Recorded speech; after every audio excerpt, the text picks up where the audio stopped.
Say nothing at all. What's going on? Hey, good evening, folks. How are you doing? Been a while. Been a while since I've been able to stream anything. I've been meaning to get back into my writing streams, just goofing around. I've been playing the game just a little bit, but it's been at weird hours, or I've been just too tired to actually do the stream as well. Hopefully, I keep thinking that I'm going to be done with that. I keep thinking that this thing that's pulling me away from like basically an ordinary day-to-day life is going to stop, and it just kind of keeps going. And it's just work related. It's just really, really heavy work period. I think it's done. The downside is, it's like, good morning. Like I was awake long enough to shower today. And then here we are.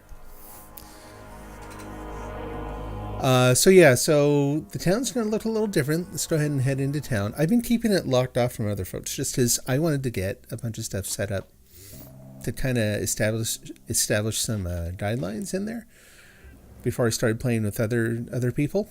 But tonight, I think we'll leave it open and see if anyone shows up. They may not. It's a newer town. It's not brand new anymore. Because, hey, Jen, how you doing? Yeah, I was just talking about that. It's been a really, really rough period at work. I'm still not entirely there. I'm still like groggy as I play this. It's been absolutely insane. I think the bus actually wrecked. Yeah, that's not going to work. Okay. I didn't know the bus could run into those. So yeah, brand new town. Not brand new now. I'm like level 20 again, but I got rid of the other town. I backed up the data in case I had regrets and decided to flip back, but nope. I got a town that has the basic layout that I like. It has trees that I like. The color scheme's okay, but you can paint, right? There's a bunch of stuff here that is way better than before. So, responded to my message, but I never saw it. You update the images. Very cool. Yeah, I wrote up a little thing, kind of like a background for 1010, and I'm pulling together some other sample images to post.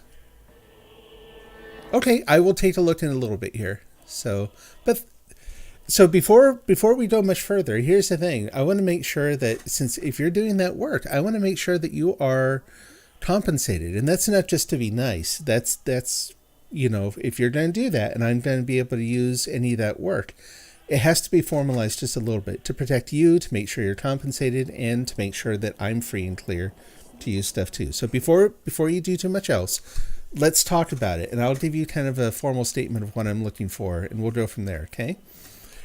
I will say, I looked at the first one you did, and even if it wasn't quite what I was looking for exactly for the character for the stream, it was amazing. It was such a good caricature of me. I looked at it, and I'm like, oh my gosh, that is me. So, well done. I mean, it was a really, really cool thing. So... So yeah, I don't even know where the rest of these went now. There were 4 of them. I had set them up kind of like this little... The bus is what's knocking that out. Okay. I had set them up as kind of like little safety barriers for the bus to drive past, but apparently when he decides he's going to be driving crazy, he's just going to flatten them. We'll just put them over here for right now. I guess eventually we'll find the other ones. Maybe he actually took them out to the site. I'm not going to do a workout there. Oh, okay. Good to know.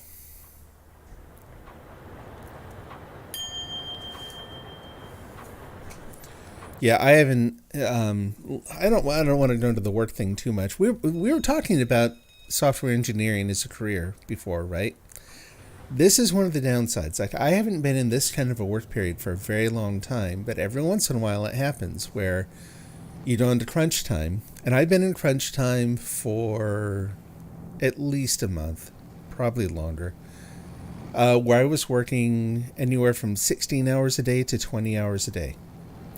Now, my employer didn't ask me to do that. They didn't say, hey, you need to just keep putting in hours and, you just need to keep working until this is all done.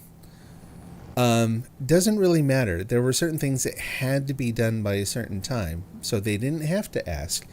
If I wanted to get them done and then be free and clear and kind of feel like I had my own life back, I've got to get them done. And that means lots and lots and lots and lots and lots of overtime. Which I'll tell you, the programming part isn't so bad. Like, if you really enjoy programming, putting in those long days now and then, not as a regular thing, just every once in a while, is not such a terrible thing. What ended up being rough in this case is that they also required some work on future projects, planning, design, that has other issues with it. We'll just say that.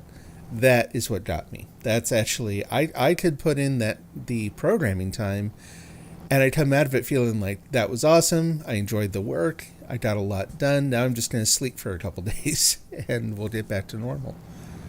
When it's prolonged like this and you can't get away from it and you don't have full confidence in the work being done and that kind of thing, that's a bigger issue.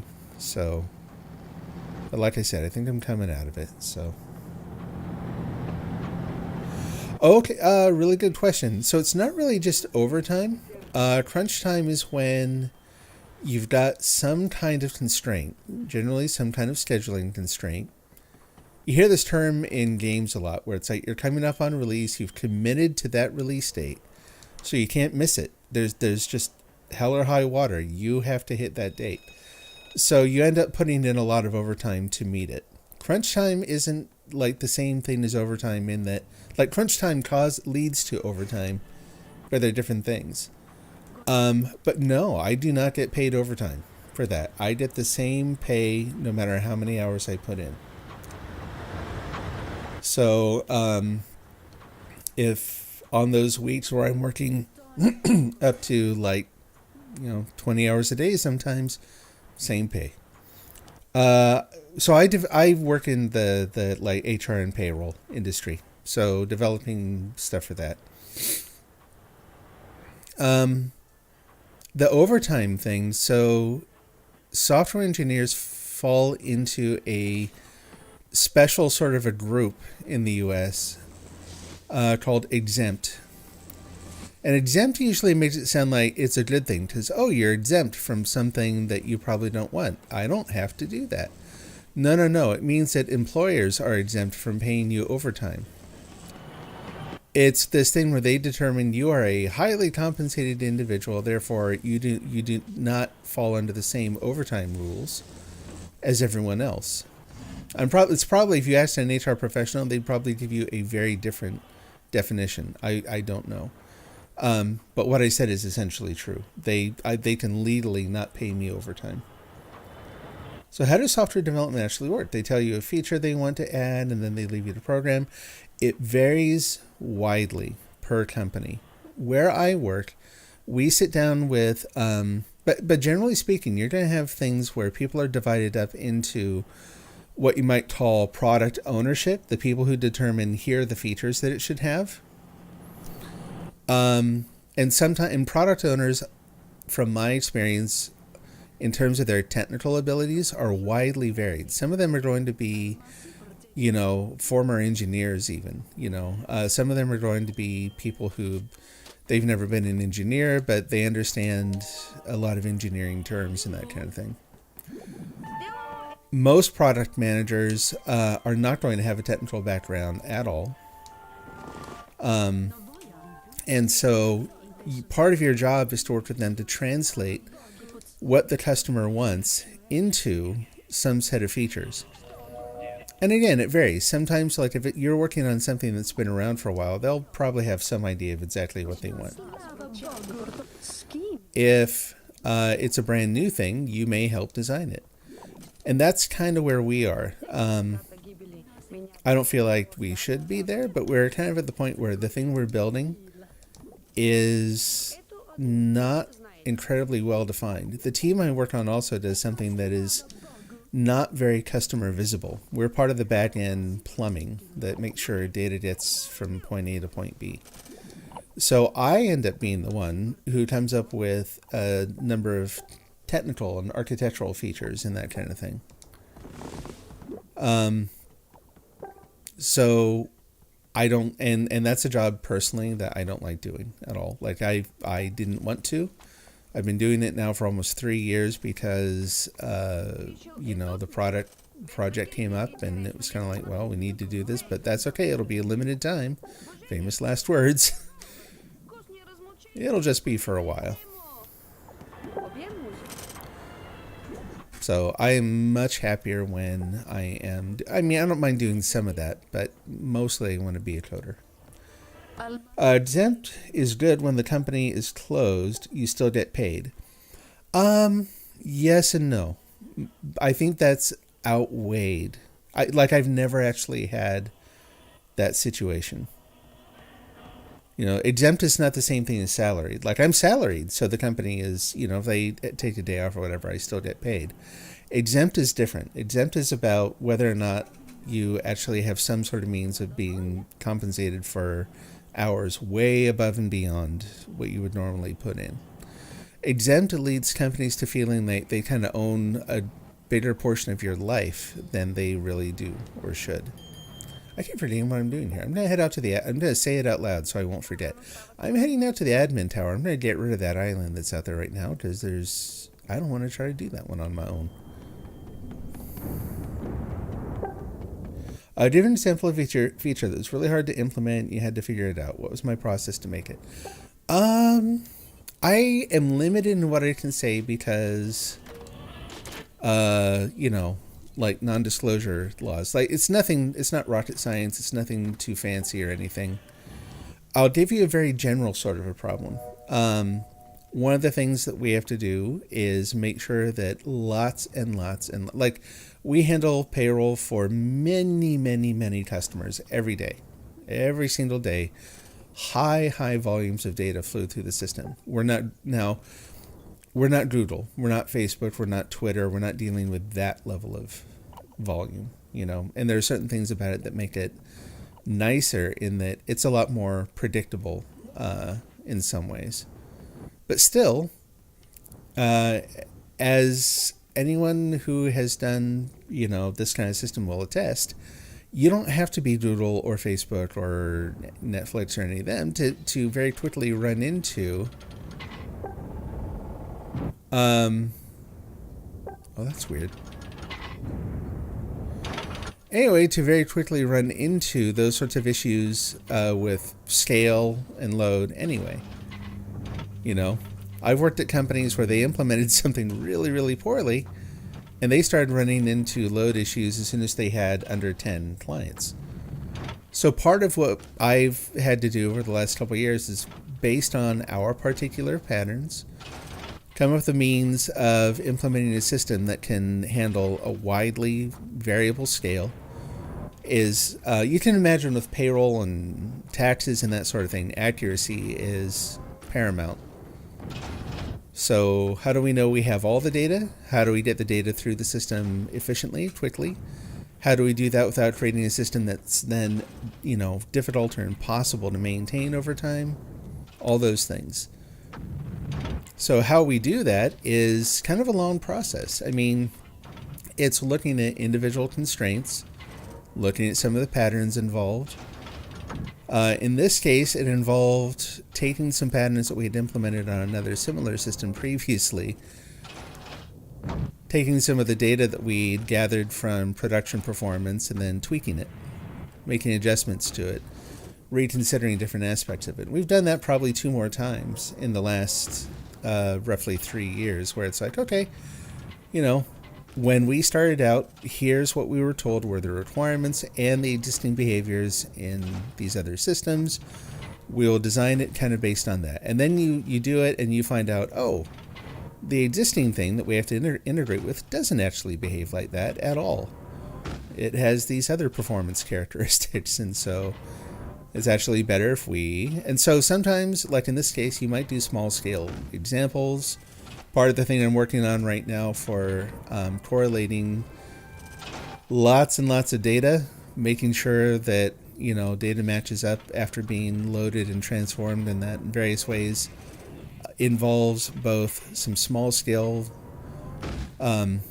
some code to make it easy for other people to check their own data, some very very general purpose tools. That's writing tools that actually do some like dynamic code generation and that kind of thing, so that there's very little that they have to do to ensure that we get consistent results. And then a lot of it is also just database work, going in and looking at larger scale patterns in the database, trying out some proposed methods of doing that synchronization.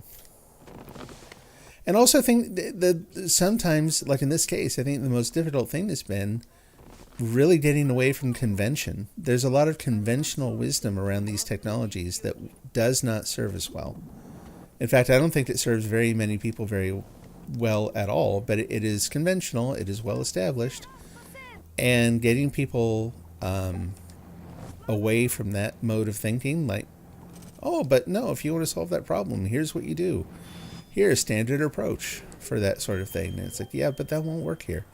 In fact, if you really look around, that almost never works very well. Let's not do that. But getting people, comfortable with the idea of breaking with convention is tough. It takes a lot of time. Let's see. Are these data entered by hand, or does the software take the data from a file? It takes data from lots of different places. The short answer is yes. There's some things, like any system of this scale and with this many different kinds of activities going on, some of the data will be dependent on manual entry. Some of it will be automated. Some of it will be things that are calculated or generated. Some of it will be things that are obtained from third parties, so you don't have any kind of control over the system where the data comes from. You're just kind of beholden to make it work no matter what they give you.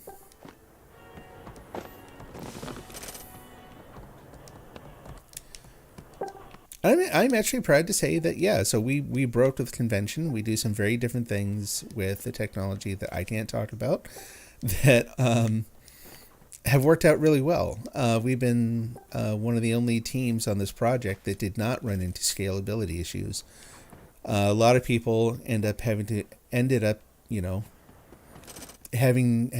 other challenges. We'll just say that. We didn't run into that, and it's been very, very straightforward to maintain and to add new features. That's sort of to me, that's the trifecta, It does what it's supposed to. It's easy to maintain. It's, easy to extend. That is success.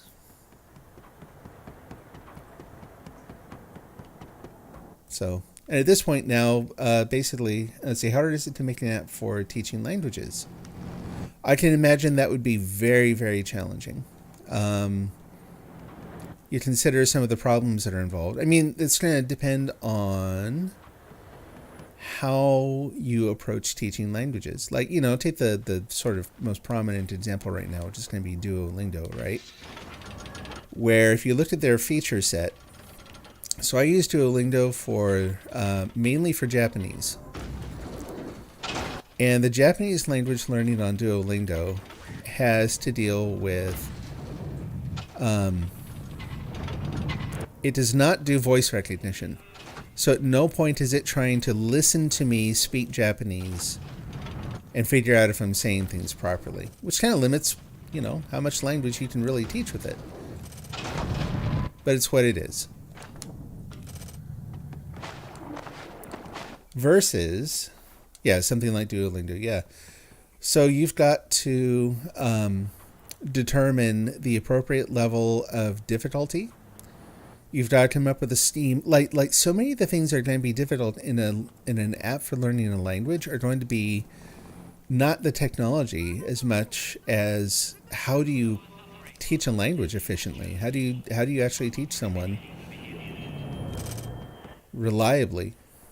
to speak a foreign language. That's a really tough problem in itself. Oh, more Bondi. Let me go check then. The voice recognition thing is going to be like, it's probably not going to be something you want to try to invent on your own, but you think about it. If you want to teach more than one language, you're going to have to figure out how to do really, really good voice recognition for as many languages as you want to teach. Add to that it's not normal voice recognition. It's not assuming you're a native speaker. In fact, part of its job is going to be to tell, to blur the lines a little bit and determine, is this person saying this accurately, or is this just a consequence of the fact that they're still learning it? Like, the voice recognition part in Duolingo, I think, would have to be really, really difficult. I don't know that you could use off-the-shelf technology for doing that sort of thing. You might have to kind of reinvent your own wheel there, I guess. Oh, boy.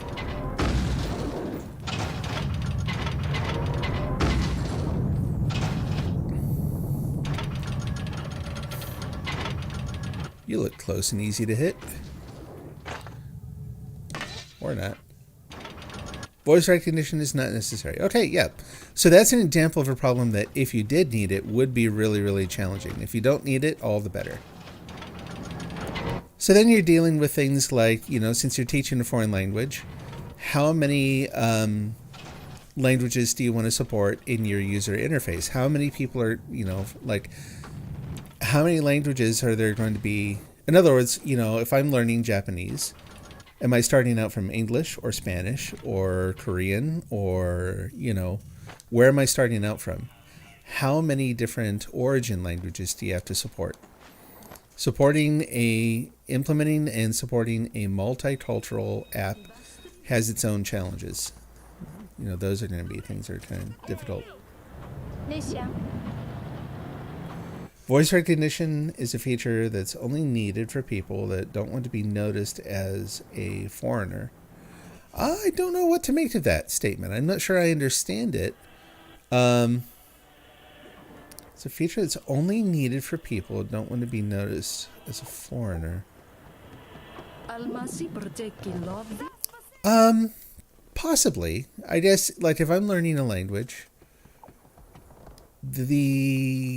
I think it's fair to say that language learning is, or the way we handle language in our brains is kind of an integrated system. And one of the things that we're used to trying to do is express things, right? That's part of the learning process. It's not just listening to it, but also exercising, exercising that two-way street there. That being the case, having something that can tell you, yeah, someone might or might not understand you, I would say is kind of important. It's one of the things that I hope they do add in the Japanese version of Duolingo. They have it, I'm also occasionally learning Russian on there because I don't know why. I just think it's fun. The Russian course will require you to actually say things now and then. I know some folks who speak Russian. I'm kind of curious to check with them and see, okay, how accurate is this thing? How am I doing? Especially something like Russian that is notoriously difficult to pronounce, at least for English speakers.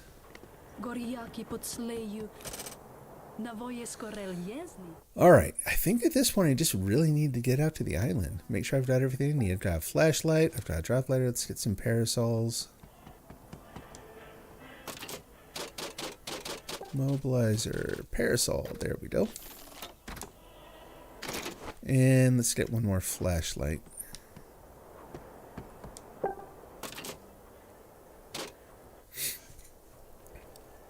So then if you are implementing, the other thing about I'm assuming you're talking about doing a mobile app, like an app for a phone.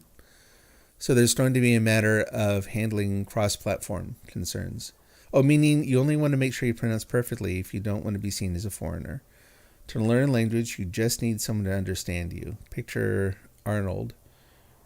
He has a heavy accent, but you can understand everything. Yeah, no, it totally gets you there. Yeah, no, I would agree.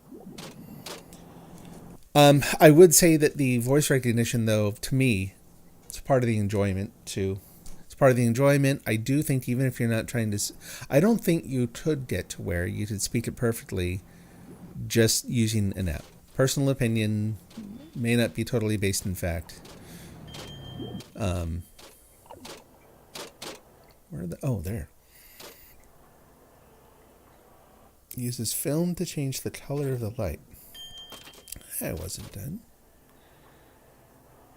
Yeah, why not? Okay. Wait. Let me on. There we go.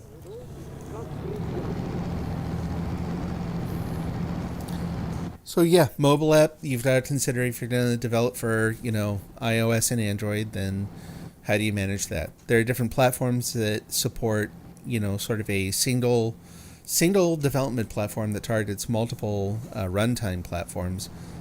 I've not used them a lot, and put it this way, the last time I did, so iOS and Android had very, very different design principles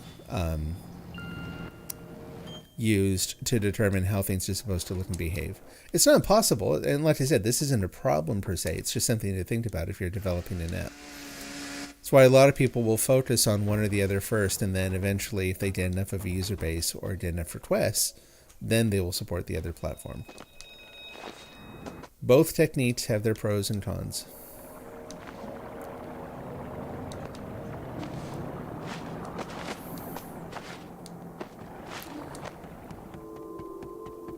Beyond that, there's so much that just depends on exactly like what is the app going to do. Is it the sort of thing where it's mainly showing text, even if in a foreign language? That's tried and true, right? That's a very, very basic sort of a thing.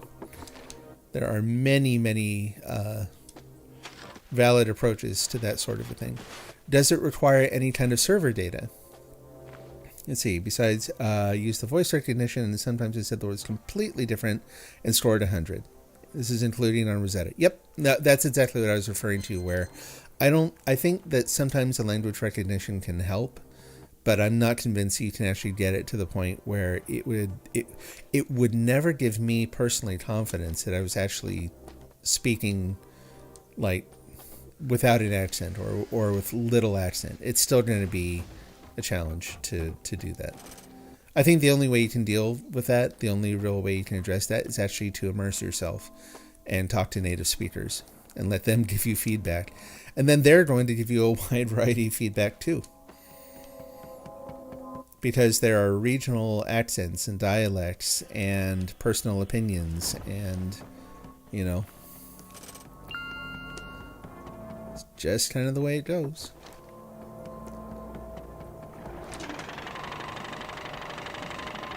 But I was going to say, if your app has if you need to keep data on a server somewhere, so you're keeping you're maintaining accounts for people, keeping track of their data for them, they have a login, that kind of thing, then you're also going to have to think about how to implement the server side. Standard approach these days, especially for a startup sort of a thing, like, you're doing starting your own deal, is going to be some kind of cloud platform, right? Amazon AWS, or maybe Doodle, although I don't think Doodle's cloud platform is looking very healthy at this point. I don't know. Or Microsoft Azure, which has, and all of them have pros and cons. The fact that that you might be paying your competitor a bill every month to run your software is not awesome. That's no fun. Lots and lots and lots of big companies rely on, their technology for their day-to-day operation. So it's not like they're unreliable. It's not like they're going to go away.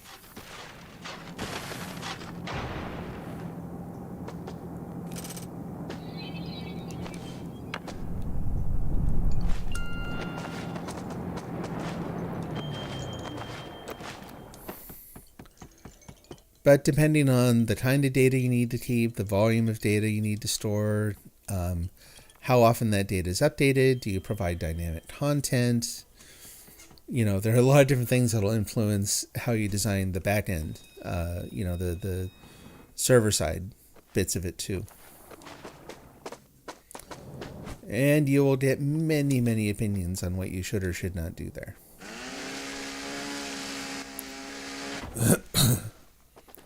It's a very complex sort of a picture where, depending on what you need to do, how often various services are used, how much data they exchange, how much data they store, how much of the processing can be done within the cloud, how much of it has to be exchanges between your application and your server components. All these things add up to, they all influence what tech you should use, which will then, of course, influence how much that's actually going to cost to operate. And it'll take iterations. It'll take time to kind of figure out, based on what you need to do, here's the approach we should use. A lot of people will, for good reason, go serverless at first, meaning that they don't actually have servers that are up all the time running the software. They use various technologies that will just start up dynamically as soon as a request is made. So if you've heard of Lambdas, Lambdas on AWS are an example of that sort of thing. Lambdas don't sit there waiting to run, costing you, dollars for running a server all the time. Pardon me for a moment.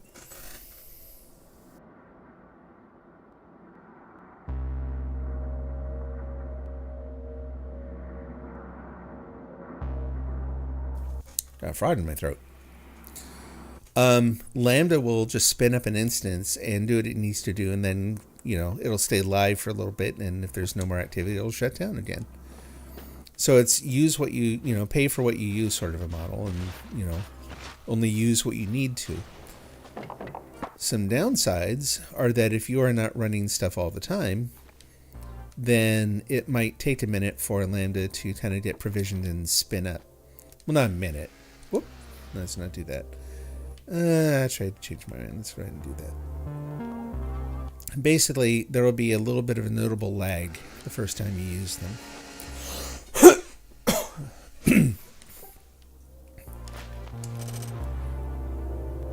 Maybe that's okay, maybe it isn't. Depends on what you're doing.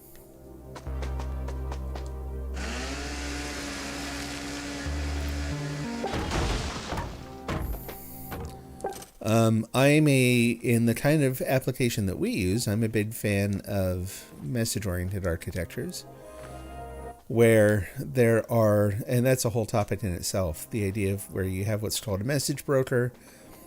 The message broker generally helps you implement rules for routing messages from one place. Whoop! Oh, man, boy, they disappear quick. There are many varieties of message-oriented systems. Message streaming, all that, again, depend on volume of data and kind of what you're doing with it. But when used correctly, used in the appropriate scenario, can give you a system that is really, really high performance and also very loosely coupled, where you don't have one component that unnecessarily knows too much about other components. I say unnecessarily because that's actually a really important aspect of that a lot of people seem to forget in the discussion is you're going to have parts of your system that are naturally tied to one another. The question is, do they need to be? Trying to make a system that avoids all coupling entirely, which people actually try to do, kind of a losing game because you're going to have things that want to talk to one another no matter what.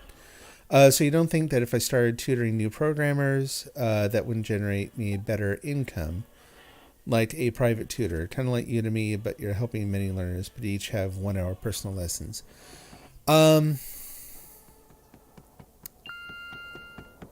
Maybe. Hard to say.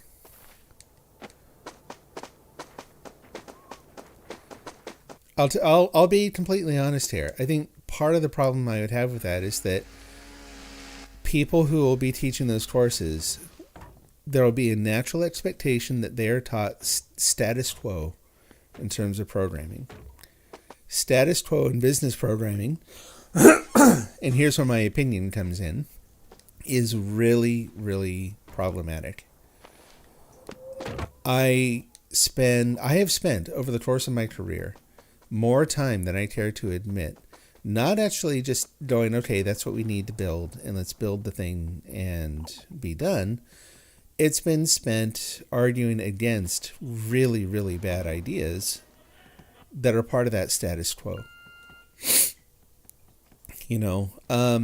We took I can't say a whole lot what, but we took an approach with the way we use a relational database in our current app that kind of breaks a lot of the standard sort of here's how you use a relational database thinking.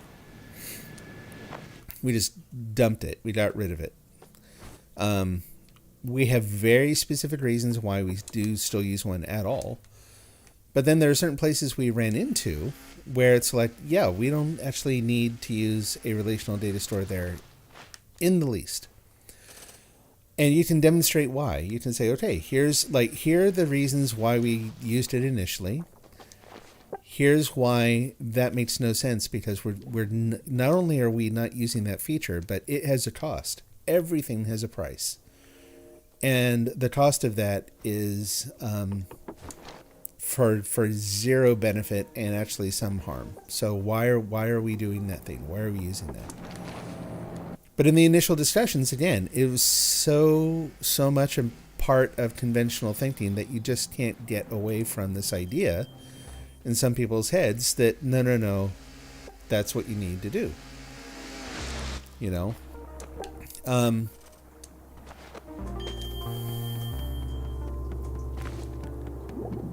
I'll put it this way. So you'll hear a lot about a set of principles called SOLID, right? Like I trust that you've got some experience with programming of some kind, maybe. A lot of people do these days. So have you ever heard of the SOLID principle?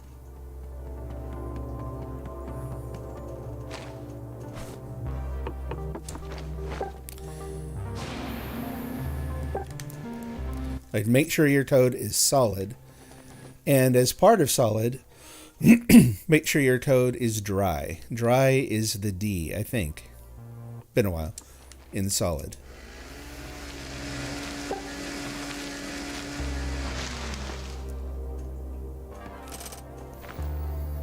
Yeah, we actually just talked about dry, too. Dry is another one that you'll hear from people that, you'll hear these little mantras like, okay, so solid's actually a big set of principles, so I'll skip that one for right now. Dry is easy. Dry is just short for don't repeat yourself. Dry means, structure your code so that you're not writing the same code multiple places, right? So if you have written something that does some work, especially if that work is fairly, complicated, you're not going to want to have to duplicate that logic in a lot of different places. Therefore, and depending on the platform, there are different things you'll be able to do to make sure that you can actually just reuse that implementation.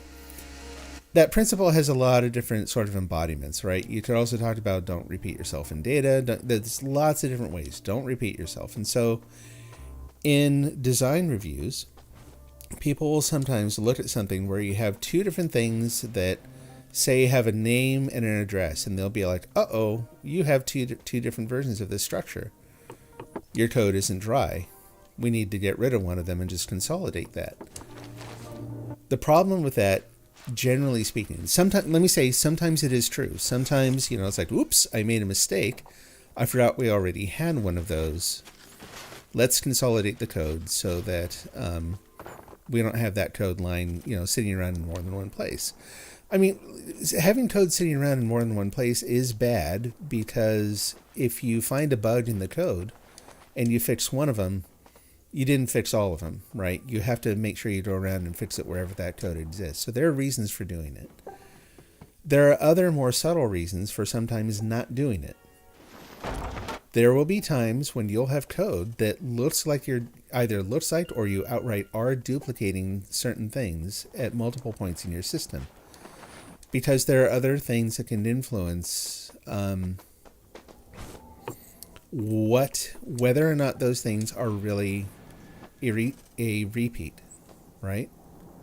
Did I already do that one? Or is that... I guess I must have. Okay. So it's hard to come up with a concrete example on the fly, but there will be cases where you have code that basically has very similar structure, but has very different requirements around it.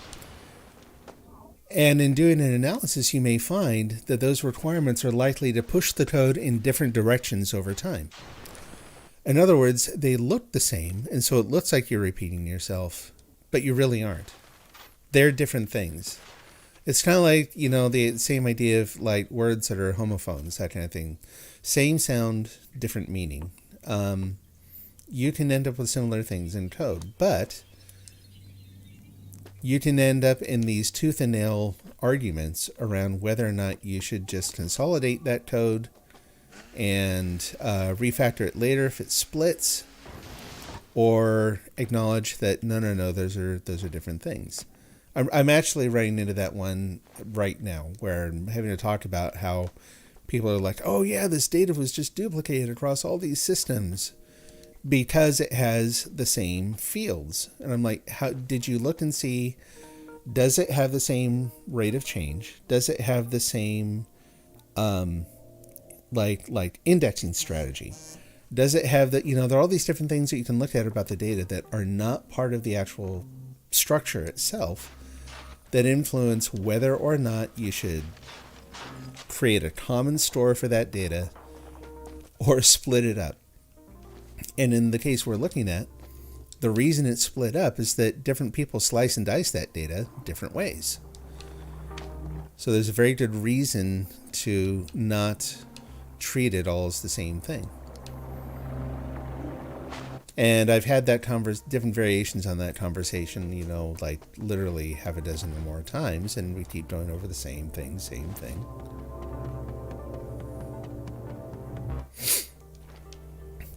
But wouldn't I establish my tutor rules? If someone is learning, then you would be leading them in your experience and knowledge. Yes, but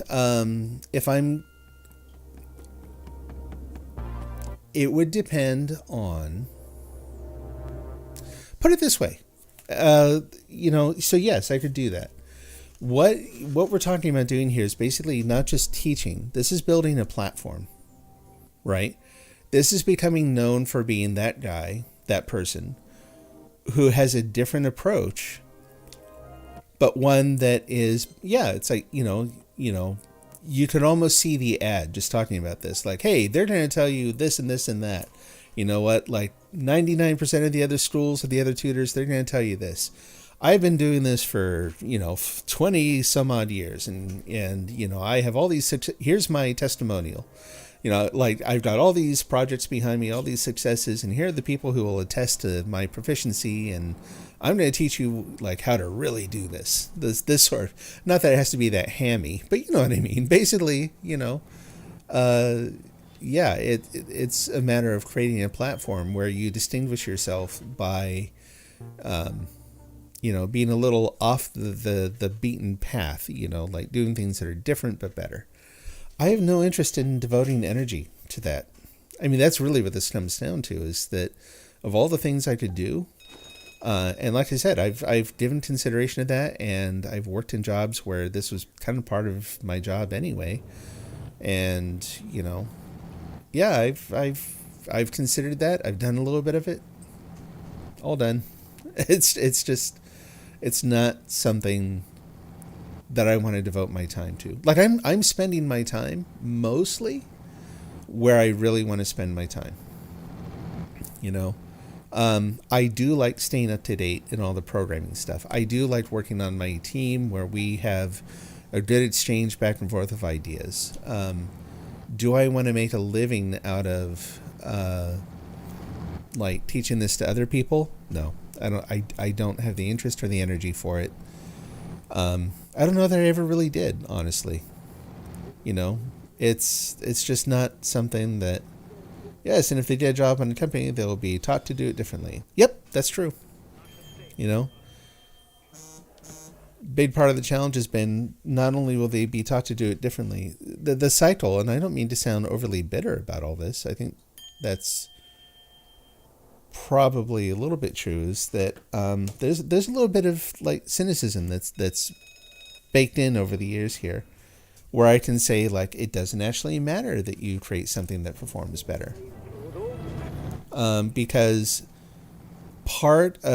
there's actually a guy on TikTok who I would recommend as someone who, he doesn't talk about programming, he talks about independent consulting very, very generally, so it could apply to multiple fields. And he has what I think is the healthiest and most accurate take on all this that I've ever seen. And he breaks it up into these little bite-sized loops of advice, you know what I mean?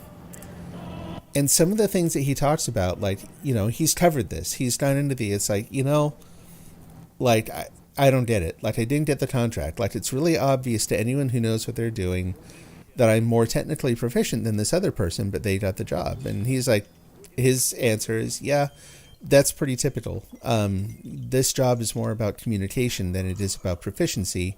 9 times out of 10, the better communicator will get the gig, not the more technically accomplished or proficient person.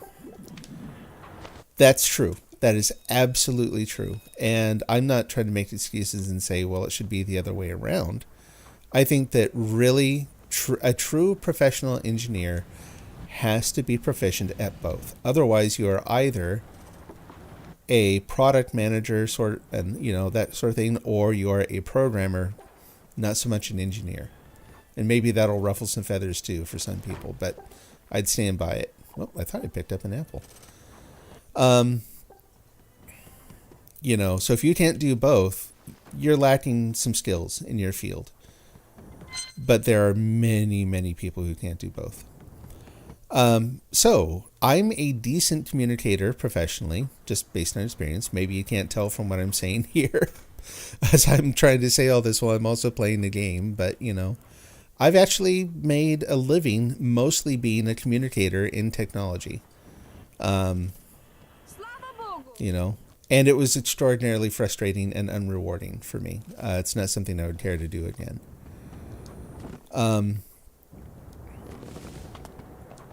So yeah, I have gotten to the point where I'm a very good coder. Am I one of these people who you give them a very complex problem and they crank out a sophisticated algorithm in just a few minutes, like, you know, people who are really good at whiteboard problems? No.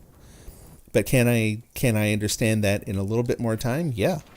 Like, I have a degree, my actual degree in college is in physics. I know how to deal with complex issues. I'm just not speedy. I'm not in the moment, you know, I know a dozen different sorting algorithms inside and out and that sort of thing, which, you know, kudos to people who can do that. That's just not me. I can understand every one of those algorithms and tell you why one is more appropriate in this situation or that. But I'm going to have to do some homework first. Did something fall off of him? I swear it looked like something fell off at his feet.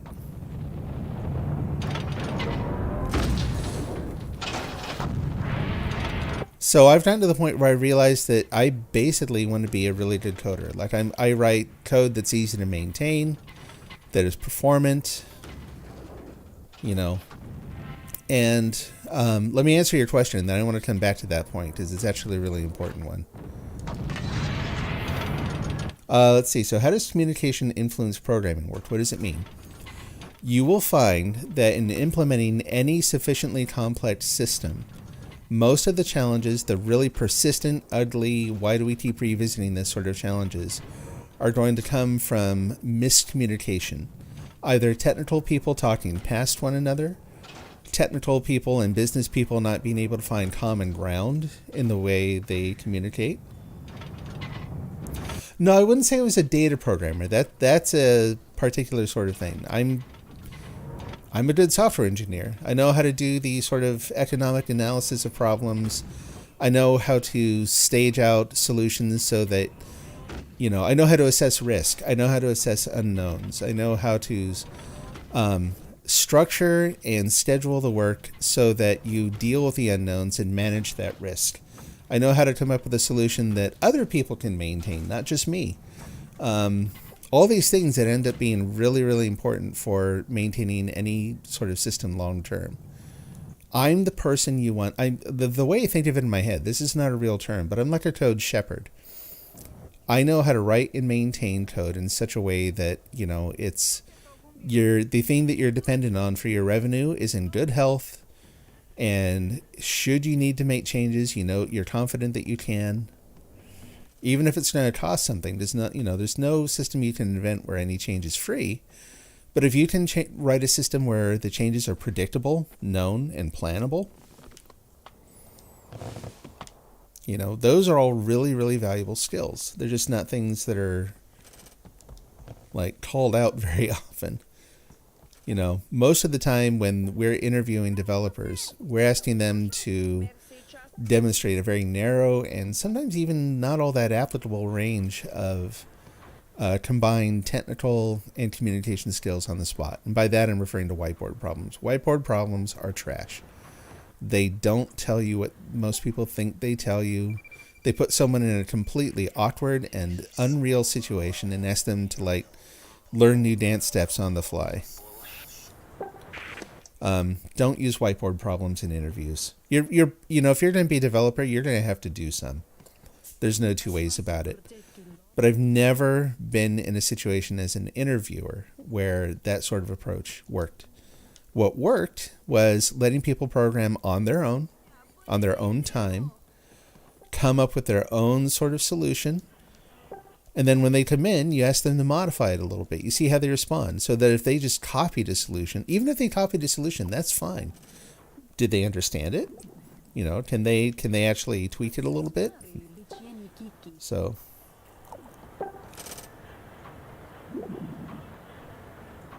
that's abstract. I'd have to see it to know what all that means. Yeah, no, here's the thing. There's a lot of it that is abstract, unavoidably. That is the nature of the job. That's actually a key aspect of the job. One of the criteria for being a senior programmer, and this is also abstract, you can't evaluate it very cleanly, very objectively. You have to evaluate it, using someone who has experience and can gauge some of the, call them soft factors in skill sets. But it's, can you deal with the unknown? So a business person comes to you and they have a fuzzy idea of what they want. Can you cope with that? Can you help them get to a point where they do know more clearly what they want? Can you actually write code that deals with one part of the problem but leaves part of it open so that you can fill in details or change it as requirements firm up and they learn what they really want? So yes, it is abstract. That is a big part of software, and that is a big part of success in software. You have to get comfortable dealing with those kinds of problems. And yes, I work from home. I just realized my chat window isn't working, the darn thing. Let's go to...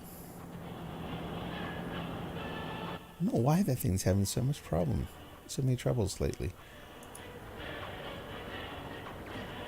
Let's click on that thing. And try interacting.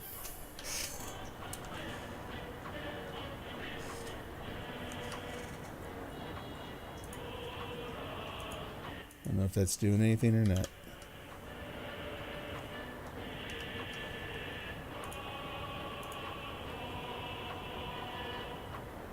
Oh well, I did that. That's the next problem to work on. I think I finally got the audio issue fixed. I haven't had to reset the audio at all. Yeah, and I'll say again, my experience in programming is my experience. There's so much variety in this field that, you're going to find a lot of people who listen to what I say and say it's trash. It isn't. I will stand by it. but it doesn't line up with their experience at all. It's just the nature of the job.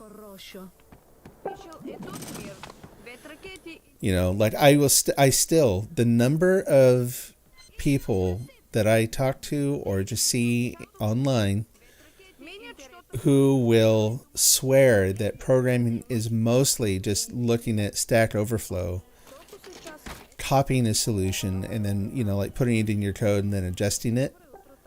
That's, I will say plainly, if you're that programmer, I don't want to work with you. Absolutely. I mean, using a reference to help understand something is one thing.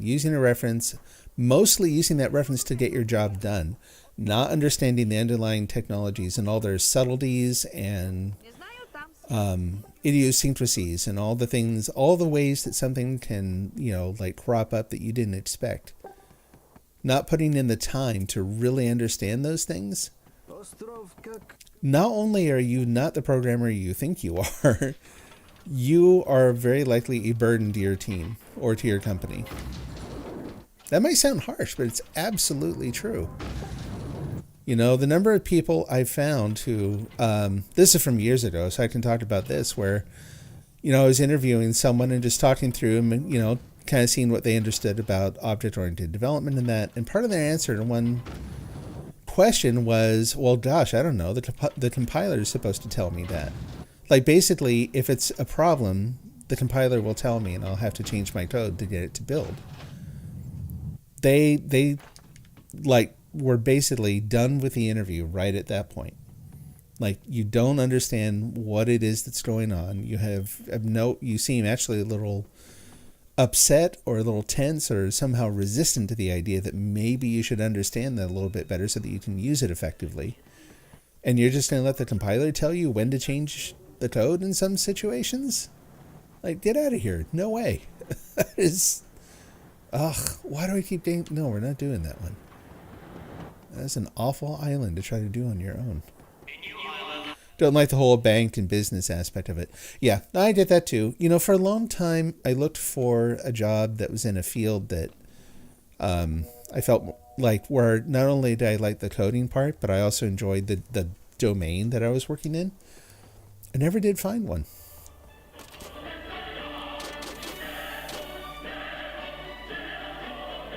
$50. That is pricey.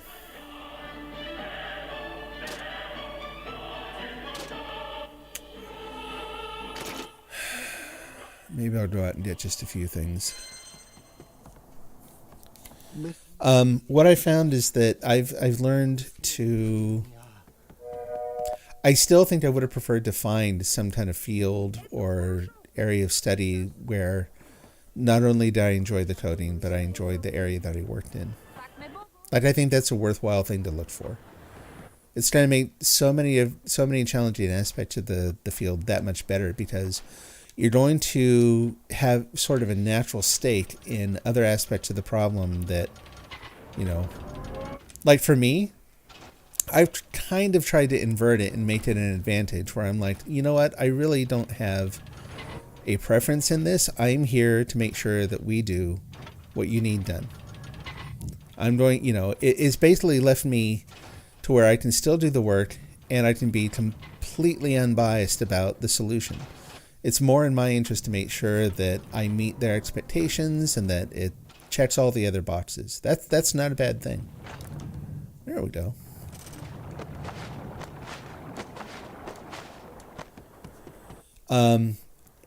I see other people who really have a lot more skin in the game and are really passionate about it. And, like when they're asked, it's a mix. When they're asked to implement a feature that maybe they don't like or they think should be done, where the problem should be handled differently, they bring a lot to the table in terms of, have you considered, should we maybe, Sometimes that has a real advantage. No, I'm not doing this with the lights thing. Other times that is just a barrier to the business person who really doesn't want to have another discussion about what we're implementing, and they just want the developer to say, okay, cool, we'll do that and implement it. And from my point of view too, honestly, sometimes the way you find out that you didn't really want what you thought you wanted was you build a version of it and then you see. Sometimes it's possible, sometimes not. But let's see. I saw you had a question, but I just stepped onto this thing, and I'll have to go back and read it in a minute. I cannot divert my eyes over to the side to see the comment while I'm doing this.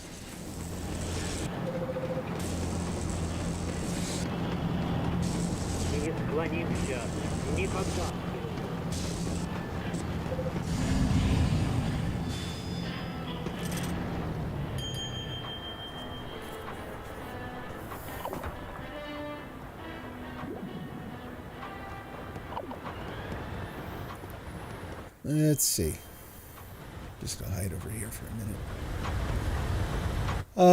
So what language do I use? You remember you mentioning that sometimes you have to go low level. What is the low level language I use? It's been a long time since I've had to do low level stuff. I mainly did lower level programming like at the start of my career, where I was working with robotics and that kind of thing. So there was a little bit of either. Very rarely did I have to do anything like with assembly or anything, but there was a little bit.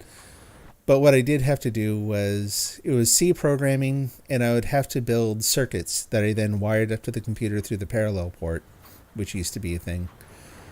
And so I'd use the circuit to simulate like signals and behaviors and that kind of thing. Like, again, I think we can talk about this because it's been forever and things have moved on. But I was writing some code to help a company find wobble in their hard drive plans. So they're building hard drives. The metal disc that they used to actually make the drive would have a little bit of a warp in them, right? They'd just be a little, like if you looked at them with the human eye, they'd be perfectly flat. Whoops. From a performance point of view, you get just a little teeny bit of wobble in that thing, and it's going to change the performance and longevity of that drive. So my job was to write an algorithm that would take signals from an electrostatic transducer, a thing that would use a magnetic field to detect like metal moving between two little sensors. And this was a really noisy signal. It had lots of like static in it, lots of junk in the signal. And so I had to write an algorithm that would take all that noise, kind of filter it out, look past it, and then look for the frequency and magnitude of the wobble. So we'd model it after a simple sine wave, which makes sense because it's a disk, and the wobble is going to be cyclical. You're going to get the same wobble every time, right? And so it was a lot of, mathematics. That should have taken him out.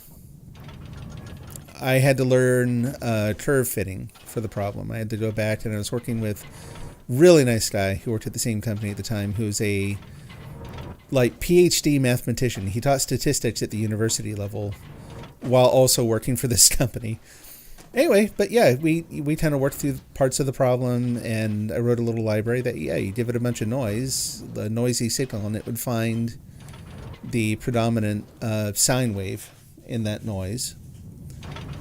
And then I had to build a circuit, and that circuit would simulate the wobble.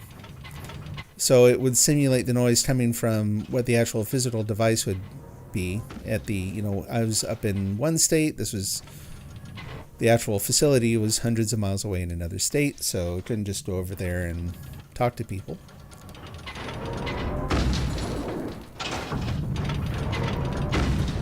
And so I made a little circuit that generated a simple little function generator that also let you add a variable level of noise in the signal.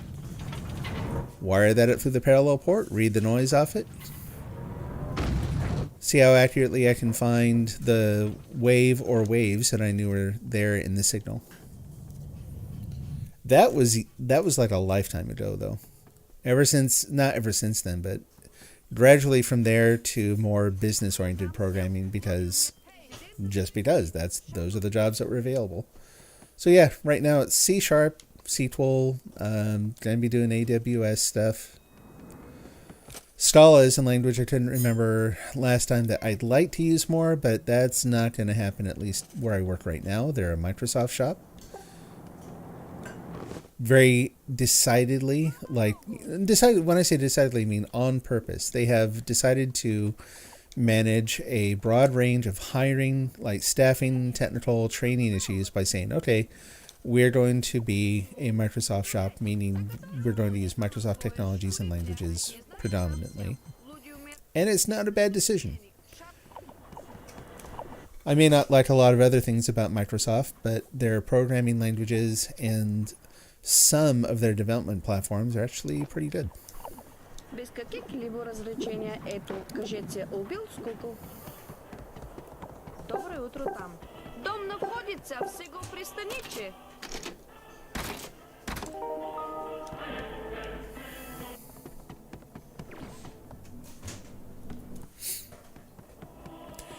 I'll say, too, that the complaints I have about the field aren't unique to the field. They are not unique to software engineering. They're the same sorts of things you'll have to deal with in any field. My wife she got her degree in architecture and interior design.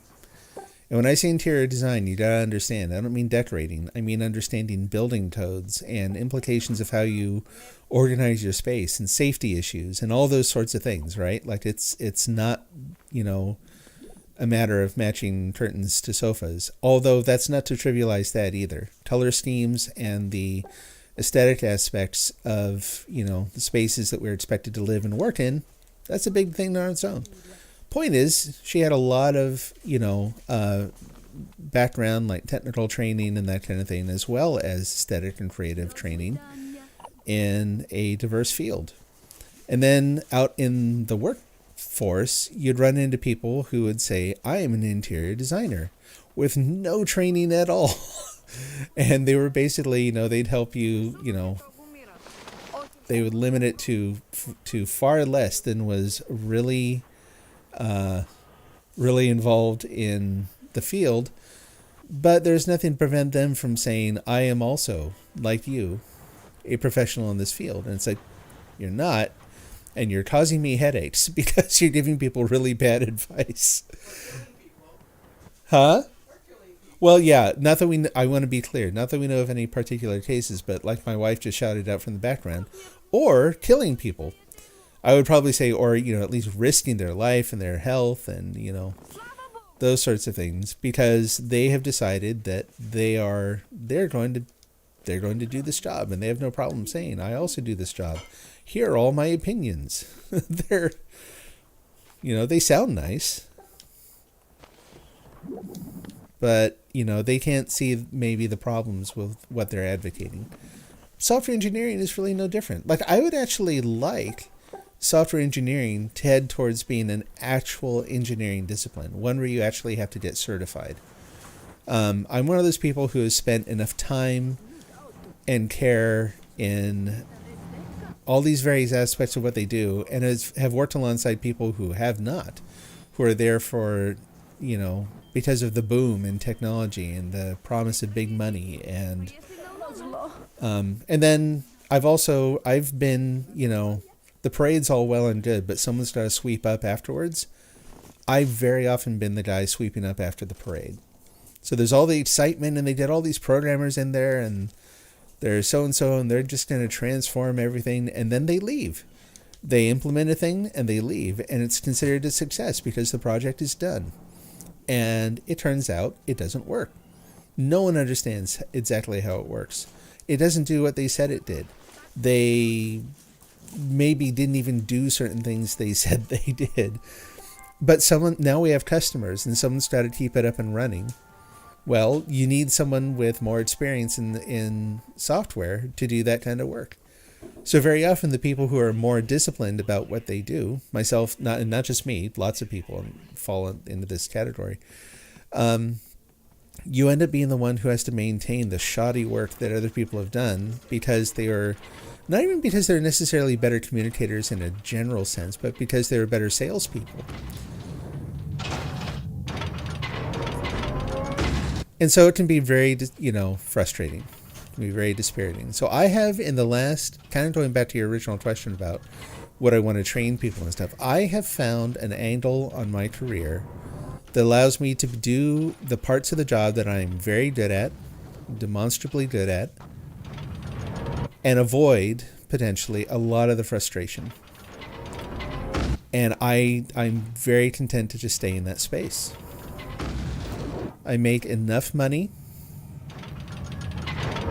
The company I work for, like I said, is actually really good. Their compensation is, I've been very happy with it. Not, that's, I get different opinions there too. But basically, yeah, it's been a good place. Oh boy, I'm just lousing that up. It's been a good place to work, pays the bills, and then I have time and energy to focus on the other things that are more important to me. The life things. So the idea of training someone, put it this way, I've thought about, there's some tools for streaming that I think I would love to have, and I've looked around and I've not been able to find them on the market. The fact that I've not been able to find anything on the market, that's the first warning sign to me. That suggests maybe I am the market. Maybe I'm the only one who wants these things and I need to kind of watch out. Or, could be a game changer. It's hard to know which. It's not likely to be a game changer. That's, winning the startup lottery a little bit. But, if you can create a version of a thing that doesn't kill you, doesn't ruin you, take all your time and energy to implement, and you can put it out there and test it, well, why not? If I got to the point where I was doing that, if I made a thing and found a hook, I found something where there was a market out there for this, then I might start reorienting my life around doing that thing. Even if I did that, I probably would not. It's so hard to imagine that at this point. It's just there are other creative pursuits that I'm not even especially good at, but that are more important to me to pursue.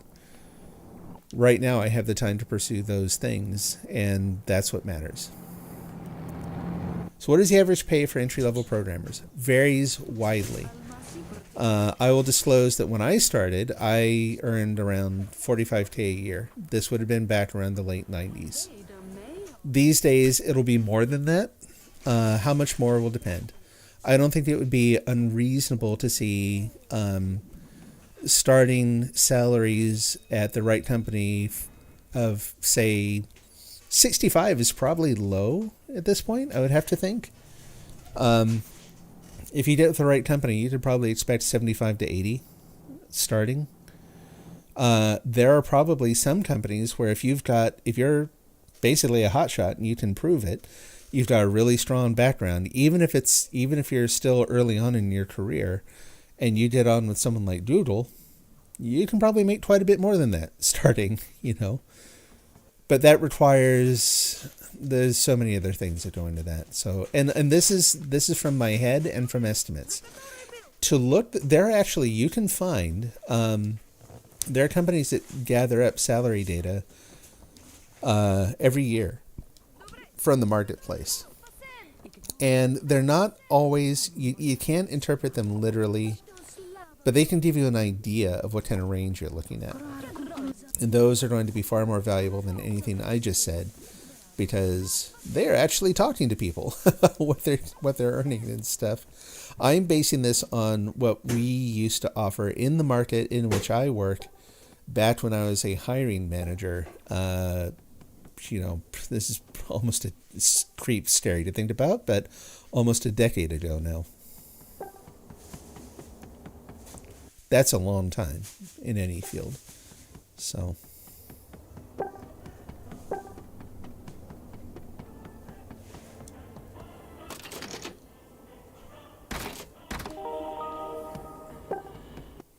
I'll say, I mean, it's a really good field to go into. If you enjoy programming at all,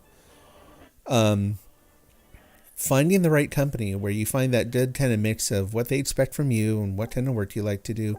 So what I was going to say earlier, I'm glad I came back around to this. To me, this is vitally important, and it's one of those things that feels unaddressed in the industry. And that is that we very often take the most skilled coders in the field and prevent them from coding. There are so many reasons why it is vital to have people who really know their stuff, people who have really... Rear Wisteria has arrived in town. I remember seeing them before. Awesome. Welcome back. It's so vital to find people who have been doing this for a long time. Those code shepherds, like I was talking about, people who understand that all the subtleties and intricacies of all the different things that go into writing and maintaining software of any sort. We'll have to wait till he gets a little closer. But what do? There's this notion of ambition and progress in careers, especially in the U.S., especially in the West, where when you demonstrate your abilities as a programmer, very often the reward is not more opportunity in programming. And notice that itself really is a reward. Having the opportunity to work on systems that you're interested in things that present challenging problems or that have a potential for lots of impact and reach within what you're doing, that's a reward. Getting to do that kind of work is a good thing. Rather than rewarding them with that, very often what they do is they say, cool, you are such a good programmer. We want to distribute your abilities through the organization more. You're now a lead developer. Well, what does that mean? Oh, cool, I'm in charge. I get to make decisions. Possibly. Yeah, there are some companies where that's what it means to be a lead, is you get to be the primary decision maker on the team. Very often, most often, though, it's not just about making decisions. Being the lead developer also means that you're not coding nearly as much as you used to. Because you have to sort of help coach and maintain a team of developers, you're kind of like a micromanager, different sense of the word. You are a sub-manager. You're there to make sure that other developers are doing what they need to do. You need to enable those other developers. You need to facilitate their doing good work. There's also this implicit notion that you need to mentor them and make sure that, they're learning what they need, so you're helping them in their career and skill growth and that kind of thing. I've seen very few senior or mostly lead developer roles that don't involve, okay, now that you're like a lead, you'll be programming. Before you're coding, say 80% of the time in your job. And that's high. That's still, with all the other things that go into writing and maintaining software, there's a lot of stuff that isn't coding that you have to do. But now they'll say, okay, now that you're a lead, you'll be doing about 40% coding. Well, that 40% usually, again, based on my experience, I don't think this is unusual, turns into 5 to 10% coding. Most of the coding you're doing is actually just like sample coding to kind of help other people. It's doing PR reviews, reviewing code as, people are merging their changes into the system. There's far less actual hands-on, make the thing, write the code. Most of the time, that role ends up being, like I said, it's more management than it is development.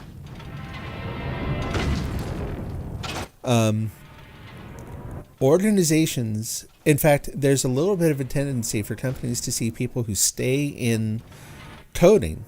They never proceed beyond a developer title or an engineer title. They're seen as being a little bit backwards in terms of their career path. They just aren't ambitious enough. You're not going to be a program. And I don't know how many times I've heard that phrase. You're not going to be a coder forever. Like down the road here, we're going to be the ones managing these other developers. It is just assumed that the natural progression for a programmer is eventually to stop programming and manage other people. That is straight up BS. People who will try to say, yeah, but technology changes and it's hard to keep up. it's hard for everyone to keep up. I have found that that is going to be a function of the individual. Some people will no longer want to put in what is required to stay up to date with technology.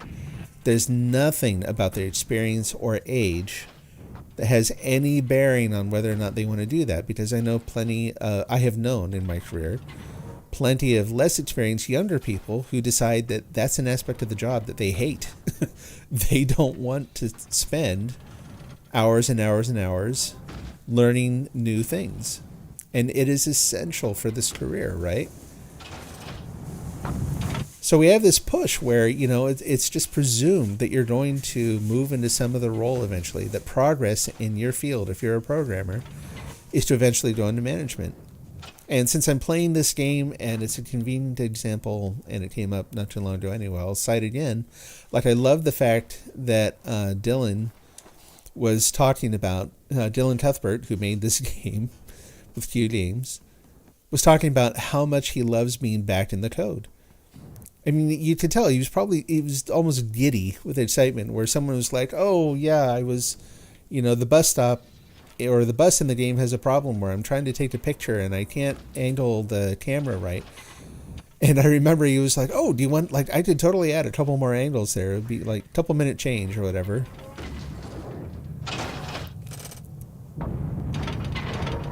He seems to really, really enjoy being back in the code. Well, there are people like that. That's where they're going to find their contentment in the job. That's where they're going to contribute the most to the effort of what they're doing. And there are just so many forces in the market and in the field that try to push people out of that role as you get older. It's straight up BS. You need people who understand all the subtleties of coding, writing the most important code. Because that's the code that people are going to copy and modify in writing their own systems. And you want them copying really good stuff, not stuff that was made by someone who copied it off of, who themselves copied it without understanding off of Stack Overflow. Let's see, how do you guide a programmer? Give me an example of a project that you were leading new programmers. What was required for them to do? What did they do? And how did you correct them?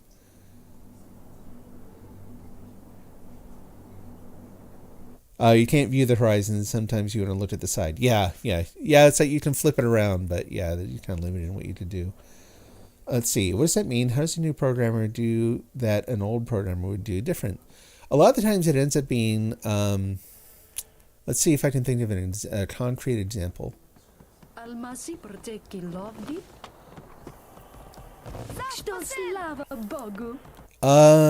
don't, again, because all my examples are going to be current, and because I'm limited, part of the reason I'm staying abstract is I can't talk about the details of the day-to-day things that I do, or else I risk, upsetting my employer, which is something I don't want to do.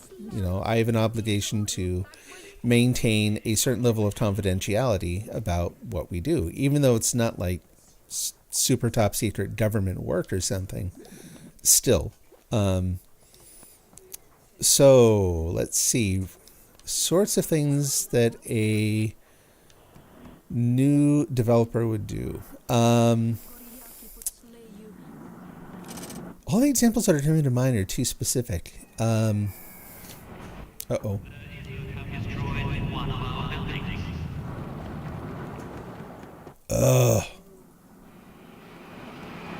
Thought I dealt with you guys. Did they already? Yeah, they already went overhead. What's on fire?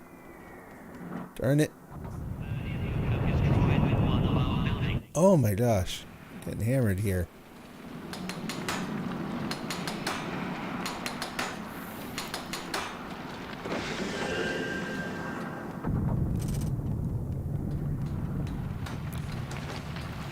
Sometimes it's a matter of understanding which elements of a system are intended for reuse, which things warrant new solutions.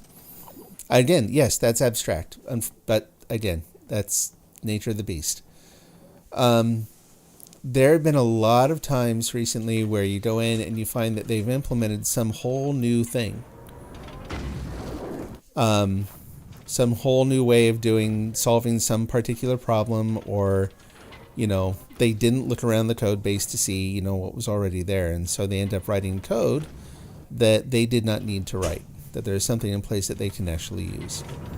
Or understanding why sometimes you can't do the most straightforward and obvious thing, because doing so will couple two parts of the application that shouldn't actually be dependent on one another. That's probably a better example. Maybe it's a little easier to understand, and it's very common. This idea that you look at the potential solutions, like I could do this, that, or the other thing, and I'm just going to take the most direct path. I'm just going to drop this thing right in the middle of the code here that does the work that needs to be done, and there we go. I'm all done. Doing that over and over again without consideration for what kind of requirements are we looking at in the future? How does the system need to change over time? Risk creating a very fixed, an inflexible and fragile system. Like, there's more to consider in implementing the solution than just taking the direct route every single time. An experienced developer will typically look at the bigger picture, understand how that change fits into a wider system, and then make it so that the solution fits better within the general architecture, right? So it makes it so that if it changes again later, the change is bounded. The change is contained so that you only have to update the things that naturally, reasonably require update. If you change a certain algorithm, you change the way something's computed, okay, well, the thing that computes that value will naturally have to change. It's really easy in software to implement a thing in such a way so that not only do you have to change that one thing, not only do you have to change that algorithm, but, now there's some other code that was dependent on, it assumed that the algorithm worked a certain way. And so rather than depending on that other code to provide that functionality, it just implemented it itself, or it implemented a tacit assumption in the code, and now that assumption breaks when you update. Like, you can't see how the code's dependent, but as soon as you change something in one place, it breaks in both. New developers are much more prone to those sorts of problems. So problems that really become evident over time. Things that like, oh, hey, cool, look at that. They got that problem solved really quick. It's like, okay, wait for it. Down the road, what's going to happen here? See, you can't view the. Let's see. Did I work in a different company that didn't have an NDA, or that didn't have an NDA? I have. The problem there is just that it's been a long time. It's been a long time. Playing the game while talking kind of limits how much recall I have. That's all there is to it. So, let's see. Looking back. Can I think of anything that a newer developer would do?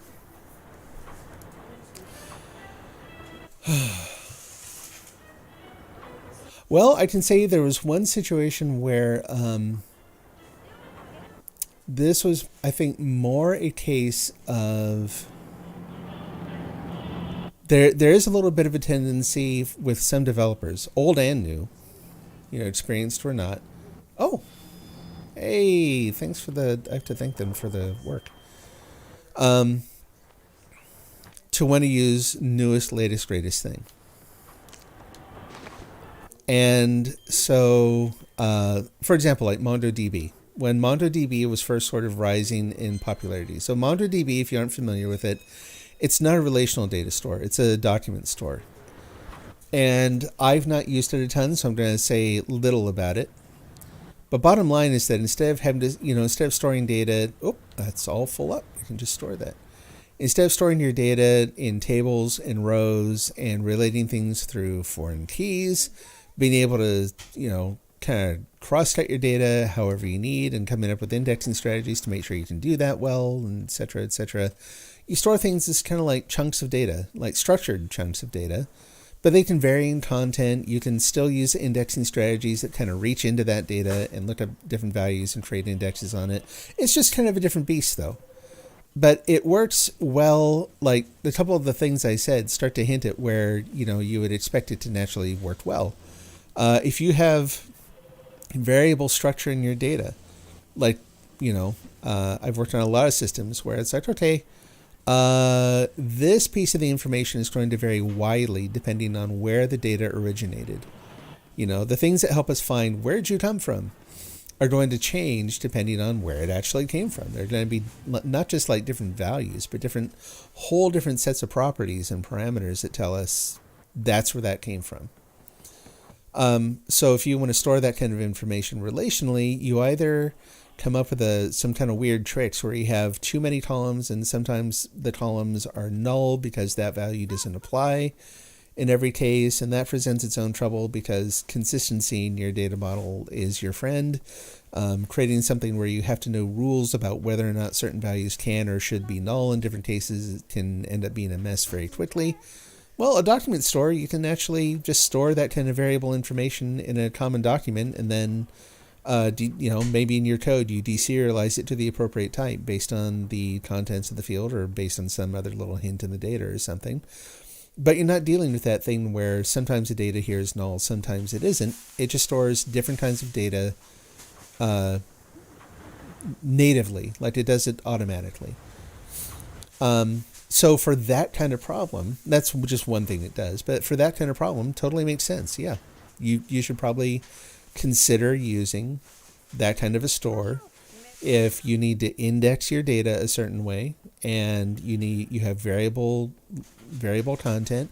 And there are other things that'll factor into it. Like if you're at a place where that's what they use and they've never used some other store that you have thought about introducing, well, that has a big organizational cost. So maybe now is not the time to make everyone learn some whole new platform just so that you can solve one little technical problem in your code base, right?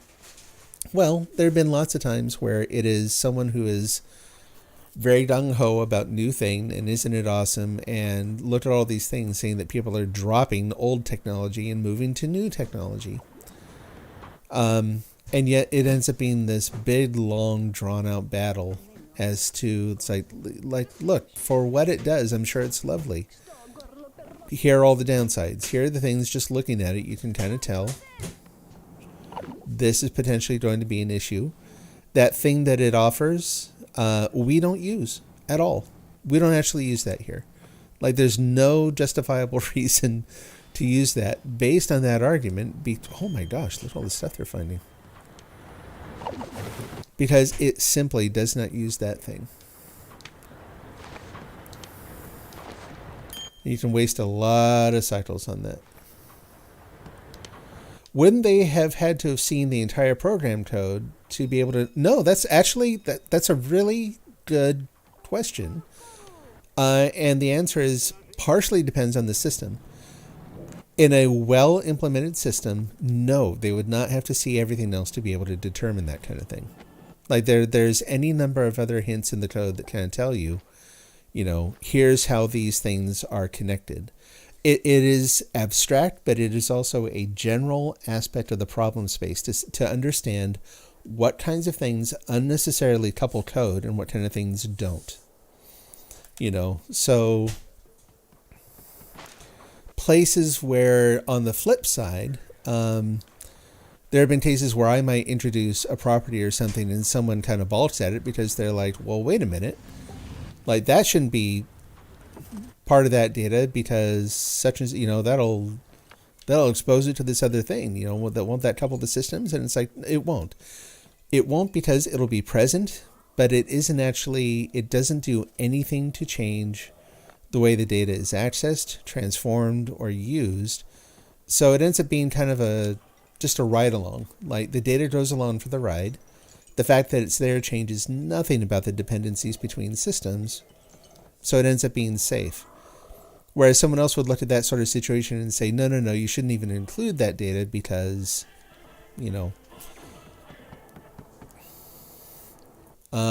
what's another good one?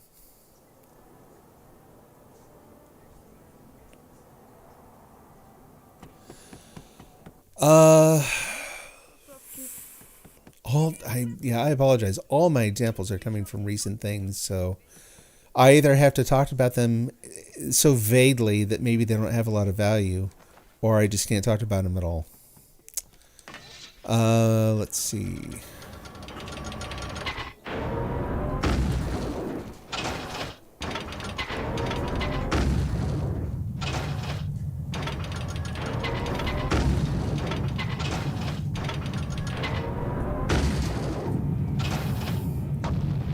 Kind of mentally reviewing my long list of potential challenges in software development that I faced. Come with some more examples. You know what? Probably the biggest one was, and it's not something again that's easy to kind of convey in a small space, but I worked at a company where there was a guy who he understood the business really, really well. To his credit, he understood certain aspects of the business inside out, and also to his credit, he had taught himself to program, and which I also respect. Like I said, some of the people that I've hired and have worked with have been self-taught programmers, and they can be great. They can be just as skilled as some of the better formally trained programmers. Again, Dylan Cuthbert, good example, had no formal education in programming, learned it on his own. Yes, he's an exceptional case, but the point is, it's a thing. You will absolutely find lots of cases where self-trained people are highly skilled software engineers. This guy was not.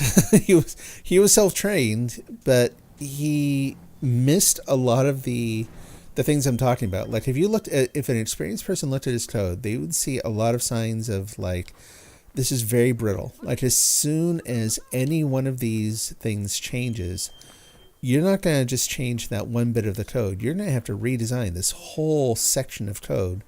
And then that's going to have other downstream consequences because you had to redesign that. Now all these other things are dependent on the way you implemented this. Maybe the biggest sign of that was that he preferred to work in Visual Basic because he had tried to learn C and C++, and in his own words, it was just too hard.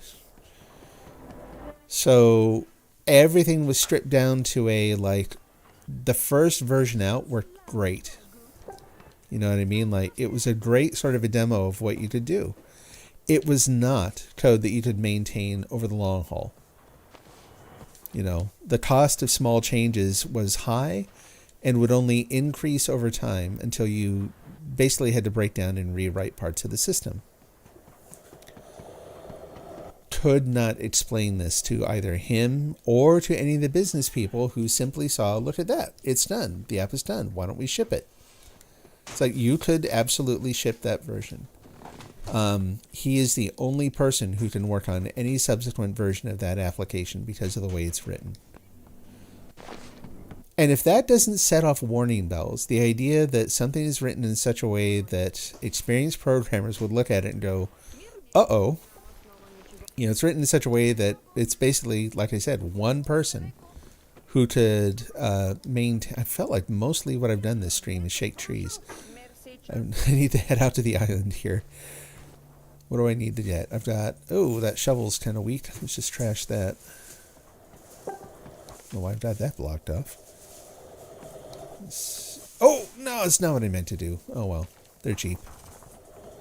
Oh, they're cheap and I got my stuff back. That's what I meant to do.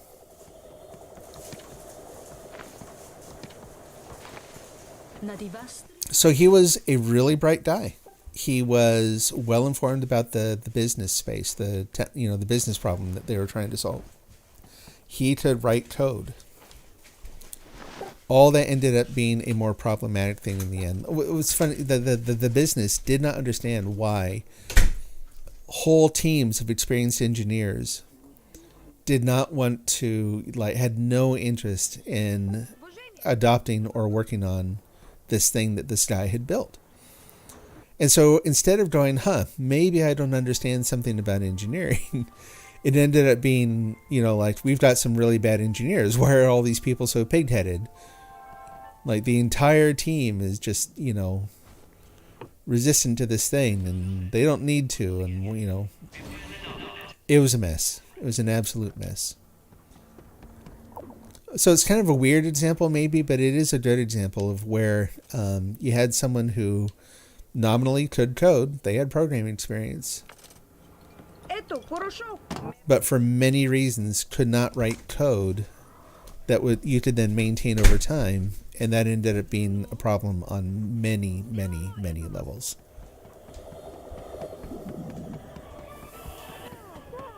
I mean, if you a very concrete example is that he made finally the first concrete example. So he had implemented this licensing scheme to make sure this was back in the days kind of before the web was a bigger deal. I still need to buy shovel, chainsaw, maybe shotgun. Actually, that pick isn't great either. Let's just put that down. Let's just get all new stuff. So he was implementing this scheme that would prevent customers, like if they didn't have a license for the software, he didn't want them to be able to run the software. Reasonable concern. So he was advocating this system that would then kind of hook into the code and make it so that, you know, people, like if they tried to use the software and they didn't have an applicable, like a correct licensing file, then it would just not run the app, right?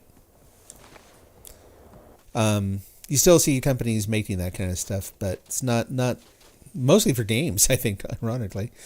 I'm sure there are other things. Like when I used to use certain CAD software, they actually had a physical key, like a dongle you had to plug in just to be able to use the software. It was nuts. Don't need one of those. Aw, thanks for all the work. Nice people. Got the chainsaw, got all the basic tools. Yeah, let's get a shotgun. Call it good. Well, I was trying to explain that it's like, you know, when things were like binary executables and it was really, you know, it took very particular technical expertise to disassemble those libraries. I was like, you know, that sort of licensing scheme would be more likely to work. You would still find people who would put in, who would kind of, you know, pick apart the code and alter it and make it so it worked without the licensing. It's just most people, vast majority of people could not do that, and so you didn't worry about it too much. Let's do that one. And I was trying to explain that with the platform we were using, with .NET, that's not true. Like, it's really easy to reverse engineer the code and modify it and make it do something else. And the arguments ensued. No. Like, there's a company that makes this product, and their whole business model is based on their success is based on their ability to do this, to prevent people from using code. Like, all we'll do, and this was the key thing. He's like, all we'll do is we'll sign the assembly. We'll add a cryptographic signature to the assembly, and that way, if someone changes it, it won't work. And I was like, that's not how signatures work. That's not what that's for. You know, and he was basing it on the idea that, like, early on in .NET, Microsoft was really pushing the idea that you could sign your assemblies to make sure that you maintained version integrity, not security. Right? They were trying to avoid a problem called DLL hell, where you had lots of different versions of the same DLL on a system, and sometimes you had to reference different versions of the same DLL in the same code, because of the way updates were done in one place but not in another, and it ended up being a nightmare to try to get that to work. So they had this thing in .NET where you could sign your assembly and then you could put it in this common cache of code, and then lots of things could reference it, and they could reference whatever version they wanted to, and signing the assembly was part of that. If you wanted to be able to put your assembly, your code, in the global assembly cache, then you had to sign it. And it was built into .NET. It still is, frankly. You can still do this. We can sign your assembly and then, you know, make sure, and then blah, blah, blah, blah, blah. You get the idea. Well, he was convinced that signing the assembly was also a security measure, and that if we only sign the assemblies and use this licensing library, why, everything would be fine.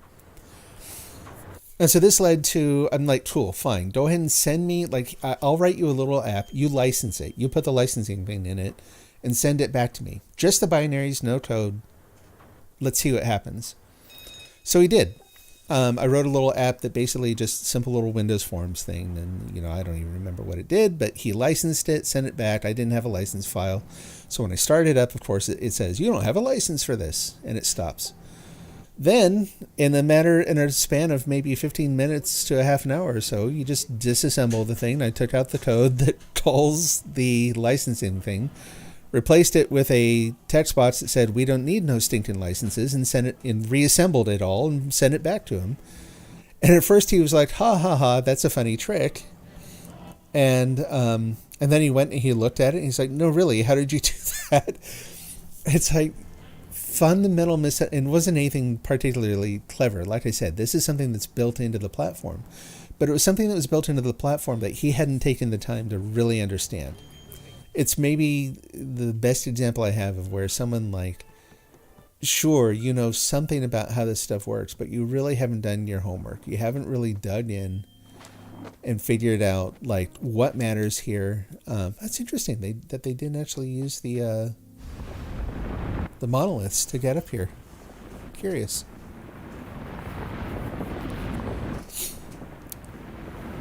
And so that's the sort of thing where it's like you need to take the time, understand the particular technology. In this case, it wasn't just this is actually a really good example based on like what you're asking, like when they need to know the entire program to be able to make those sorts of things. There are principles of, like how cryptography works, how signatures and hashes, and are they offering security or are they offering signs of integrity? Like fundamental things that, again, an experienced developer who has done their homework will look at those things, whether it's in a system that they already know or it's in a system that they're getting ready to learn, and they will be able to look ahead and say, okay, here's what this is meant to solve. Here's how they've changed it. If they've changed it that way, that seems odd. There's a key part of the problem that you just can't avoid. What did they do with that piece? Where did they put that? How does that part work into the solution?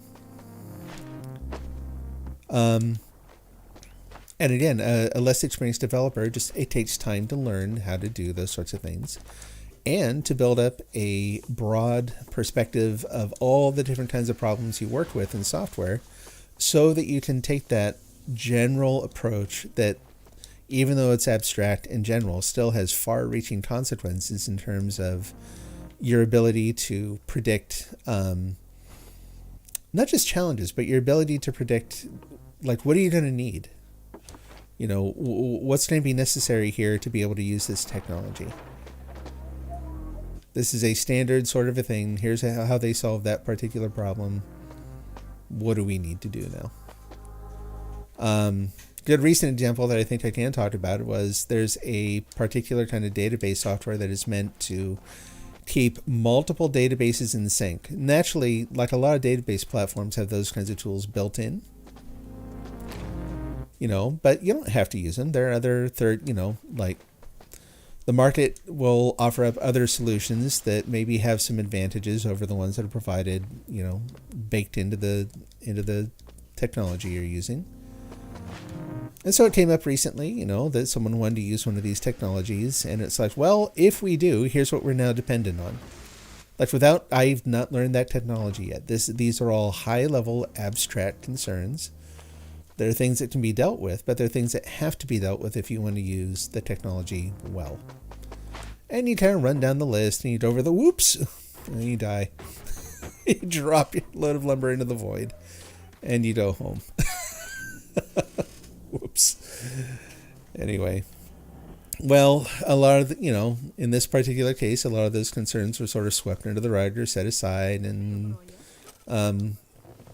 I can't talk consequences, but I can say that, that they proved to be well-justified concerns. So yeah, an experienced developer is going to know a lot of different things, both about coding and about technology in general, that will allow them to better adapt to changes, to uncertainty, and to risk than a new developer will. And specifically to your question, no, it actually does give them insights into things that don't require you to know Oh, we're finally having an election. Ето, Cool. хорошо. Мерси час. Who do we have? I still don't. Oh man, I still don't have the guy I want. Дистанционния дом муси... Vehicle, public works speed up, toil to coupon rate up. Зей самой. Так быть живой. Collecting resources and foods is a noble cause. Go with this guy. Prosperity of our town, we must all do our part. I don't know who else is going to vote here. Дом находится в... So yeah, good and fair question you asked. But yeah, the answer is that no, you don't always need to know everything. In fact, think about it. That's actually crucial. You think about how massive some software systems are going to be. Any solution.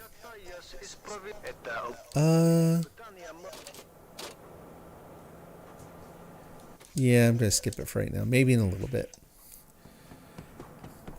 If Ето, the solution to being able to understand the impact of those kinds of changes was that everyone had to understand broadly, like many different things, not even everything, just many, many different things about what went on in the system, you'd kind of be screwed from the start.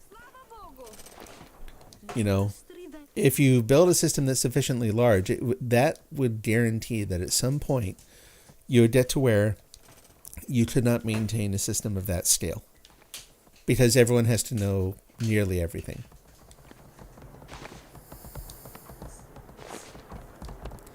That does not fly. That does not work well. опит больше.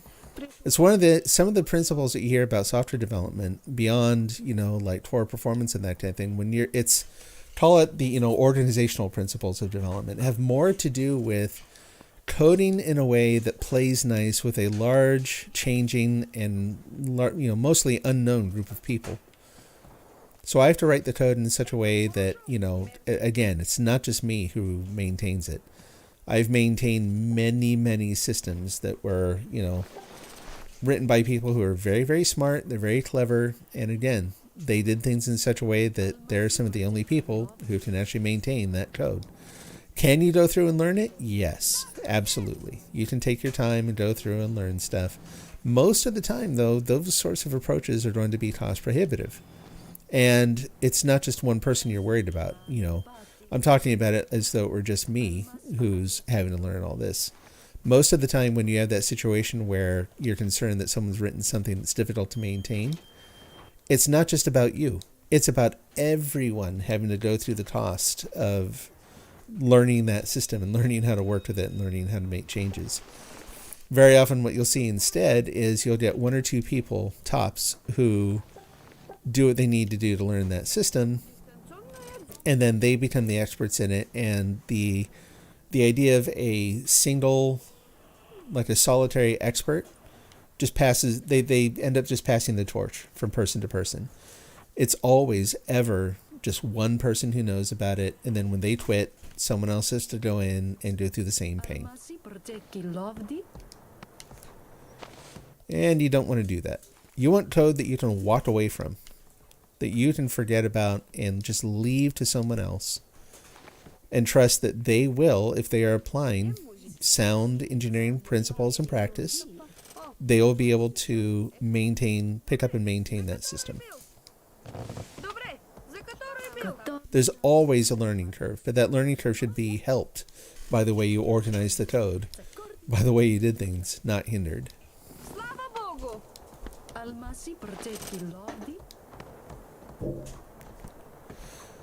So are there conventions adopted by the company, or is it a universal? It's going to be company specific. For almost any given problem, there's going to be dozens, hundreds, however many different good ways to solve the problem, right?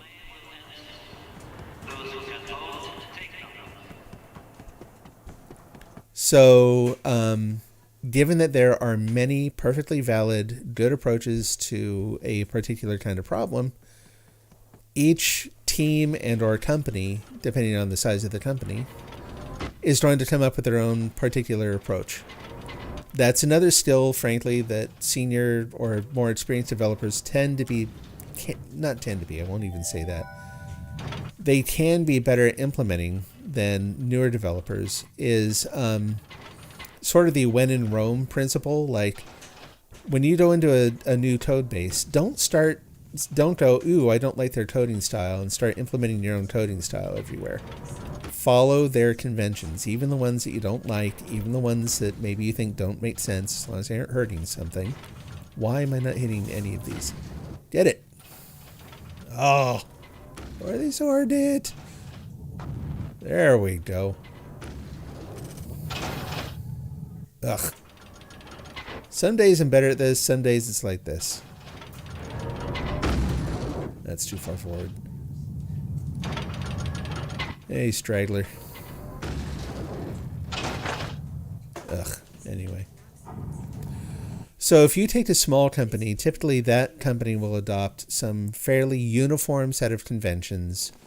In fact, you can actually, I would argue that you could go into a small company, look at the code base, interview the team a little bit, and by looking at the code base and after brief interviews of the team, you could say a lot about the general health of the engineering team in that company. Do they work well together? You know, is there a lot of dissent and arguing and, contention going on? Because you're going to find either that the code is relatively uniform and that people tend to work in a wide variety of areas of the code, or you're going to find that every little area of the code looks slightly different in sometimes subtle, sometimes very obvious ways, and that everyone has sort of staked out their corner of the code base, and that's all they maintain. They don't actually trade responsibilities at all. So that's a small company, though. A small company with a healthy engineering team will tend to have a relatively uniform set of practices in their code base. That is not a common thing. It is difficult to find or to coach and construct a team that operates that way, because developers, like a lot of people, are very opinionated about their practice. It is a common weakness that developers find it difficult to adapt to other people's patterns, not just because they're picking up the apples and just putting it back down. Not necessarily because they think that the code's going to break. It's just they don't like it. It's not their coding style. I have a different style. I like to do things a different way. And as an experienced senior developer, I would say, tough toodles. Like, this is not about you. This is about the group and maintaining code over time. Get in line, please. But anyway, you do find, like I said, it's possible you will find a small team that does that. So if it's a really big company, you're going to find that pattern replicated throughout the company. I don't know that you would ever find a single company outside of extreme policing of your code base, which is a bad thing, kind of a whole topic in itself. Outside of extreme, like I think IBM used to do this sort of thing, where they would have tools that ran when you checked in your code that would reject it if it did not align down to the spaces and tabs, the sort of conventions that they had decided on. That is excessive to me. Okay, that one's dying now. And we still have Tempura Island out there, which is useless to me. That one is a death trap. What else can I do around here? Is there anything else is there anything I haven't built? So even in a healthy company, you'll very often find that individual teams all maintain either teams or departments or divisions, however you want to break it up. The smaller units will maintain their own styles, right? They'll maintain their own conventions. Now, where they have to integrate with the other systems, there they will come up with things where they tend to have to align more. Even then, you can get a lot of variety, right?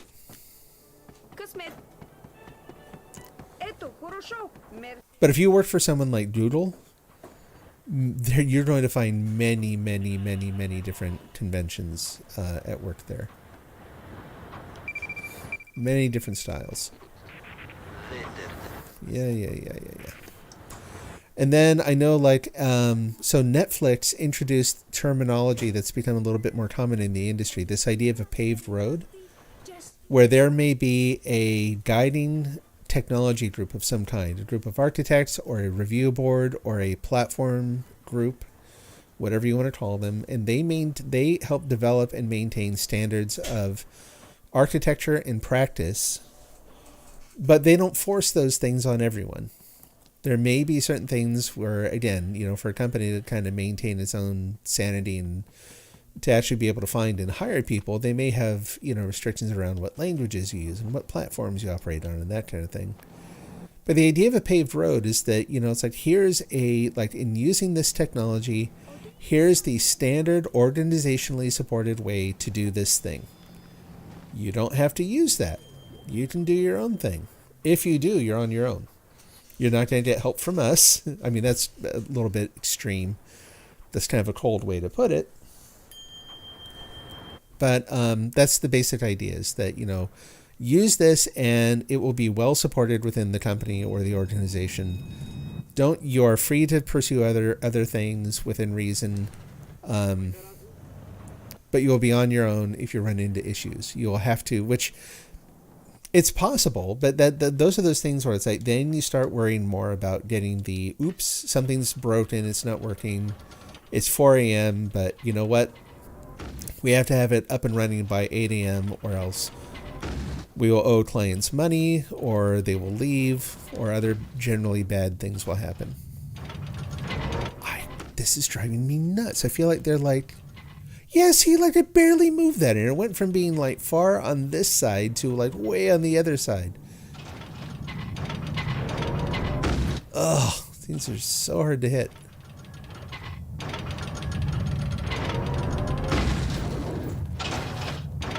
Okay, so up just a little bit.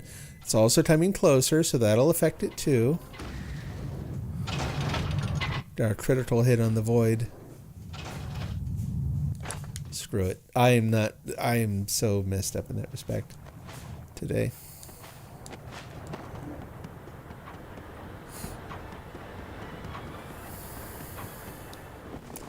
So like if I go into a new company, I generally, one of the first things I'll do is I'll ask to fix a bug or something. Just because that's going to be a good sort of a bounded way to go start looking at all of the things I've been talking about. How is the code organized? Who maintains which pieces of it? How consistent is it?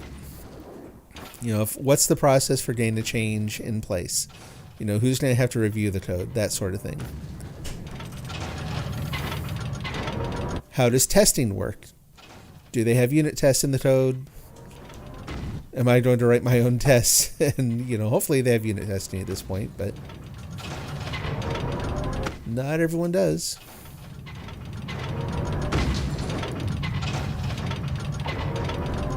Oh, I'm doing so bad. So lousy today. 3 more shots, and then I just gotta go make more ammo.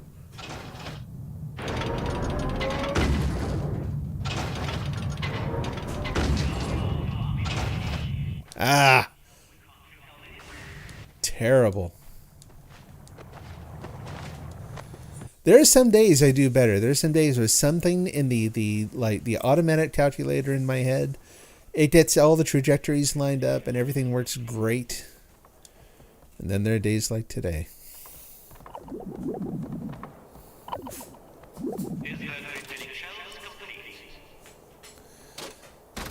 Okay, let's see.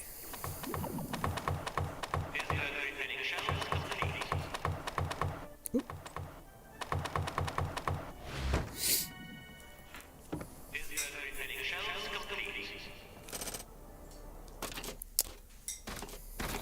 Do another one here.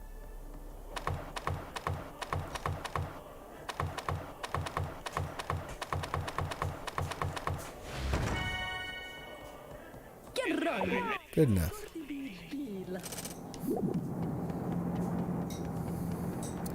How many apples do I have? I've been like almost 1,000 now. Wow. Got everything I need, right? Yep. Actually, draw that. Let's just go out. Stop overthinking everything. Just go out there.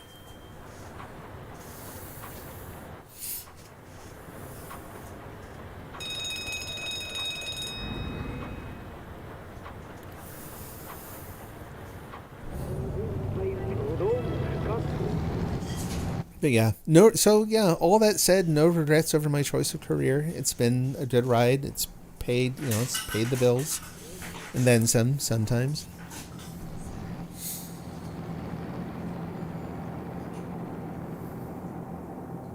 Still didn't implement the mech suit. Yeah, I kind of wonder about that. I would love to see. I'd love to see some version of that. I'm very curious to know how it would work, though. Like it looks really cool, but I have to think it would be slow. It would be kind of prone to the same sorts of issues that you have with the turrets and stuff. It's just they're gonna be challenging to use. Let's back up here a little bit. Two things, and they're probably apples. I'm willing to bet they're apples. They're apples. Peaches, whatever you want to call them. Alright, we'll have a little snack. I'm honestly more looking forward in this game to more social features. I'm looking for things to help build communities better. And they've started to add some of that, like being able to discover islands better and that kind of thing. Already in there. Ooh, nice. Aha. Get some real work done here.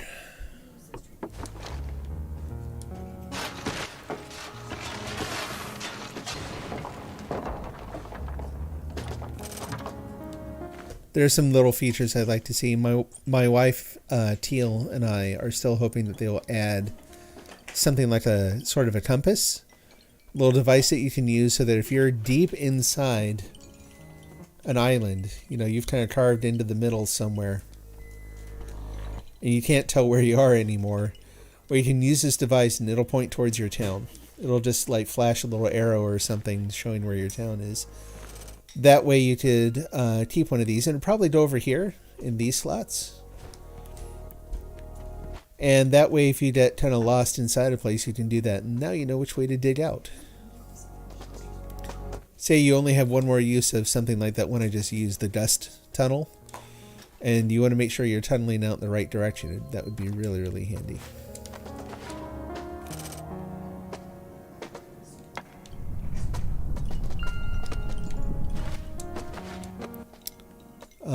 But honestly, I don't know. It's hard for me to think of things that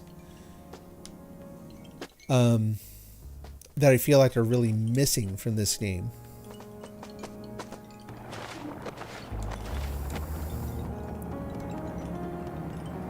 There's so many aspects of the basic elements of the game that to me just work so well.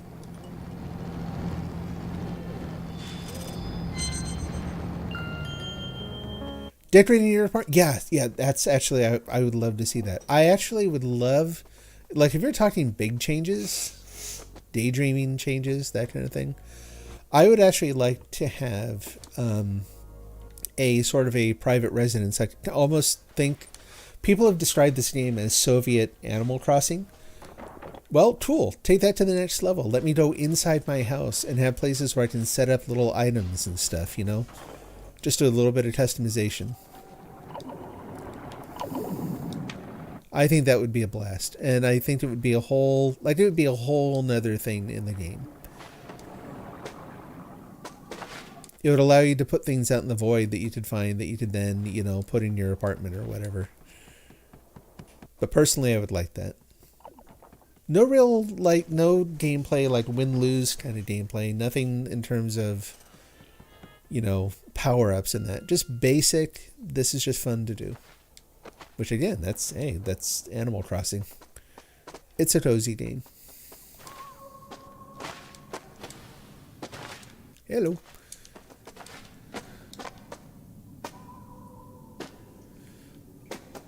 Well, thanks for letting me blather on so long about programming and stuff. It's a little therapeutic to go over some of that stuff. And what's funny too is everything I say, there's an imaginary person in my head that is listening to and judging and testing maybe emphasis on judging, like everything that I'm saying there. Like I said, I'll stand by all of it. It's all accurate representation of the career I've had, at least.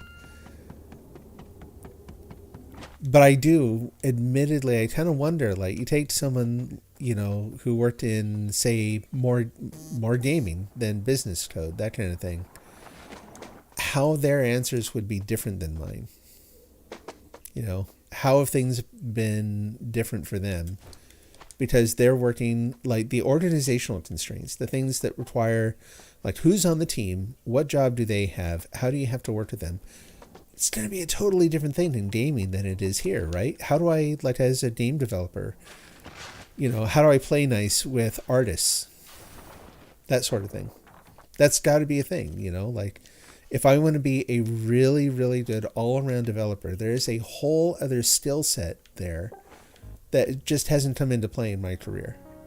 I mean, it has, just in a different way. Like, I've talked to a lot of QA engineers who have been, they've had a lot of problems with developers. Developers just basically don't like them.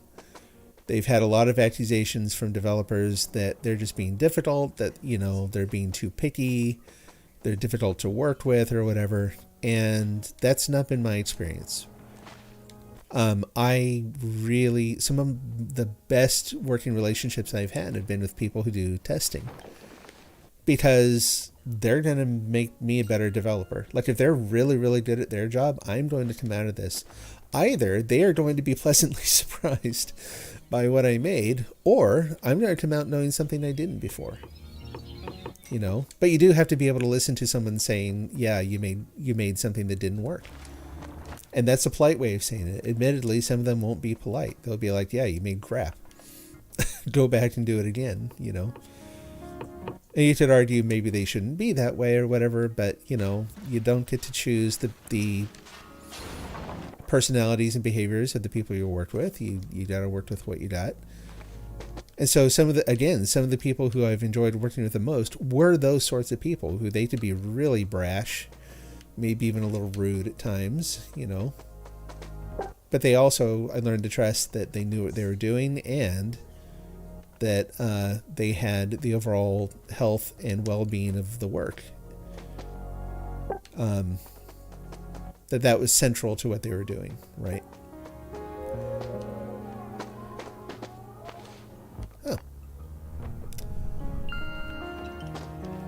So in that case, there's a certain amount of that you just kind of go, okay, there are kind of severe, rather profound personality differences going on here. That's okay. I will not allow myself to be abused. That's important. But I will also regularly offer some grace so that we can, build a better working relationship, and that pays off over the long run. If you asked me for the best general advice in terms of, this might be general career advice, is I found to draw a nice, healthy line between preventing abuse. You don't want other people to take advantage of you or to do things that are harming you in some way. But at the same time, if it's just difficult, it stems largely from differences in approach or personality or style, or there are whole groups of people who are maybe just naturally more brash than others.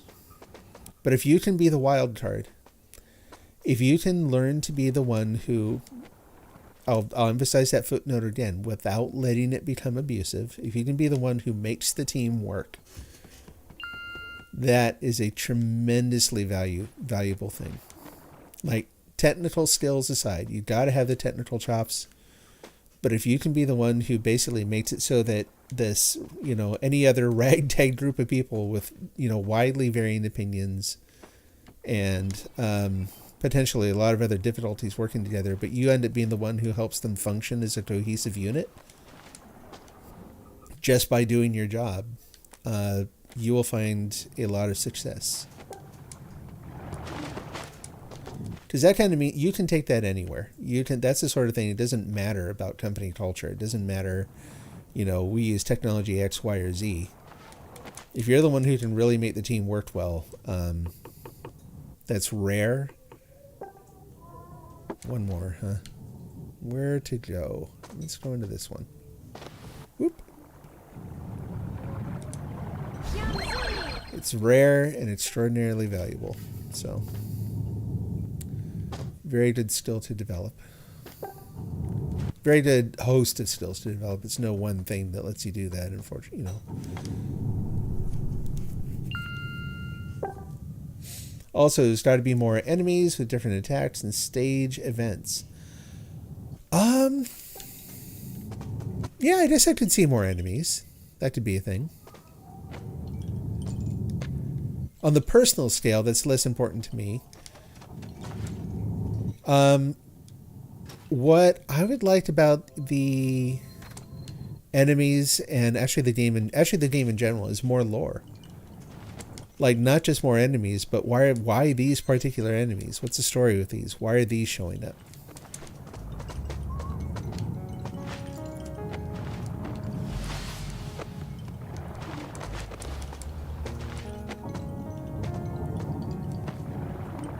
Uh-oh, I just saw a health bar out there.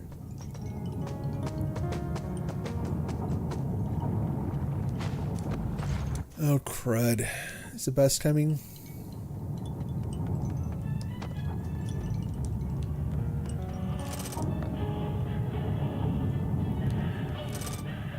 It's never fun to be looking at your town way over there and seeing someone stomp their way through it. Just leave that there. The thing about starting the game is that there are no missions. There's no story progression. There are no character progression and loot. There's no items. They're just yours. Okay. I'll wait for you to finish your thought there.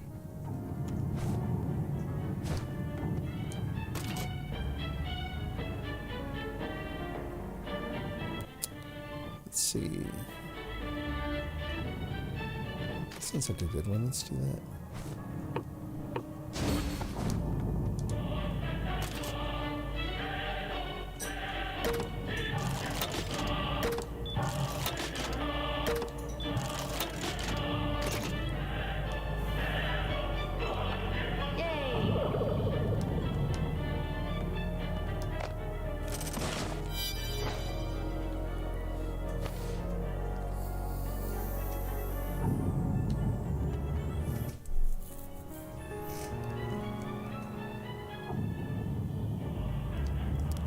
I don't see anything smoking. I may actually just stay out here, I think. Oh, you did. You were reposting the message from a few minutes ago. I guess. Oh, okay. Let me go back and look.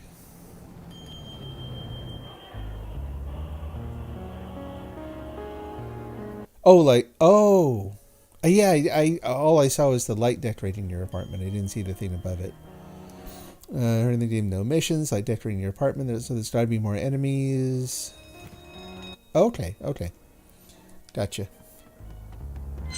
Yeah, I would like more lore. The missions, maybe. I would probably personally ignore them if I could. Like, one of the things that we saw happen when the game was released was that people really just kind of blazed through all the basic stuff. They treated it like a little bit like a race, right? They tore through all the basic content and then was like, well, what do I do now? It's like, well, this is kind of meant to be a ongoing sort of a comfort, cozy, steady state game. Like, you go in and you kind of keep going. There's a less defined idea of beginning and end. Missions, I would agree that they'd probably be good in that they would be an outlet for people who really liked more structure and more direction in their games.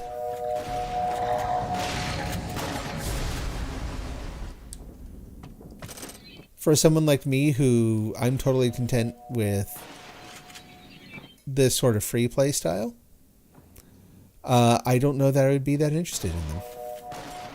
Now, if they connected the lore to those missions, if the missions were what you need to do to learn things about the game, suddenly I'm on board. Then it's like, okay, now I've got something I'm genuinely interested in. But yeah, it would. I guess I'd have to see the actual implementation. So the way you would do the game would be like a tower defense game. The towns would be attacked in waves, and with each wave there would be lore and new missions.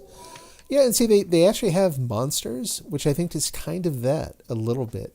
I know it's a tower defense game. Even uses a similar rendering engine. Like, very different art style, but you look at the graphics and they're clearly in the same family. Uh-oh. There we go. Need to put some steps up there.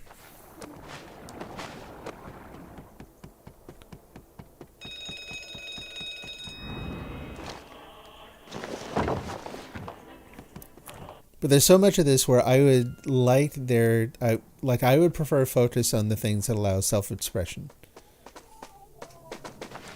With the lore also. Yeah. But it's interesting. I think there are a lot of different ways you could go with it. At this point, I don't know, like finding more, continuing to find new players still seems like the most important thing. New a dating online. Oh my gosh. Let's take this person and flush him down the toilet.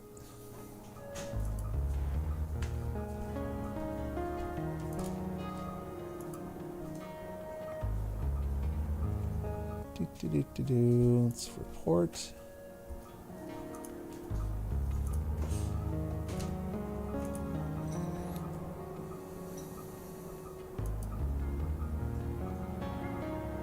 And they're done.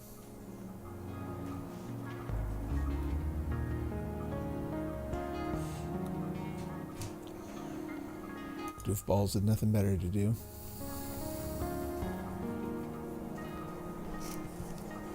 Around the idea of like self-expression, well, part of it is what we already talked about. It would be being able to do stuff within your own space.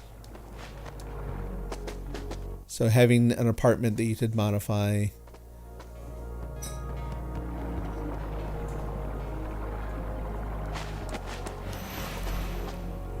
What kinds of things would work in town?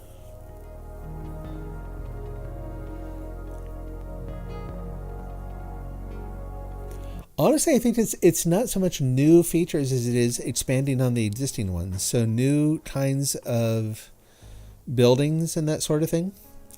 Being able to, over time, I don't know, maybe more meaningful interactions with the people who are like actually getting some of the lore from the people who come out of the Matryoshkas. Different things that encourage the people in town to settle into different behavioral patterns and that kind of thing. So, yeah, I know. Those. Don't you wonder, like, how do they actually make any money or anything off of those things? Like, they must. Otherwise, why do it, you know? Who actually buys into those things that keeps those people going? And whoever's doing it, stop it. Just let them die.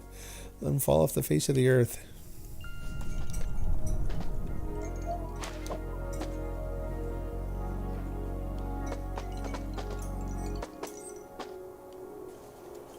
Let's see. Things that let me set up, somehow control the rate at which I earned Freeman dollars. So that's starting from a problem I have, right? Like, there's stuff I want to do with the Freeman dollars, but it's pretty much, it feels like a more or less fixed rate of earning. Like, I seem to earn them mostly by varying the work that I do. Like, keep working What? Oh, keep working. Create a lot of variety in the work that you're doing. They'll occasionally show up at random. It would be nice to have something that maybe wasn't quite so random. Like, I don't think you want to... It would tip the balance of the game if you made it so that you could earn arbitrary quantities of Freeman dollars. That's not really what I'm looking for.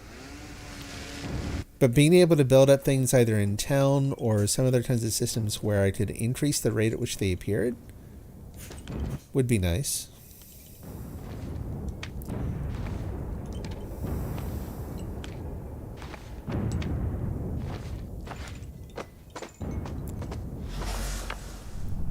But I mean, the rest of it really does boil down to pretty simple things, I think.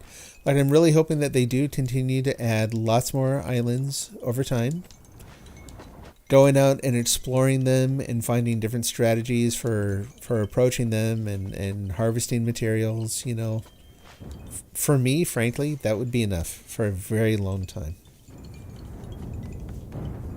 Yes, I've seen the Voidka. I did not find it actually, personally, it didn't seem like it did much, but that could just be I wasn't paying attention. Try to break the dolls by dropping metal nuggets on them.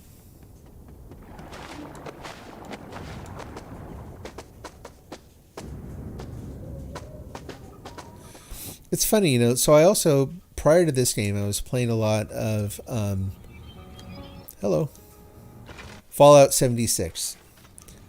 And there's a lot of stuff in 76 that I really like in terms of being able to customize your camp. I like the ideas that they seem to have tried to implement in how you customize your character and your weapons and stuff. But in the end, Fallout 76 ends up being a recipe game. There isn't nearly as much practical variety in the game as you would think at first by looking at the systems they've implemented. Like, there's a billion different kinds of weapons and tons of different upgrades, but most of them are really ineffective. So if you want something to work well and you want to keep up with the Joneses, because the Joneses are going to be the ones who determine the difficulty of events, right? Then you've got a very much more limited sort of a palette of options to pursue in terms of your weaponry and defense, your armor and stuff. Also, 76 explicitly rules out certain mechanisms that would make it possible for players to set up little economies. Like, they have a billion different kinds of currency. None of those currencies are actually used to help players set up anything interesting. All the currencies in 76 are there so that they can make you grind harder. You know, like, oh, well, if you want to get this sort of thing, well, that other currency you've saved up, that doesn't apply here. No, you've got new currency that you've got to earn. And you can only do that by grinding for hours and hours and hours every day. So in that game in particular, I've always wanted to see things that would let you actually, like, you know, and I'm not talking about giving, you know, if you pay for content, you shouldn't be able to give it to other players because you had to pay for it. Totally get that. But there's a bunch of stuff that you don't pay for in the game that you still can't give to other players because reasons. Because it kind of breaks their, so far as I can tell, it kind of breaks their grinded out model. So for the longest time, I've been thinking about what would I want in a game that had to do with setting up those sort of economies and specialization. So you, like, it's just time prohibitive, or it should be time prohibitive to learn all the skills. Like, you shouldn't be able to be a weaponsmith and an armorer and a technologist and a, you know, all those things. You should have to pick and choose. Because in doing so, then different people will make different choices, and you set up systems of people in your game. You know, you have to work together with other people to get stuff done and to make good stuff, and it encourages a kind of social bonding, right? That's what I would like to see. Well, I've been in that mode of thinking for so long that I haven't really thought about, like, for this game, I thought far less about what I feel like it's missing, other than he set up they've set up a really, really interesting world here, and I want to know more about the story. And I maybe want some new styles of stuff to get over time, and some different outfits and slightly different abilities. But I'm still at a point where there's so much of it that is fine on its own that I don't know. I haven't thought of any big changes I would want to make. There needs to be a twig button for a tool that you need to use during emergencies. You died so many times even though you had a parasol, but you fall faster than you can equip the parasol. Yes, yeah, I totally agree. There's been, I think, one occasion where I was falling from such an incredible height that it was like, I don't know, let's take some time and enjoy the view, and like smoked a pipe on the way down, and well, I guess it's about time. I should get that parasol out. No. Most of the time, it's like, oh crap, oh crap, oh crap, oh crap, I'm dead. And yeah, you're fumbling through the side menus trying to get to the right one.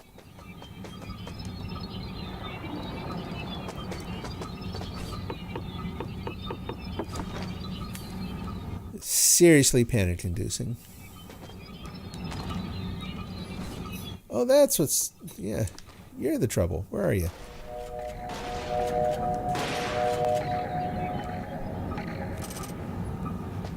You can hear the machine on the other side barfing out one of the flies. Yep, an emergency parasol button would be awesome.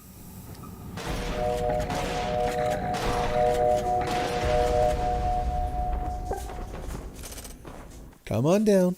We'll just get this over with. Good enough. Oh, you had a friend. But it's funny, it's like even in this little scene, I'm looking at it and I'm like what I want different weapons to deal with the Ratashi different. No. The shotguns are good enough, and the variations that they currently have in the shotguns, where I'm still finding new effects and that kind of thing. Like I think that's going to be fine for a long time. You also think that if the game was still MMO, that the duties and towns should be based on enlistment. For example, I've seen many cases where everybody would be mining and no one loading. Yes, that is such a common problem. But that's one of the things I like in the game, is that it really does require a certain degree of, like it requires altruism on a small scale. Someone's got to make the sacrifice and be the person in town doing the loading. And if you don't, you're just going to lose lots of materials. So it combines a couple things. It's a game of self-organization. Like I've always loved the fact that you can actually talk to other people in town directly. I think that's a really good thing. It's a really interesting mechanic, because then the problem of self-organizing, of getting a group of people together who can't actually talk, but have to assign roles and cooperate to get some important work done, makes for a really interesting scenario. And it's totally possible. There are other people have found really clever ways to communicate in game. And then they've also provided the things like the megaphones and the recorders, where you can leave hints for people and that kind of thing. It makes for an interesting dynamic. But the other side of that isn't just cooperation. It isn't just coordination of people. It's the altruism thing. It's the idea that some of the roles are going to pay less. They're going to be less rewarding. They might even be not as fun. But do you get all your enjoyment in the game from doing a particular kind of job? Or do you like seeing a group of people come together and do something, as a unit? The game favors people who like cooperation. It absolutely favors people who get deep satisfaction out of watching a group of people come together and accomplish a goal. Just self-organizing, right? I've carved enough tunnels now. It's actually kind of tough to find my way out here. There we go.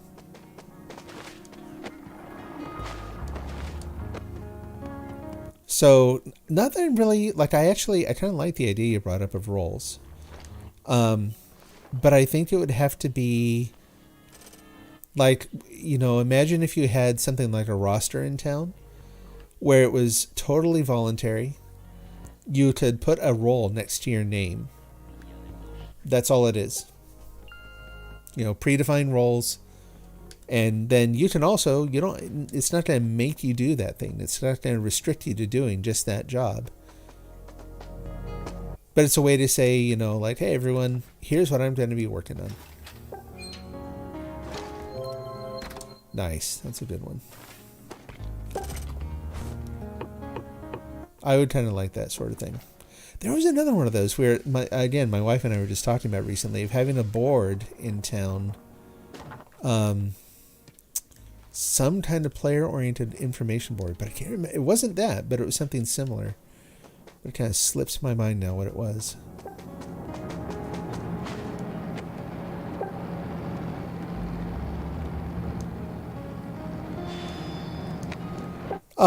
Yeah, there's less of a goal, far less of a goal in this game than in other games, and personally, I am totally okay with that. I can decide what I want to do. I personally don't favor or require a lot of structure in play. I'm enjoying what I'm doing right now. I'm thinking on a small scale about, like, okay, what resources do I really need? What are we short on? And it's just an ongoing thing. And every once in a while, like, other people will come into town and there'll be some kind of interactions with them. And again, all that stuff is enough.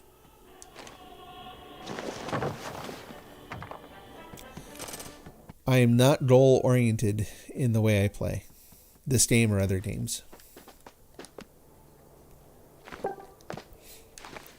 That's why, like, 76 actually ended up being, you meant his job positions. Oh, okay. My bad. So 1/5 miners. If you decide to mine, but the job was taken by 5 out of 5, then you would get less pay at the Ministry of Labor. Interesting proposal. If it's one of those things that you can enable on a town-by-town basis, personal thought is I would not vary the coupon rate, only because I would use it as a structured communication tool, but I don't want to incentivize a behavior that should be a consequence of altruism, if that makes sense.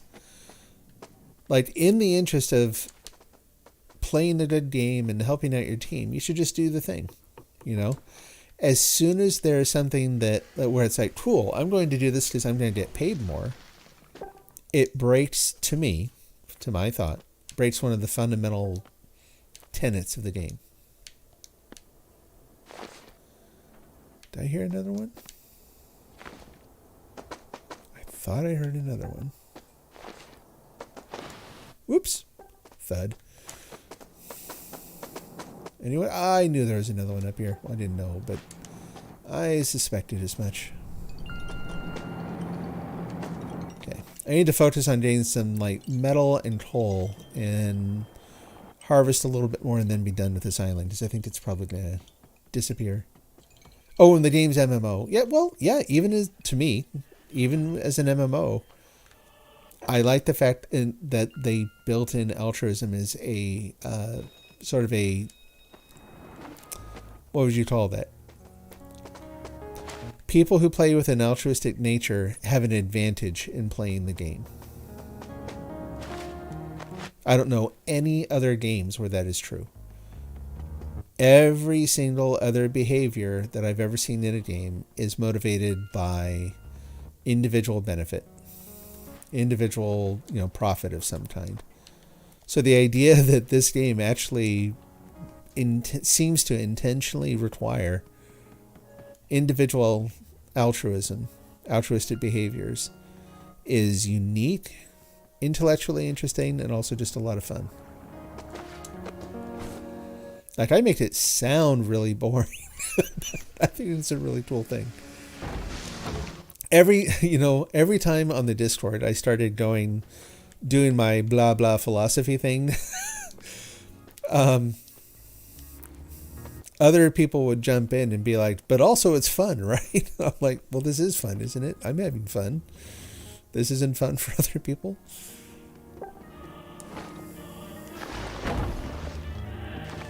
We all enjoy our own things. Oh, not that way. The town would have all roles that pay.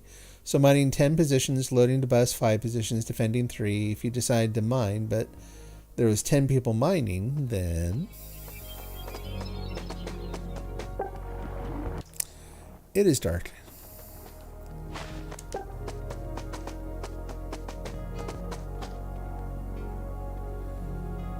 I'm not going up there. There's just no two ways about it. It's full of monsters. I fall off and die all the time when I try going up there.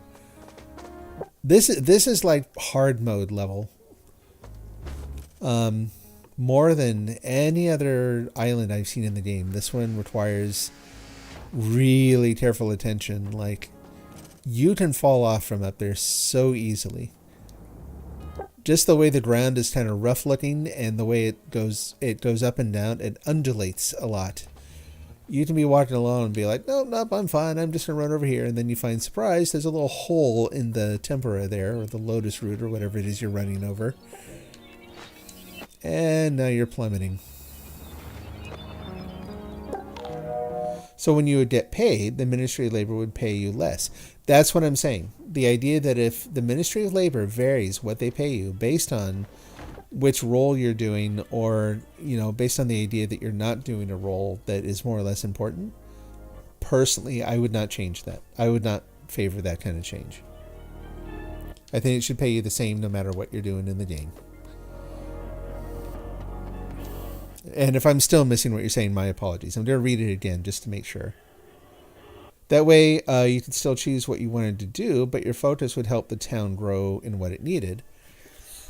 Let's put it this way. Let's say that instead of giving you a different toil to coupon rate, that doing that added they might be irrational, but let's just play with it for a minute. Let's say that acting in a role that was needed instead gave you better, less energy usage. Right? Like suddenly your town's more energy efficient by doing that. That to me would be better than individually, personally, getting more coupons for fulfilling a needed role. So fulfilling a needed role, giving you something that benefits the whole town, not you individually, yes. Something that gives you, coupons, not so much. Personal opinion.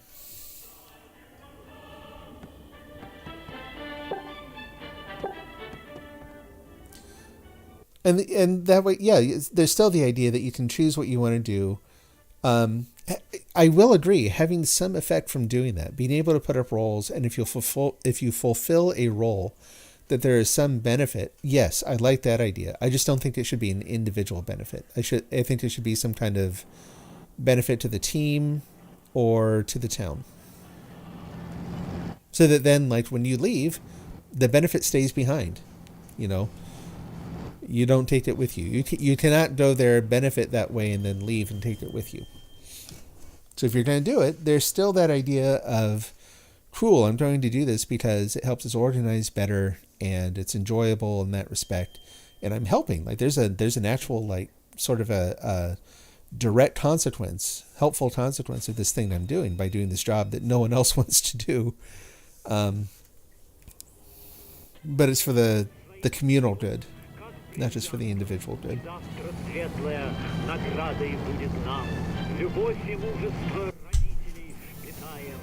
Apparently I'm becoming a communist in my old age. Which is not true. I say that as a joke just because the political climate in the U.S. right now, that's becoming a more problematic thing to say again. More and more people are going back to the 50s in their mindset around, alternative political ideologies that, yeah, it's a thing.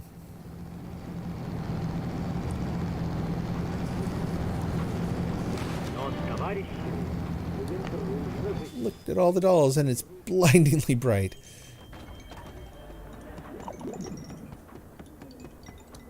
Oh yeah, so here's an example of what I was talking about, the communication in the game. So this is my way of telling people, yeah, go ahead. If you're here, don't hold off on reviving the citizens, go ahead, like do the higher value work. Whoops, forgot I already had another one. Because it tends to be one of the unspoken things when you go into a new town, right? Is, do I go ahead and actually, defrost the people, or do they want to do that? Because it tends to be a high reward activity, so this way, people know. I've got another recorder down there basically saying, hey, go ahead, join the town, build your residence. So there's some Eagle dollars. It's interesting. I try to pay attention to what I'm doing when they show up. And in this case, they showed up near a place where I kind of shifted the kind of work I was doing. And doing what is generally deemed valuable work, but it's also different than what I was doing before. I think that ends up being a key. That's why when I end up getting stuck in a cycle like I did earlier, and I'm doing nothing but shaking trees for like hours at a time, you don't see nearly as many Eagle dollars showing up. So what benefit would you get by doing the rolls? Only the person that chose to do something that didn't really happen in the town would not get the same rate. Isn't certain duties paid more than others right now? Like apple picking is very low. Yeah, it is. They are paid differently. And I'm saying that should remain. That the work has its value and, it pays whatever it's going to pay. So that if I, put it this way, I don't know if this will communicate it or not. If I come into a town and I know that there's work to do out at the island that is high value. Oh, so even now, if you choose to just apple pick, you don't get paid well. That's correct. And that should still be true.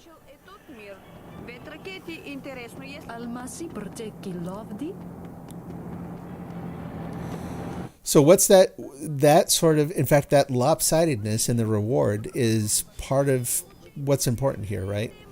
So if I, let me throw that over. Oh, sorry, lady. She's going to be feeling that for a while. Oh, spot on. Look at that. Perfect. Let's see if I can do that again. Yeah, so the pay is not even. Doing one thing pays more than another. Cool. So if I come into town and I'm interested in mainly getting coupons that are going to be in my pocket, they're going to be used by me, they're to my benefit, then I can choose to do the role that pays more. Well, there's a problem with that though, right? If I only follow that logic, it means, just like you pointed out, certain work is going to be neglected. So if I choose to do nothing but pick apples because it turns out that I'm in some town where they're low on food, I'm not going to get paid a lot, but the town will benefit because the town's not going to lose people. Okay, hold on. No, that's not, nope, not that. Gotta fix that too. I'm not going to be able to get over there in time.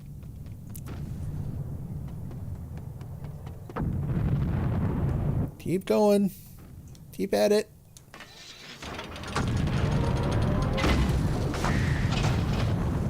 Whew, barely. Okay. So that sort of lopsidedness is essential, right? Because that means that in order for the town to work, someone is going to have to, at some point, choose to do the thing that is less individually valuable to them. So all I'm saying is that that's an aspect of the game that I really liked. The idea that it requires people to think about the group sometimes more than the individual. So if you create a system that compensates for that basically makes it so that I can offset that and get more personal benefit by by choosing which job I do, it negates that other mechanism in the game just a little bit. It makes it so that it's no longer a matter of, favoring things that are good for the team or the group. Now I'm getting I'm getting individual benefit from things that really should probably benefit the town more. So picking the duties that is needed for the town would just ensure that you get paid a fair wage. Yeah, and I'm saying you shouldn't. I'm absolutely saying that you should not get paid the same amount for jobs that maybe have lower value.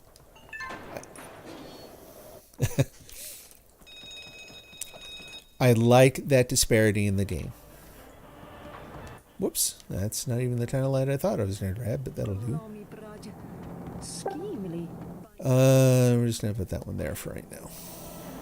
Comrades, Like, this is not the to me, the challenge here is not about establishing fair pay in the game. Like, you could establish fair pay in the game just by making common pay rates for all the work. That way you just go in and you choose whatever work you want to do. Just choose the thing that's fun for you. But it removes another important aspect of the game in doing that.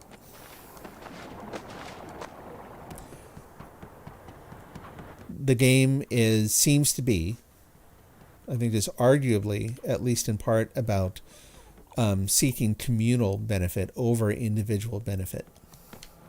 Not exclusively,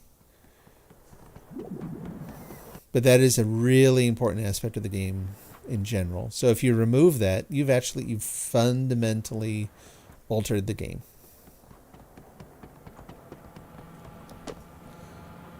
Okay, sure. No, and like I said, I understand there's a possibility of that. So I'm doing my best to get my own idea out of my head and just listen to your idea. So you go ahead and try and see. I'll see if I've kind of botched up something here again. How are we doing for energy? Oh, we're fine. Doing good.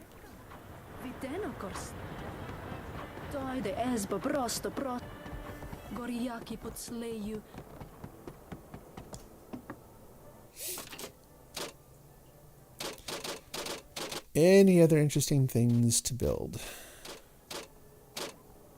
Don't think so. I can put in a slide. Whoa. That is a heck of a puzzle for some playground equipment.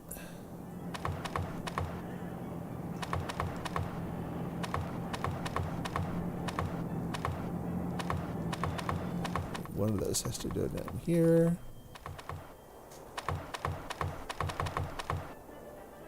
Okay.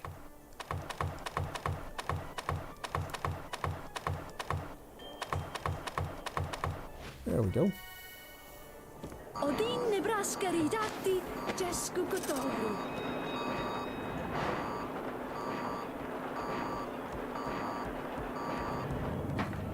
Ето, хорошо. Мерси час. Oh, wow. We're totally booked up on mandate limit.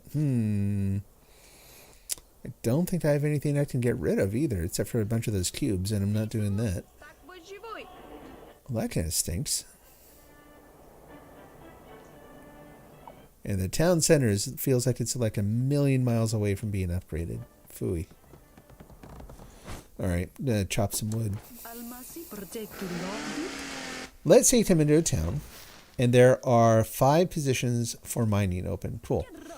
2 for loading the station, and 2 for defending. The mining pays 10, the loading pays 5, the defending pays 3. If all the mining positions are all taken, then you still choose to mine, then you wouldn't get 10, you would get paid 7. Okay, so that is different than, I mean, it's kind of flipping it around, but it's still essentially the same thing I was thinking so far. That way you're influenced to do what helps the town and not what you just feel like doing. Yes, I believe it or not, I understand what you're saying, and I'm saying I don't want your pay to change based on doing the role that's needed. Like, fundamentally, that's not a system I would want to see. If instead, like you were talking there, let's say, like in your examples, you're saying all the mining positions are all taken, then you still choose to mine, then you wouldn't get 10. Get 10. So you wouldn't get 10 coupons, you would get 7 coupons. But you are receiving the benefit. I'm saying you shouldn't be the one to receive the benefit. I would rather have it so that doing the job that's needed does something like makes the town more power efficient, lengthens the daytime, or does something else that has a mutual benefit to everyone playing, not just you.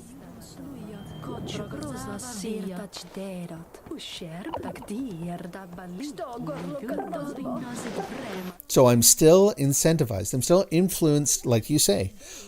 If what if the things that I do like that, by choosing, like, if I choose to mine, the town doesn't benefit. The town doesn't get the benefit in energy efficiency. The town doesn't get the benefit in day length or in defensive or offensive capabilities, right? But they're not coupons. They're not toil coupons in my pocket. They're town benefits. So the basic system is still there. I am still incentivized in some way to do the job that is needed, to do the job that's, that the town needs. It's just that the benefit isn't even going to be for me directly. It's going to be for everyone who's in that town.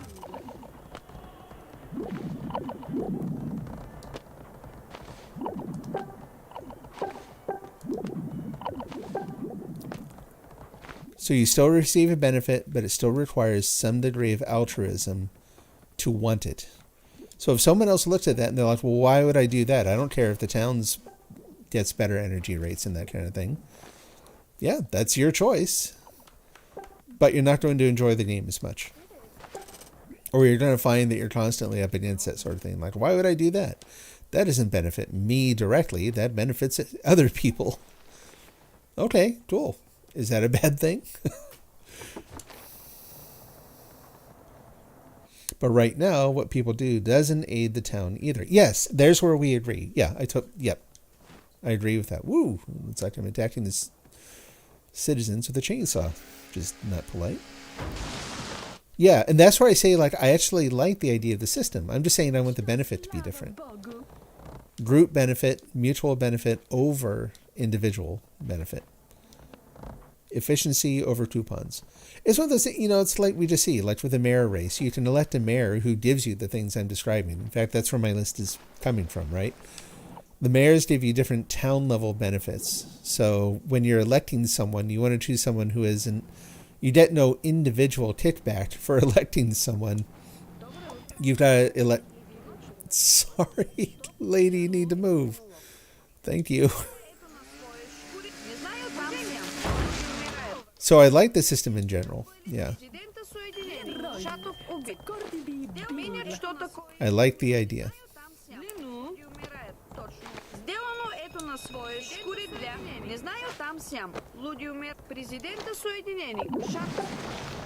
And by that same token, that's why the other thing I was talking about, like getting more Freeman dollars, should be something that requires that same kind of conflict. It requires a choice between mutual benefit and individual prosperity, right? Because that tends to be one of the central tensions in the game, is that you're doing a bunch of stuff that is really ultimately beneficial, less so than it used to be. Whoops. Again, I had apples in my pocket. Why did I drop all the wood? Sheesh. So yeah, I think we probably agree more than it seems. I may be harping too much on the no coupons sort of thing, because for me that's an important aspect of it. But I think fundamentally we probably more in agreement than it might sound.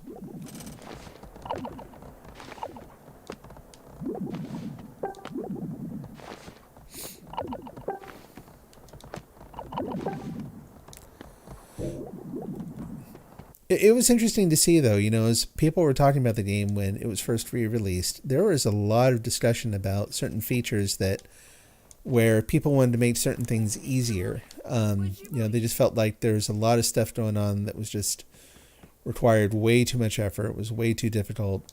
And I think it was one of those things where it's like, yes, it's difficult, and that's intentionally so. Because if you take that out, it kind of isn't the game anymore. Like, it ends up being maybe easier, but also more pointless. And how vehemently some people were sort of fixated on.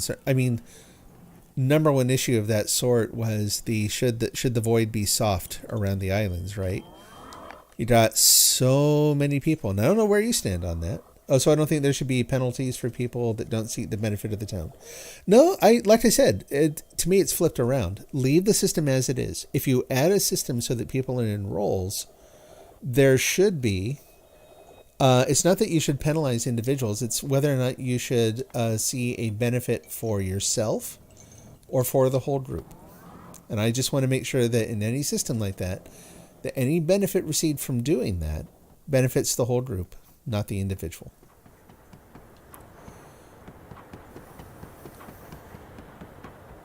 So, to what I saw, what you wrote, I didn't see any penalties listed.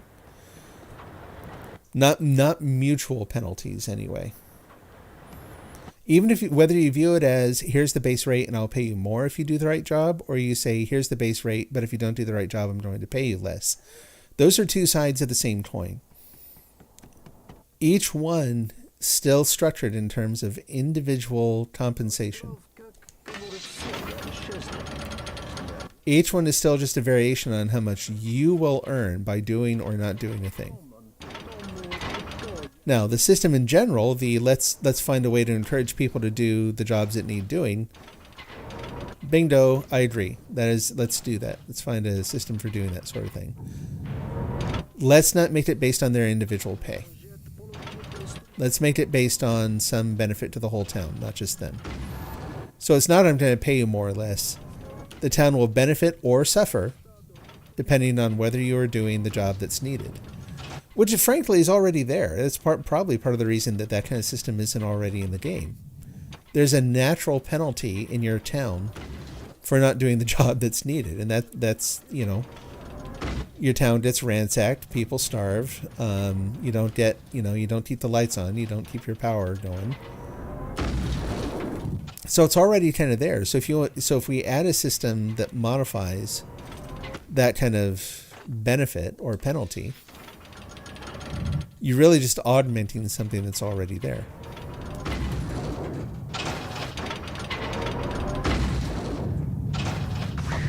There we go.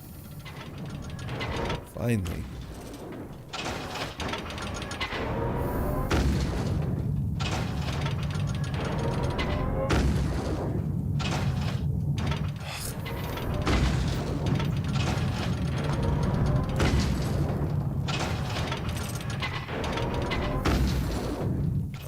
Nope, winged up. There we go. Oh, shoot. Screwed that one up. That was my bad. I mean, they're all my bad, but that one was explicitly my bad.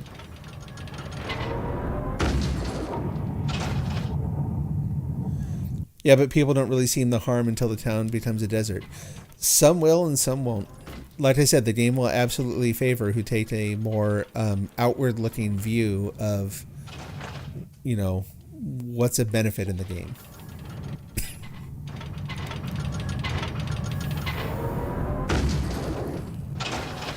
The towns that'll thrive will be filled with people who are interested in mutual benefit. The towns where everyone is acting in solely or primarily their own self-interest will struggle. It's funny. It's almost like that's saying something about something that's not in the game.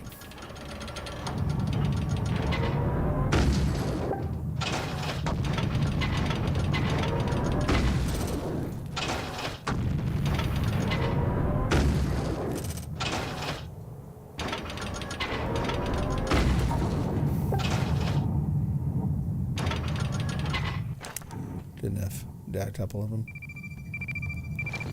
Yes.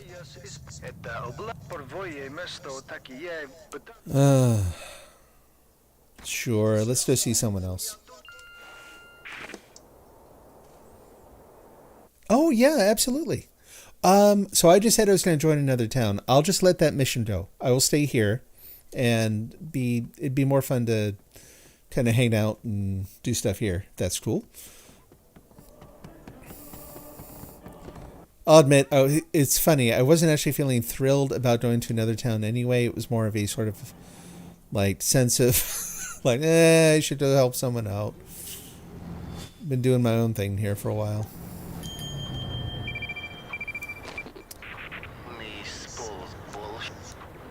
What is my population goal right now? Oh, okay, so we're actually fairly close to hitting the population goal here too. So I need a chainsaw. Yep, see you in a minute.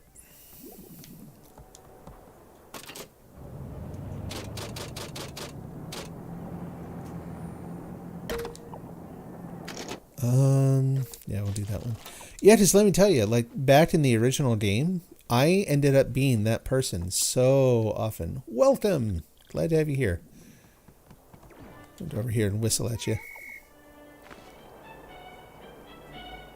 Navoje skorel jezni. Štočtil. Aha. Ирета. I've seen you around the community and stuff. Welcome to the town. Лися. Thank you. So, if it's okay with you, I'm actually going to go cycle the island. I'm going to get rid of the one that's out there right now because it is a bear. It's been out. It's one of the ones that's super, super difficult. It's really easy to fall off it and die. And it's been there for a while, so it's probably going to go away soon anyway. This way we get something that maybe we can work on a little bit more easily. So we'll flush that one and we'll do another one. But yeah, Jen, I was going to say, like, back in the day, Do svidania. I was always that person who stayed behind in town and loaded resources and picked apples. And I watched, like, my wife very often would go out and I watched her level up a whole lot faster than I did. Almasi partekilodi. And it could be a little bit, you know, every once in a while I'd be like, well, darn it, it'd be kind of nice if someone else did this. But at the same time, like I said, it feels like a really essential aspect of the game to me, personally. I think you have to be careful with it. Nice. Ah! The bus! Yeah, I don't have any other... I reset my town, so I don't have any other gestures yet, unfortunately. And then the third one it gave me by default when I started this game was basically get angry. So it's not the most friendly how do you do sort of gesture for when someone shows up.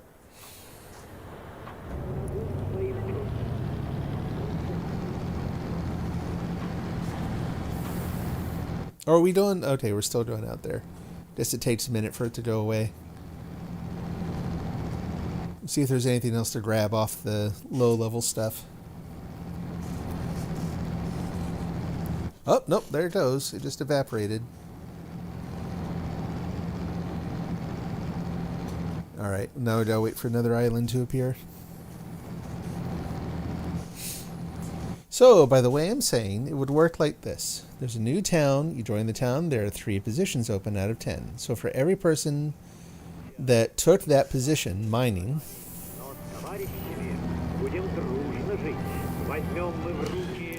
oh, should probably send this stuff back anyway. Do a little cleanup.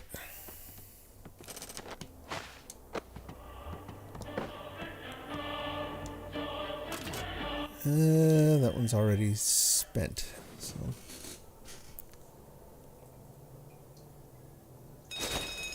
So for every person that took that position, mining would increase by 0.25. See, sure, something like that, where it's like when you take the right role.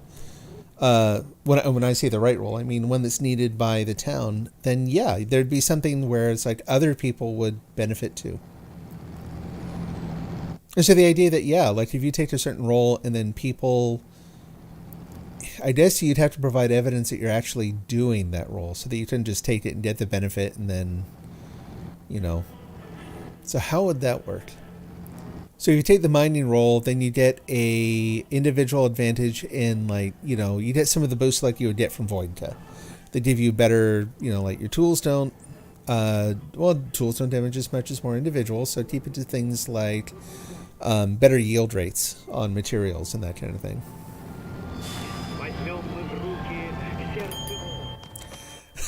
Wisely just sitting it out, waiting waiting on the bus.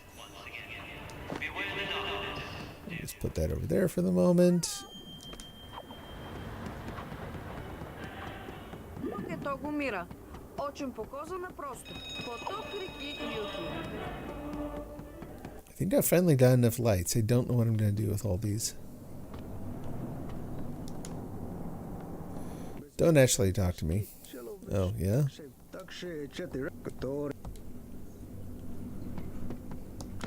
Thank you for that tidbit. A new island has appeared. There we go. And in order to work on that island, let's do this. Это дивно. Вкусни размучения, были на ядему. Спасибо. There we go. Budget. Oop.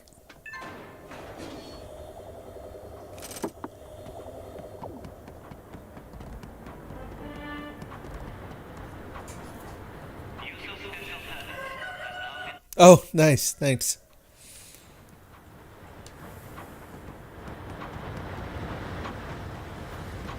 It's an awfully foggy day. I can't see what island showed up.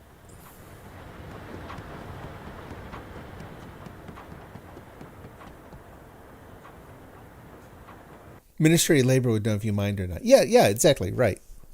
Perfect.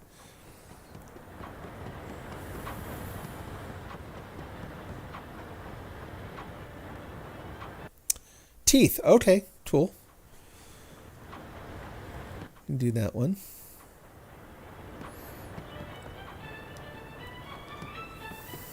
Jackie porto skimli bajne kot. Navoje skorel jezni. Anything else? I think I may have leveled up. I think I just forgot. Yeah.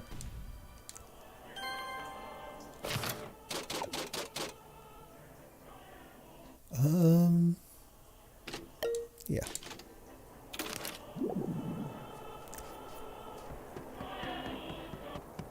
Skimli bajne kot so gramanja mista.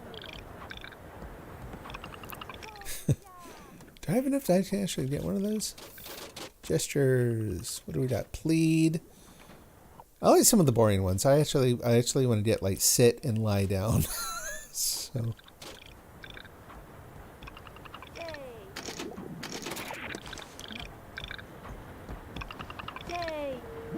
That's fun. Which one? I wonder which one is that.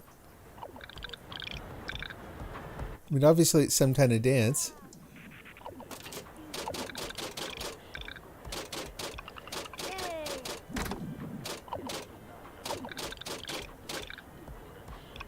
Doesn't quite look like the can-can. Is that the robot?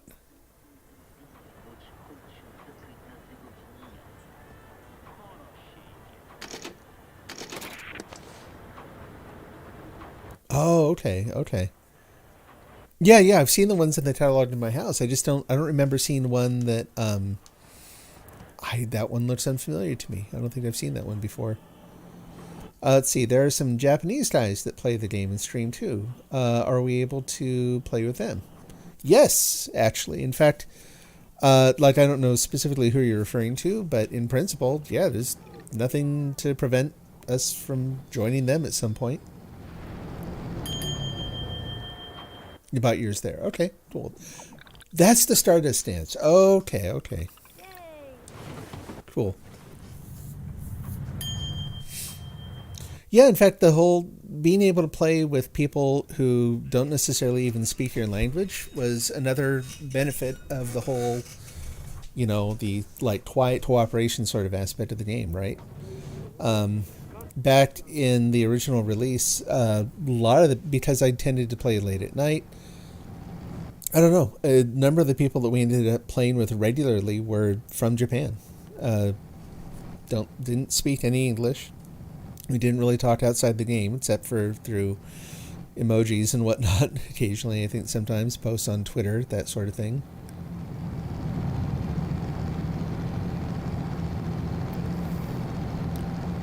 But yeah, it's another aspect of the game that I really like.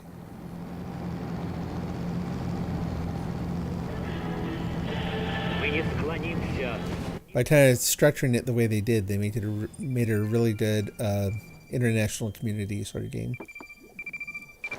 Hello? Oh, sorry. I know. Blew that. My bad. Worms Road, Luminous Bridge, Echo Steps. Let's do that. That should work. Yeah. It's a start anyway. Do one of these.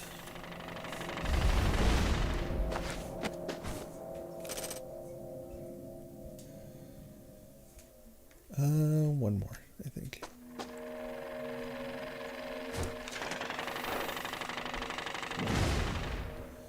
It isn't separate. No, it isn't. No, you can play internationally. So it is one big community.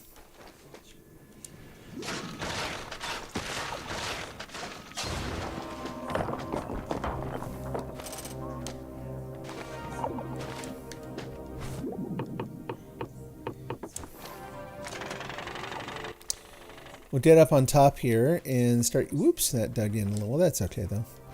Start using the chainsaw to take this out. Because if you do it right, you can actually get a ton more resources out of things using the chainsaw. Whoops. I like to sing while I'm plummeting through the air, apparently.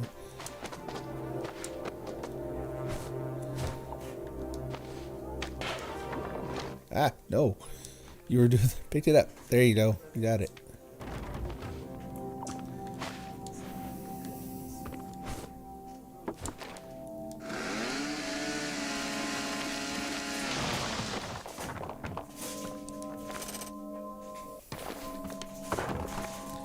No, I mean, I tend to gush a little bit, maybe more than is comfortable for some people about... I really do think this game is a brilliant design in so many ways. Like, really, really groundbreaking. You know, it was developed to be playable by an international audience collaboratively at a time when, I mean, the idea of, like you said, it's sort of assumed that games will be on different servers if they're in different countries or different regions, right? By limiting the communication, it not only avoided some problems with the more obvious, you know, like challenges with trolling and that kind of thing, but also made it so that, you know, it was international. Which is one of the reasons that, like, I got so frustrated with the first round when I'd read the so many negative reviews of the game early on. And all of them just absolutely missed the point in my mind, you know, about, like, why, like, what the game was supposed to be. You know, a lot of people described it as ugly. They didn't like the aesthetic, and I'm like, you know, I get it. If there's personal preference is a thing, but a lot of people just absolutely missed the source material. Anyway, I could go on, but I'm not gonna. I've done a lot of that.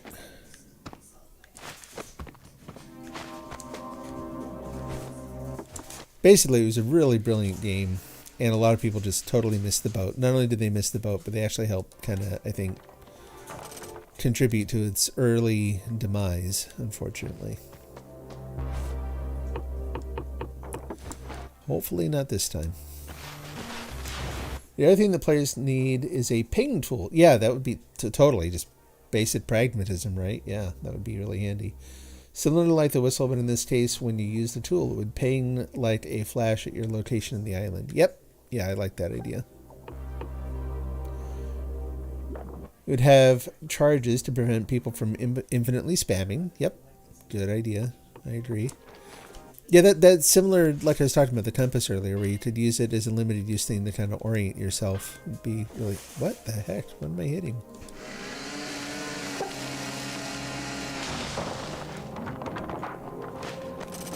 IGN was definitely a contributor. The Wired interview was trash, too. The Wired interview was maybe the most unthinking bit of, sorry excuse for game journalism I've ever seen.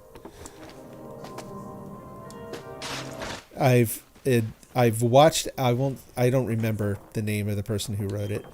I will say that I've watched out for them since, because like I absolutely don't trust anything that they write anymore, because they did such a botched job of reviewing this. And again, I get this is not everyone's cup of tea. Not everyone's going to like it. That's not the point.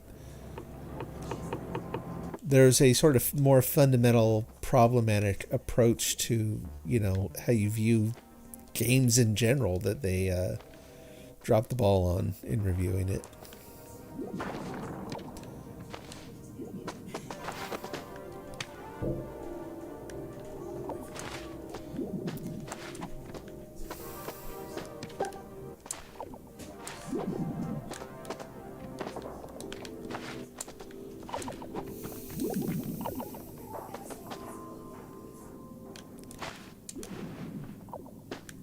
So Comanche Native, I've seen your name around the community. You played the original too, didn't you? Not that it matters one way or the other. I'm just kind of curious as to, like, some people's experience of the game is going to be sort of influenced by, their memories of playing the original.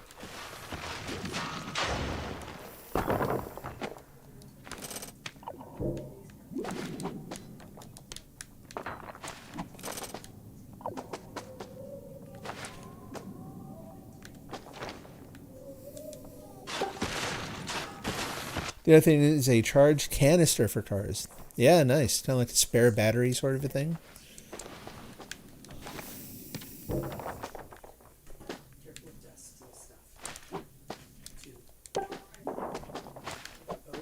Whoops.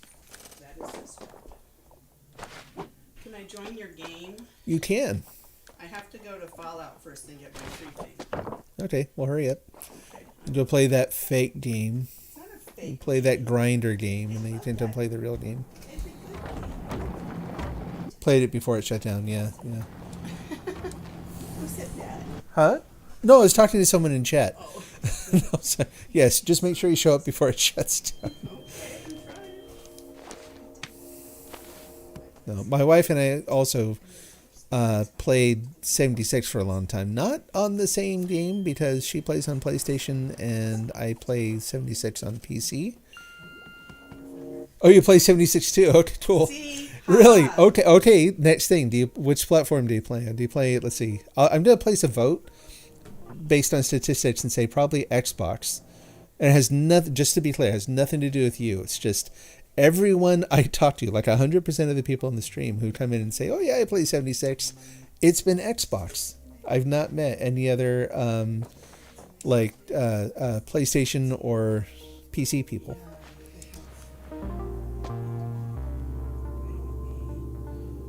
Yeah, exactly, about the cars. It's one of the reasons I have been really hesitant to even start using them in the game, just because I've heard the same sorts of things. It's like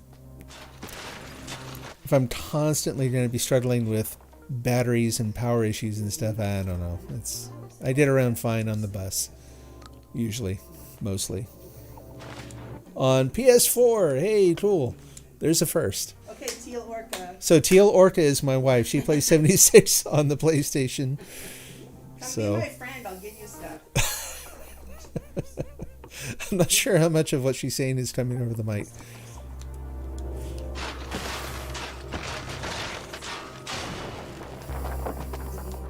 No, she said, "Come be my friend. I will give you stuff."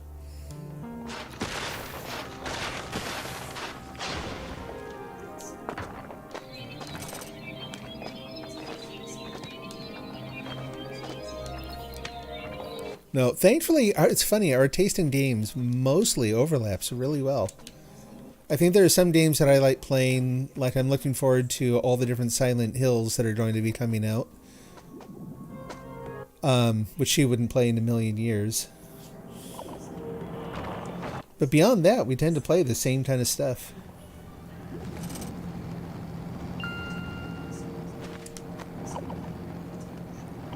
They got that. I didn't see who that was.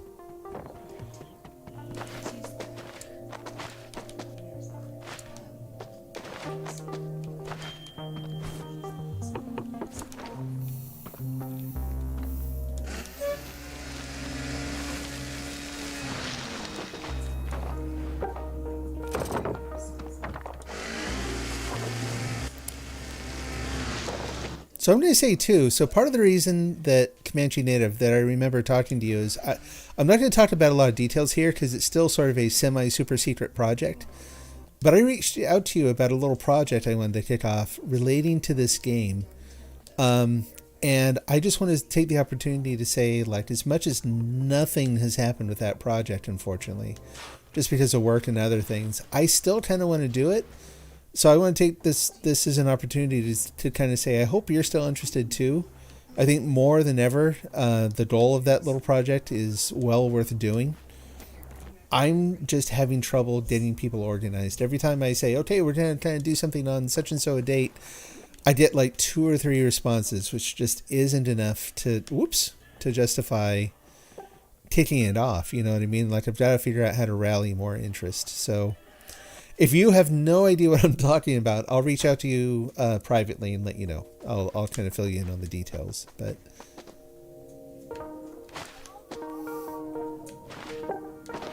whoops. And it's for anyone else listening, like, it's a good project. It's not a bad thing. It's a super secret, like you want to keep a surprise party secret, not as in a doing something nefarious, morally questionable or reprehensible kind of secret.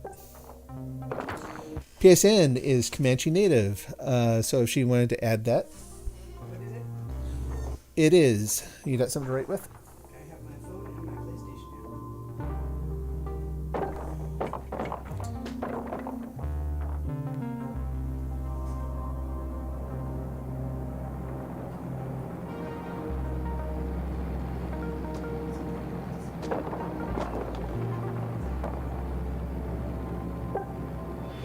Okay, COMANCHE.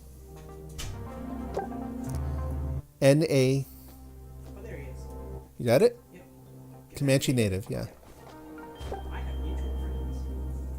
Ever heard of the game called Towers? Doesn't ring a bell. Not just from that title, at least.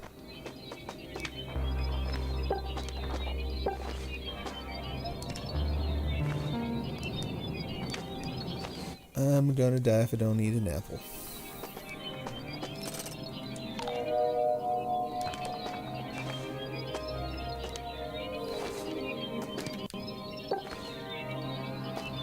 A flashlight. Whoops. Flashlight.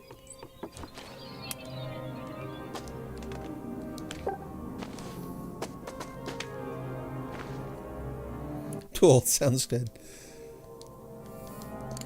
Yeah. The project is sort of it's an attempt to show appreciation for certain people. We'll just leave it at that.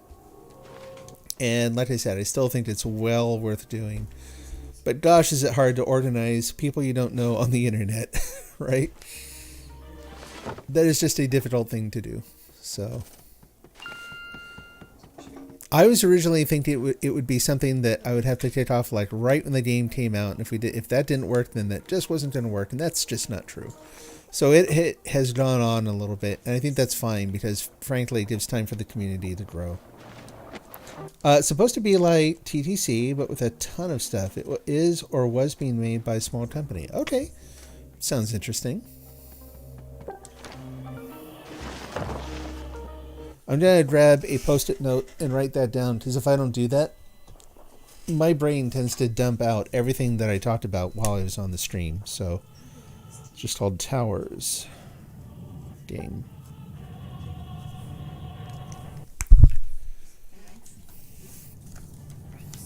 I hear more explosions.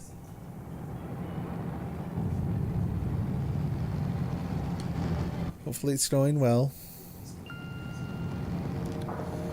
How much more excavation is there to do here? Dreamlit. Okay, interesting. I haven't heard of them.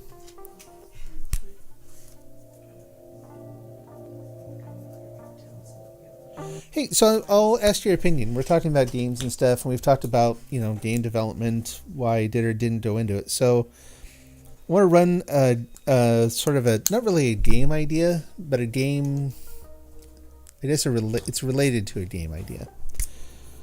One of the things that I wanted to do in making any game, sort of a narrative game, would be to explore some darker human emotions. And I don't mean anger or hatred or anything like that. I wanted to make a game that would legitimately explore loss. Like, try to create a small but genuine sense of having lost something important to you in a game. In this particular case, it would be losing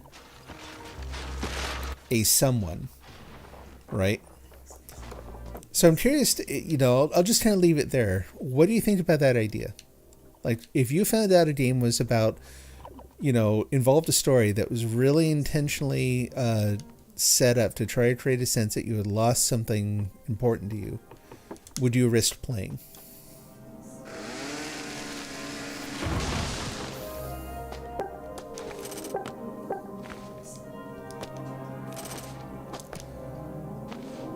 That flashlight looks different. That's weird. Probably should have left that tree for a while. Is there any more? I guess there's not really a lot more digging to do in there, so I guess it's probably fine.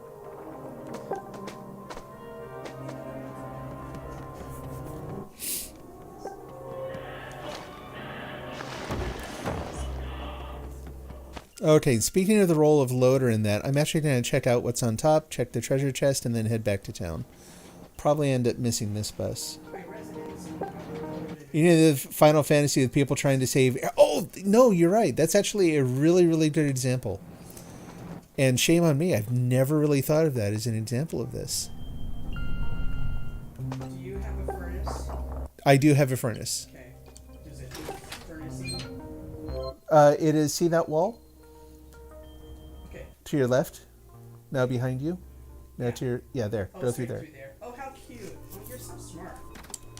There you go. You're maxed out. All right. Cool.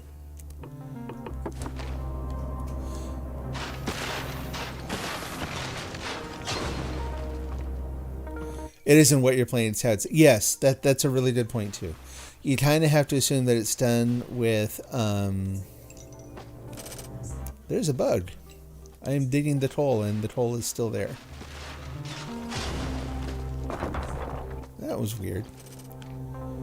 You're absolutely right. So let's assume that I actually was able to manifest some game development skills somehow, and was able to pull off like a good, respectful, emotionally mature implementation of a game that was about suffering personal loss.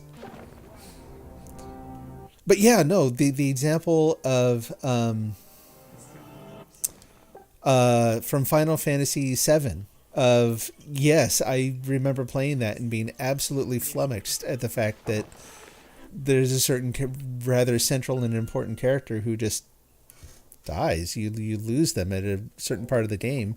And then, yeah, naturally people went back and were like, well, that can't be it. I must have done something wrong. And it went way beyond that, where people have spent just, who knows, untold hours trying to find some path through the game where you don't lose her.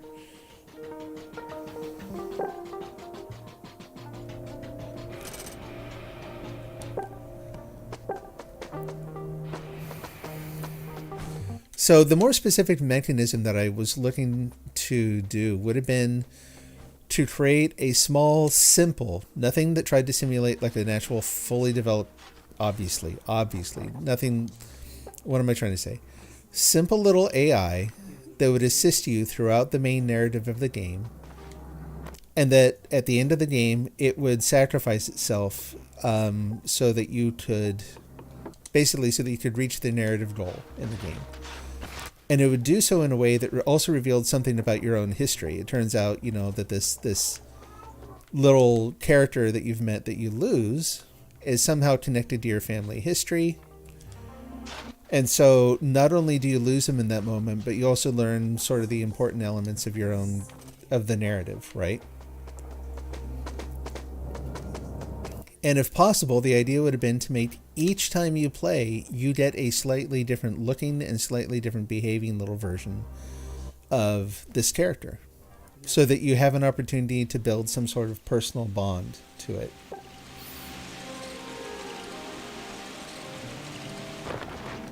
Control, let's see, is how it's executed. So you can have a silly, simple game like Minecraft and Human Fall Flat. I don't know what you mean by Human Fall Flat. I think I'm missing something. Braid is like that.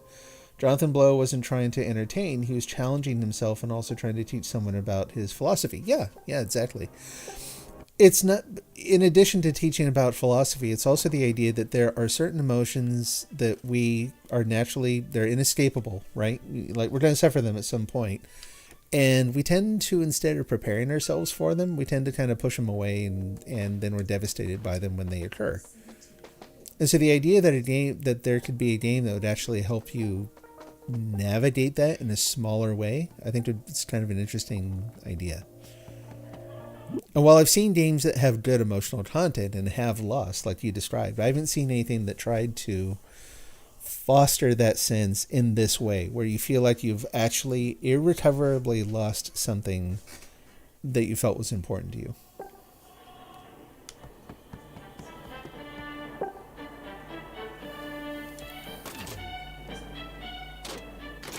But no, those are some really good examples too.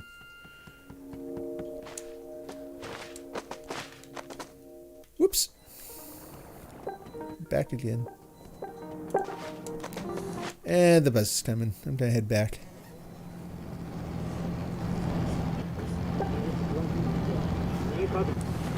So, I want to know if people would be willing to play a game like that. Would you be willing to tell people ahead of time? I am in favor of content descriptors. Like, call them trigger warnings. Yes, I would want to put something on it, say that this game is about loss. You know, that this game, if successful, will foster a sense of potentially, you know, if it's successful in its most ambitious goals, will foster a real sense of loss. You will feel like you've permanently lost something important to you. I think that if you, let's say that you're able to create that game and then you don't have that kind of warning, that's where pumpkins out in the void. Interesting. Lots of pumpkins out in the void. But that's where it would become potentially problematic.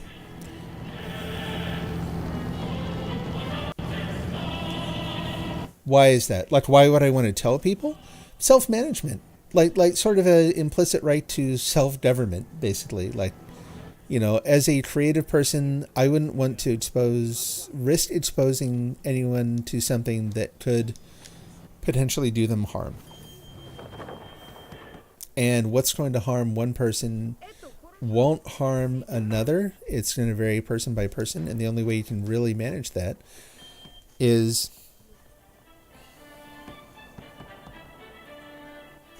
new animation. Oh, I didn't see. Shoot. I'll have to go back and look on the stream. I missed that.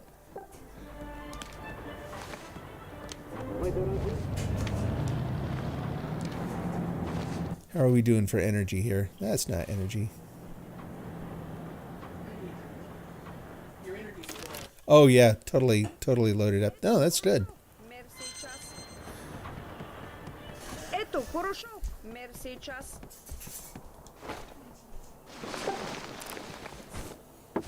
Hello, wife.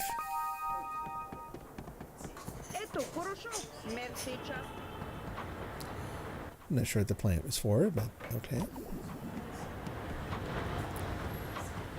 Well, I'm guessing there isn't a lot else to do around here then, since I forgot about that. Forgot that Teal showed up. What's that? Oh, that's the slide. Yeah, can't do that yet. We gotta get the town more developed.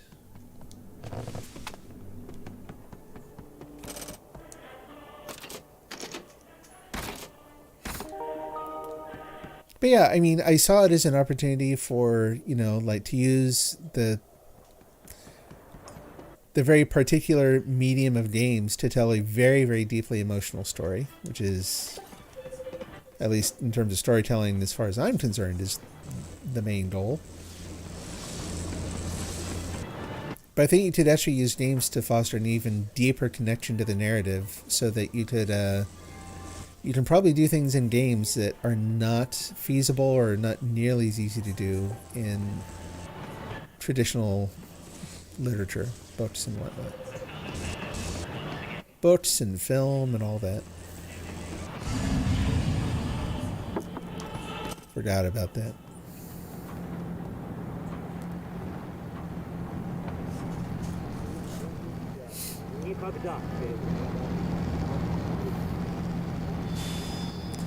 Oh, that's where the plants came from. I forgot there's a little hidden room in there. Cool. It was meant to be a 3D game. So part of the game would be sort of a confined space 3D, where it is you'd receive objects into that space. So basically, you get mail. Let's say it that way. That you're at a point where you find out that the last member of your family who lived back in the country where your family is from has passed away, and they are shipping over some of the things that they found in their home. You're the only known surviving relative, and so you're at a point where you're advanced in years. You're running a small business that seems on its last legs.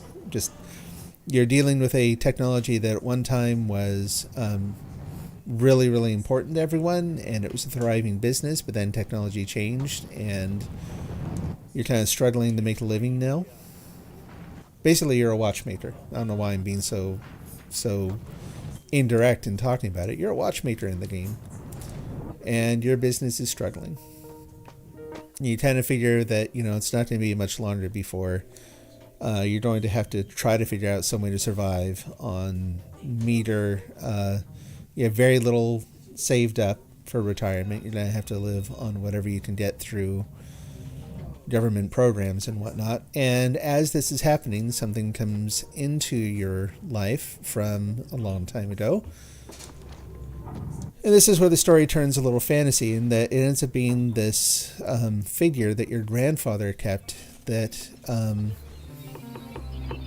turns out to be sentient. And it is based on a combination of folklore from different places, where it's a little teeny person who basically helped him with his business in watchmaking for all these years, And she is now in your care. And I'll just say the story proceeds on from there.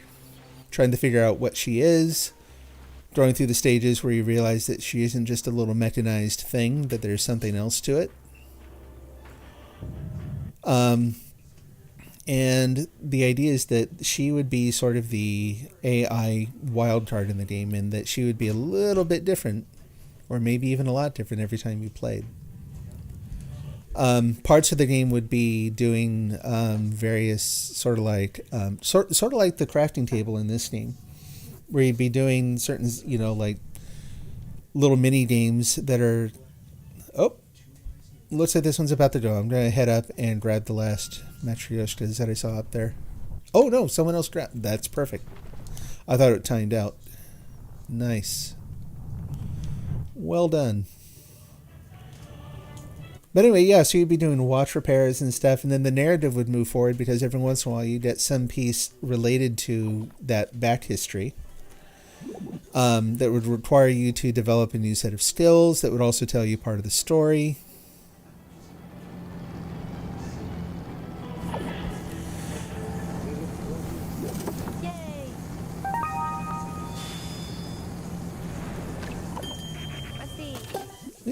Let me look at the gestures. What other praise ones do we have? Oh, there aren't any other praise ones here. Those you can only get at your home. Okay. How hard would it be for me to make it, and what style of art would I be using? Initially, I would keep it almost ridiculously simple. Like, I wouldn't actually focus on the art at first at all, because that's not a skill set I bring to the table. What I would try to do is create a compelling substrate. Like, I'd try to get there are going to be certain systems in that kind of game that are vital to make it interesting to play. You're going to need to make sure that you have enough of the story fleshed out, and you need to have some of the watchmaking mechanics fleshed out. So I would focus on those, and I'd make them look very plain. I just use simple coloring. And then if that part works and you're able to sort of pitch it, like Little Misfortune. Little Misfortune was interesting. No, it would actually, this would probably be, Although I think that's probably it for debate and challenge too. I think there's probably some opportunity for the game, like to reimagine it as a like a side scroller sort of a thing where you're still in a, or even like an isometric, right, like a top down. I think that you would probably just want to adapt that part of it to the rest of the game, where the key things are going to be the AI, the narrative, and the watchmaking. The watchmaking, I would probably want to be some kind of 3D. I imagine this is something that would be fun to do either through traditional, like basically I'd like to leave this open to VR, because I like the idea of VR games where they're not running around shooting things. They're more intimate. You stay in a smaller space that is much more detailed. You're kind of confined to that space, but you have freedom to move around and explore within it. I think that this would be a really good candidate for that kind of game. Going through and doing things where part of the game is discovering history and kind of learning your own story as you go along, also I think would benefit from that sort of thing. That to me leans towards 3D. You know what I mean? So that, let's say that you actually, in the game, say that you're confined to a wheelchair. So you can only move around the apartment in the wheelchair to different locations. And as you move up to certain spots, nice, thank you. Let's go cash some of those in. So anyway, yeah, I'm rambling. Short answer is 3D, confined space, leave it open to VR. Because again, I think playing a game like that where you are, part of it is observing this little character and trying to figure out things about them, and that I think would be really, really fun. Would be really, really deeply engaging in VR. Like, just picture this. Like, I don't know about you, but I'm already, the vibe of the story where you're a watchmaker, you tend to work at night, it's raining outside. Maybe there's some noise like from the radio. There's some music playing on the radio, but you're sitting there doing this detail work over a desk that is lit by a lamp. Maybe you've got a little, like a head-mounted lamp like you see some watchmakers use. The vibe in that, like not just in the things I just described, but just keep going with that sort of thing. That sort of thing for a VR experience to me would be really, really compelling. I would play that game in a heartbeat. That's one I talked about, though. It ended up that's where I kind of realized that maybe my ambitions were exceeded my opportunity. And I found myself working on the narrative exclusively. Like, I was really, really focused on getting the story right. So I'll probably, even if I'll never make the game, but I'll probably write it as a short story at some point, because I think it works both ways. Team boost, wave, cheer. Tall, clear throat, surprise.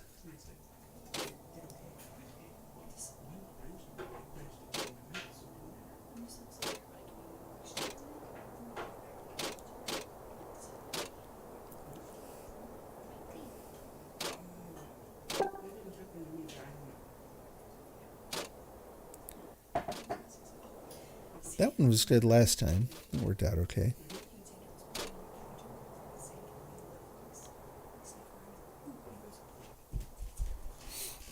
I could do it in Dreams. I wouldn't want to do it in Dreams.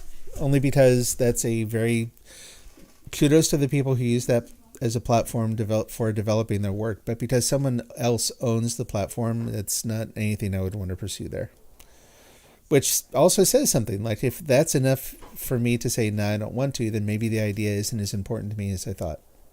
So... Because, what really matters? Do I want to see it realized, or do I want to maintain, a certain level of control? Not that, they both matter. Yeah, you can't monetize. And that's the thing. Like, the money isn't as nearly as important.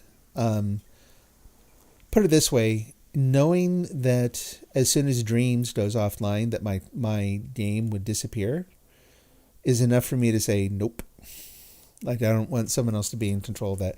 We have enough problems with archival and maintenance of game history without, entire games going, like, vanishing because the underlying platform provider decided to close up shop.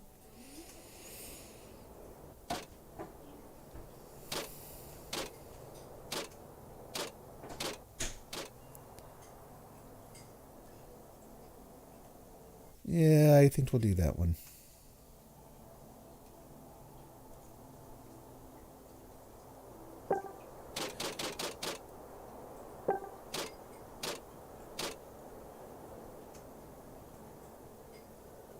Yeah, I don't have enough to get both. Rats.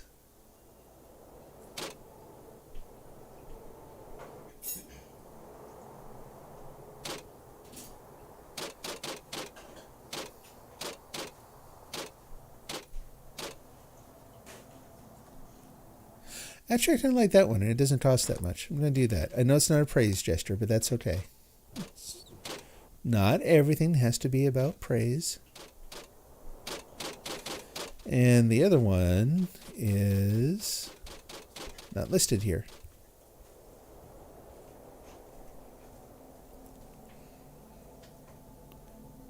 No, I mean, I was working in Unreal. So I had a platform that I was working with Unreal. There's where I live, there's a really good local Unreal Engine users group that had they had people doing professional game development in it.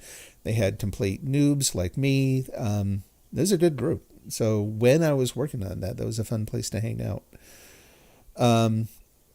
So Unreal would have been the thing. Unreal and probably Blender for the actual modeling and that. I was looking at some other tools for doing textures and all that. I was looking to get as close to a free workflow as I could. And even this was back around the time that Unreal Engine 4 was first released. It was absolutely possible in a way that had not been before, that you could get just a 100% free workflow, like all the tools that you needed. You could find some viable version of them that were, if not free, then at least like deferred payment, that kind of thing.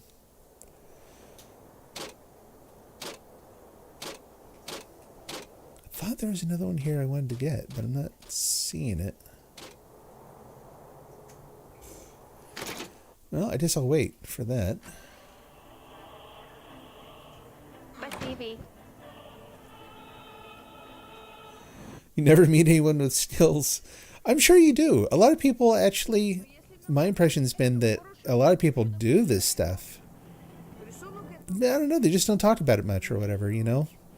Especially, so working in software, you know, the number of, you know, we all do business stuff during the day. As soon as I started talking about Unreal, I started hearing about, oh yeah, I'm working on this game that blah, blah, blah. You know what I mean? It was these things that all these little projects that people had that they just weren't work related, so they never came up.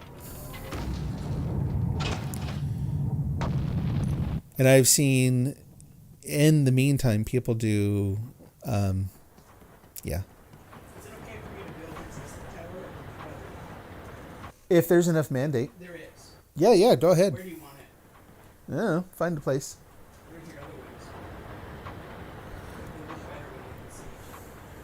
otherwise. You find a place. Okay. Doesn't Unreal charge to publish games? They have, so the way their licensing worked when I was looking at it, I think it's still similar, is that you could use the engine for free, and if you published your game, until you made $1 million from your game, you didn't actually owe them anything. And after you earned at least $1 million, then you would start paying licensing fees. And I'm like, that sounds reasonable. If my game makes $1 million, I'm probably not going to be terribly worried about giving Epic Games some of that for having used their development engine. You know what I mean? Get it.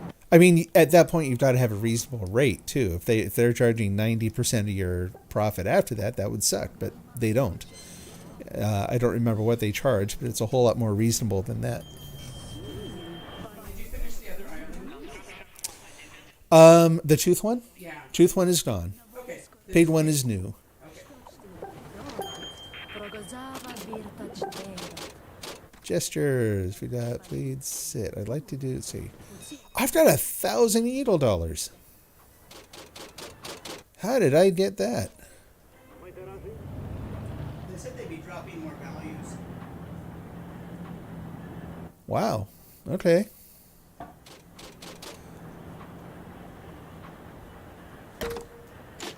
blow half of that money in one shot. Oh, I hope this was worth it. No, Epic has proven a really good company for folks to work with. If you have, so I think I talked about this before, so I'll be brief. But the companies that made Limbo and Inside, that made Control and Prey, and that made Shadow of the Colossus, Eco, and The Last Guardian, all three of those companies, all three of those groups are now in a partnership with Epic, where Epic is fully funding their next games.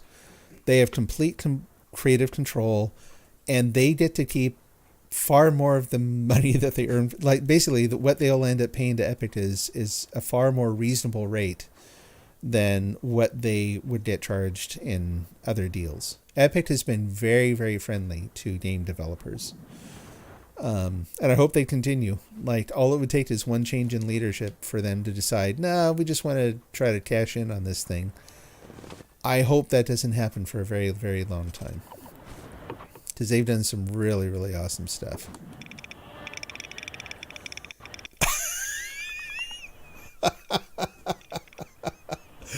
I've never, ever seen that one. I'm actually kind of glad I got it, because like I said, it's that is unique. That's different.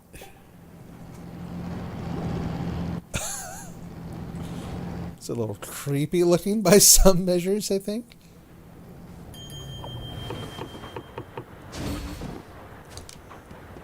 I always do this. I always realize when the bus comes that, wait a minute, I didn't get the thing I need. Oh, crud. Here we go again.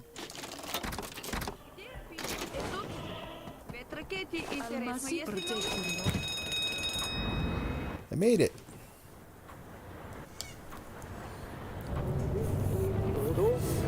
No, and Epic they were the same ones too who are fighting Apple for the right to be able to use different. I think what was it? Wasn't different means of in-app purchases. Maybe that was it. But Apple, like a lot of platforms, maintain really, really rigid control over how your app interacts with any other stuff, right? Nice, thank you. I saw that riding in on the bus. I'm like, holy cow, that's a lot of gold. Awesome.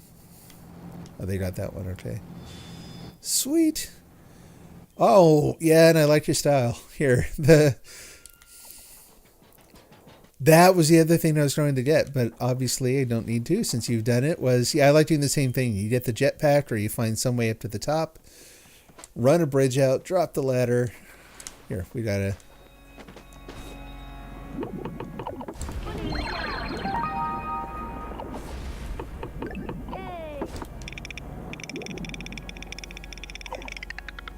Oh, you got that one. That is so cool.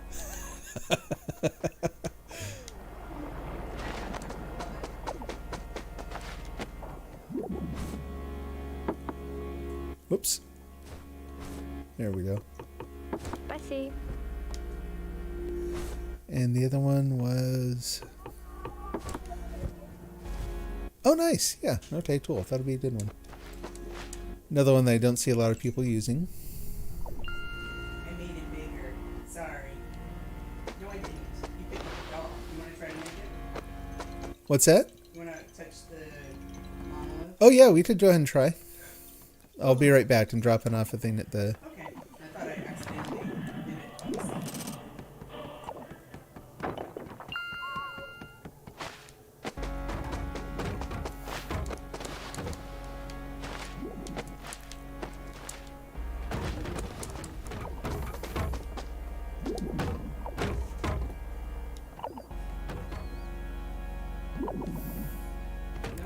Yep, we'll organize a 3-person group here after a little bit. I wish you could tell. Yeah, it'd be nice to have some kind of indicator on, like if you learn that different shapes meant they needed different people or something. Yeah. Whoops.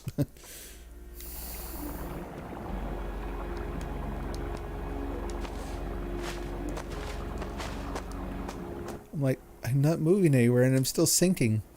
Okay, now that I'm sunk far enough into the void, I can go into your bridge. Is there anything back at the ranch? I will go back. Huh? I will go back. Okay. Because I don't think there is otherwise, Okay, so... I don't mind doing it either, so. Is Joel Torlitz going to contribute to make music for the game? I hope so. Man. Like I like his other stuff. I've sampled some of the things for some of the other games he's made, but this in particular, like if you were developing things for this game, like, and he could reproduce the vibe from the other music, man, that would kick butt. You're by the door. Oh, okay. Oh, yeah. Here we come. Okay.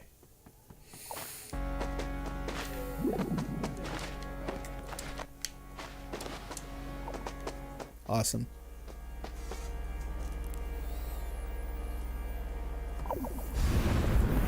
Nice.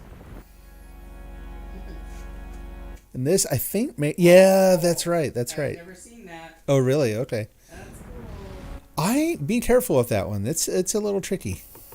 Good. Yay! Yamzui! Yay! There we go. Go, Fuxia! Da, da! Yeah, that's okay.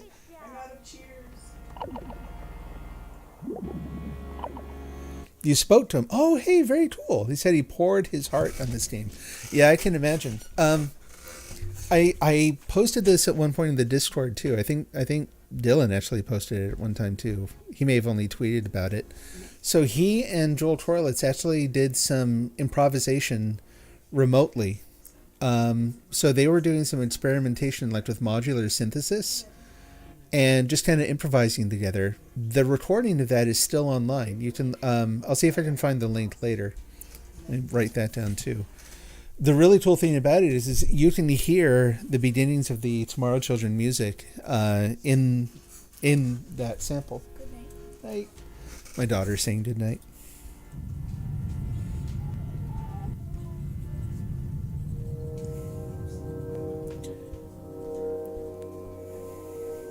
Like it's remarkably different, right? It's not exactly the same thing.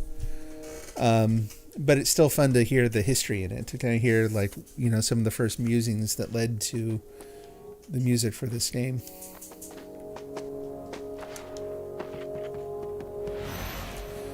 I'm surprised there's still that much metal out there. It's like it's taking the bus forever to even get out here. The other game's so different from this one too. Yep. Yeah, very true.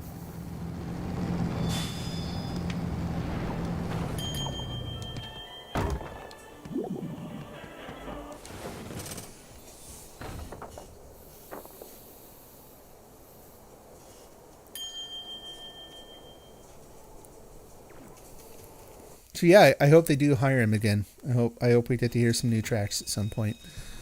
I think the standard answer on that sort of question has always been, well, we'll have to see how the game does. It's like, yep, I did that. But hey, keep releasing DLC. I will keep buying it. I know a lot of people will keep buying, add-ons for the game, like more cosmetics and that kind of thing. So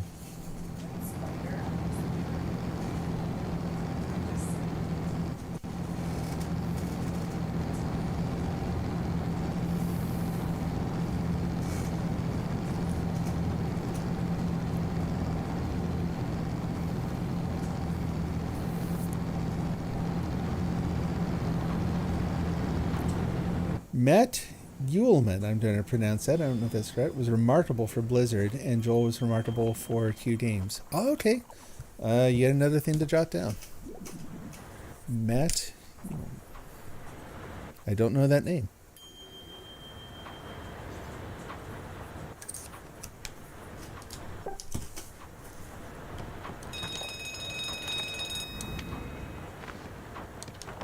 This is awesome.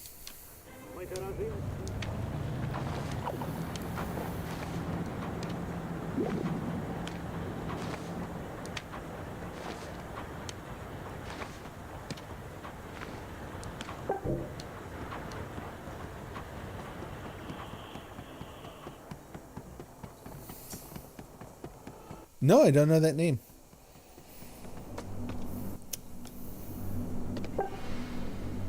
Oh, very cool.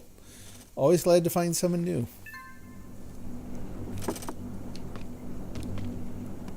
Almasi percekilo. Game composers specifically, because it's kind of like, I don't know, I feel like game composers really haven't gotten their due in the broader industry yet. You know what I mean? Like, everyone knows John Williams. Merci, час. Not as many people know the various composers who do, game soundtracks, Дистанционная дом мусеби кут. which is too bad because they have a very similar job, right? They've got to write music that really deepens the emotional experience of whatever it is you're doing.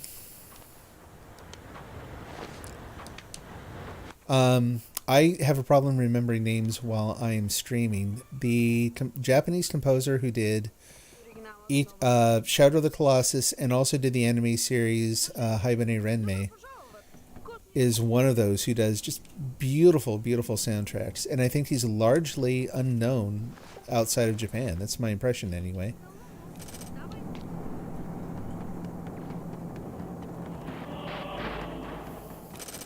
Like, there's some game soundtracks I would honestly have trouble. John Williams did Star Wars and Close Encounters of the Third Kind and Raiders of the Lost Ark.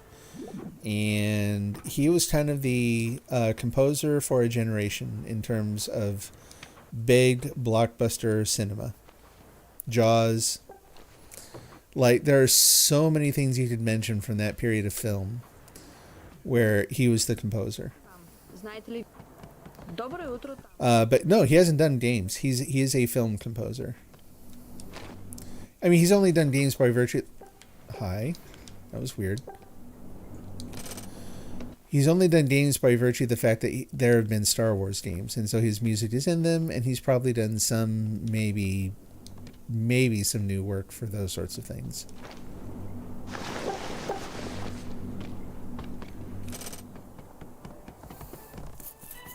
Almasi. No, he is a just prodigious composer. He's done so many things. If you looked up John Williams on IMDb and start looking at, like, not just older films, but even current films, he is in many, many, many places.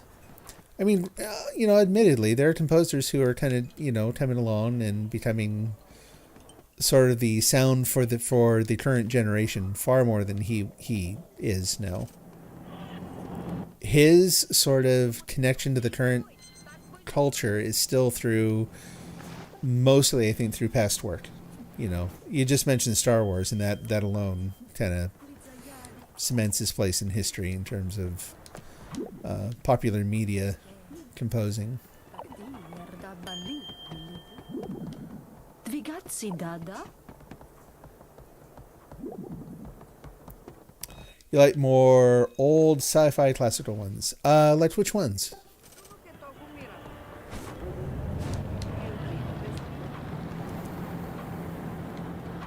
Okay. I've done what I can do here.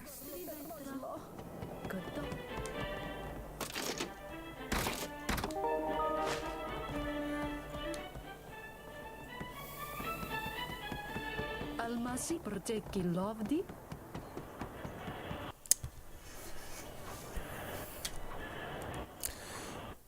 One more modern composer I can think of is Michael... I don't know how to say his last name. Giacchino, I think. Who, the first thing that I remember him doing was the soundtrack for the TV show Lost. But then he also did The Incredibles, Pixar film, right? And he's done tons of stuff since. Merci, час. He was the composer for the newest Batman film, The Batman, which sounds a little bit like the Imperial March from Star Wars, but it's different enough.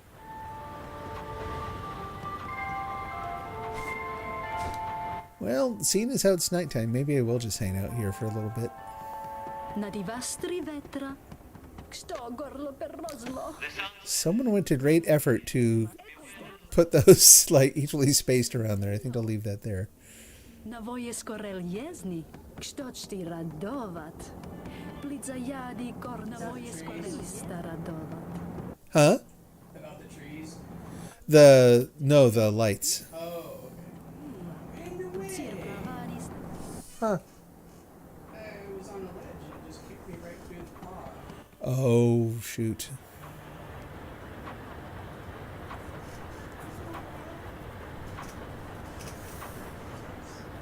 Oh, you'd have to find them in your. If you didn't think of a film, that might tell me. Sometimes you turn the radio on and they're playing them. Oh, okay.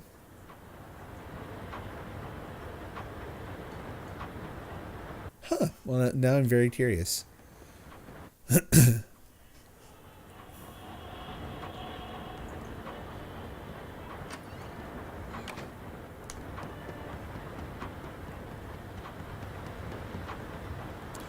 Ever heard the soundtrack for the Prince of Persia movie? I have not. I've not played any of the games, and I've not seen the film.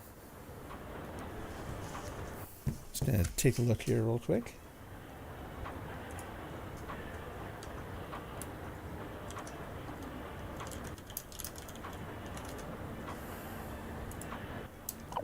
Film composer. You have to type the whole thing. Harry Gregson Williams. Huh. No, I'm not familiar with him.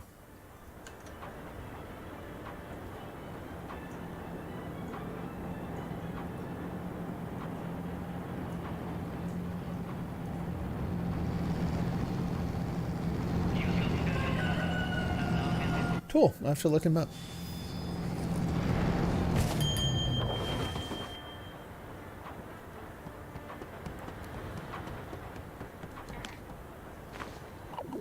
How are we doing for energy? Still pretty well loaded up.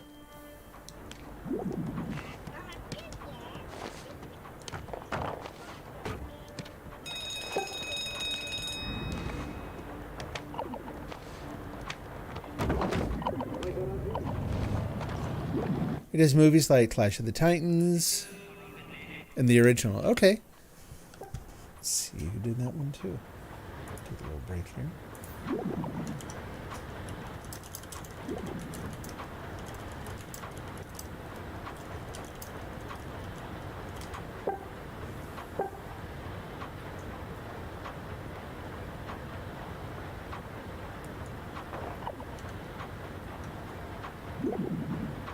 By Ramin Djawadi, I think.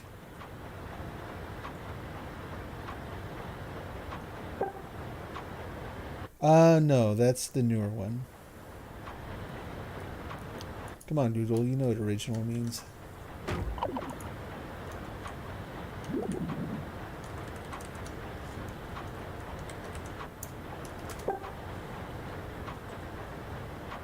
...1981 film. There we go.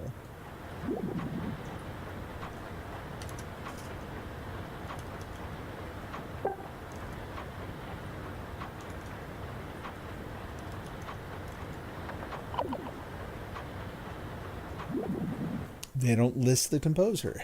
Oh, that's annoying. Boy.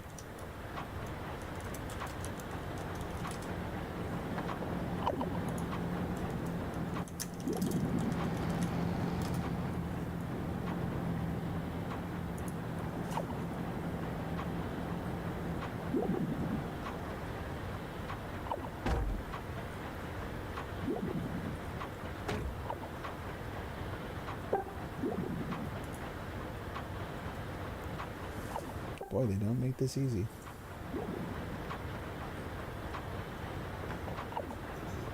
Lawrence Rosenthal. Another one. Don't know his other work. Let's see. Another more contemporary composer. Дистанционная дом Мусеби курит. Alexis French. Who's Alexis French? He is Здесь самой, так быть живой. the composer that I really like it a lot right now. What films or TV? Films or TV? Oh, not films. Oh, okay. You just mean he's a composer you like. Yeah. Oh, okay. Contemporary. Gotcha.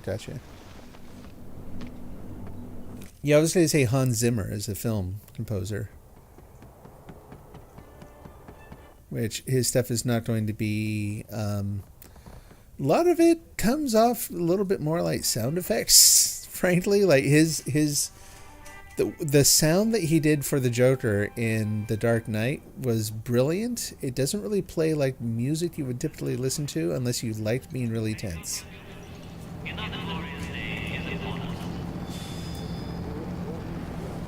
And yes, I saw the original Clash of the Titans in theaters in 1981. So, yeah. But when I was searching for it, it wasn't coming up. They were only mentioning the newer one.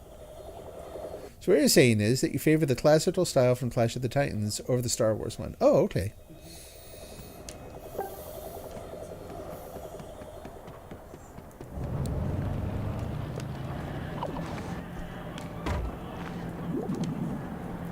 Yeah, Hans Zimmer is a lot of fun.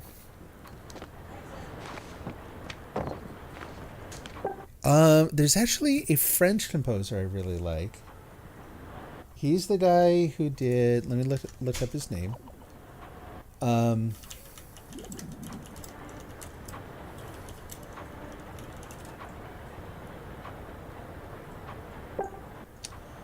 Bruno Toulet. So he did the soundtrack for the Coraline animated film.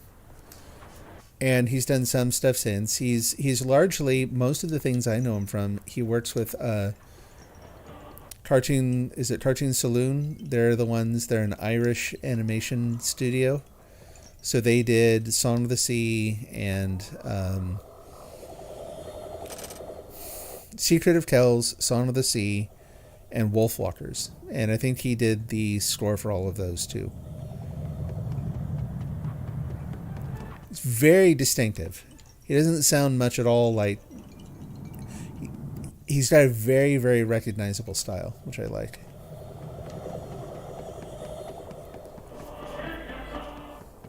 He also did the soundtrack for a French film called The Chorus, which I've never seen, but I've heard that the soundtrack is very, very good. And I like choral music, so I've just never gotten around to checking it out.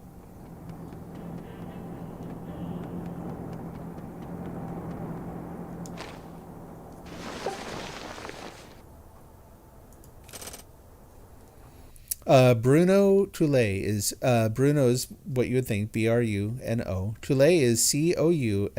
I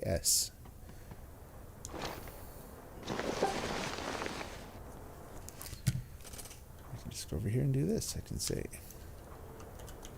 Bruno Toulet.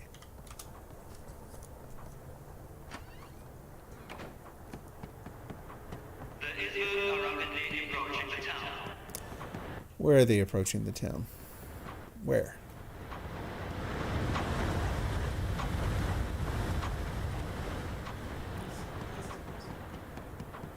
Oh, hell, they're right overhead. I kind of wish the early warning system would be a little earlier.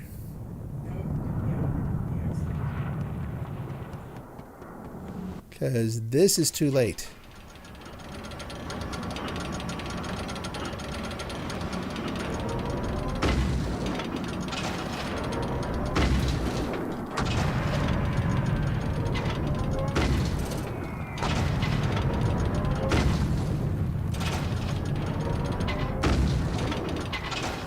Oh, come on. How am I missing that guy?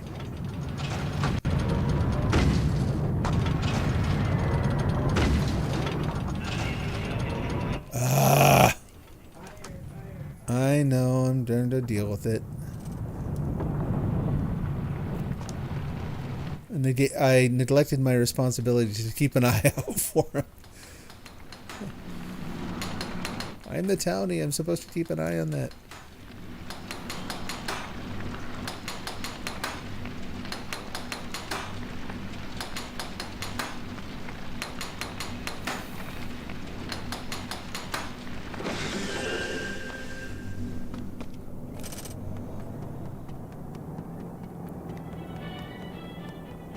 What else did they ruin? Anything? All of our trees are still here. I don't see any other smoke. Almasi progetti lordi. So much stuff. You guys are just tearing that thing up.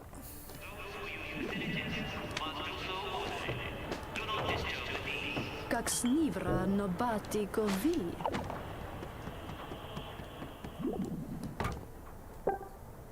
Series of unfortunate events.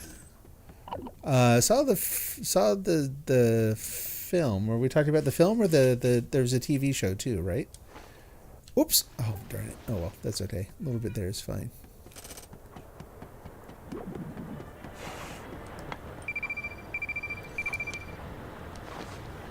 All right, we're getting down to it. 10 more.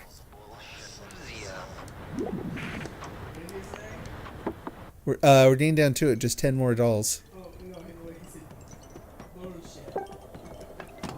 Oh. I'm sure it's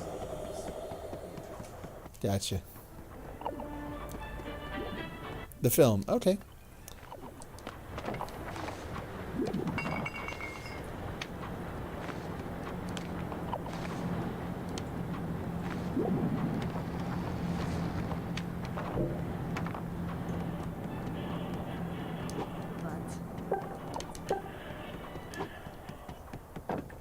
Navoje skorel jezni. Kštoč ti radovat. Plica jadi korta.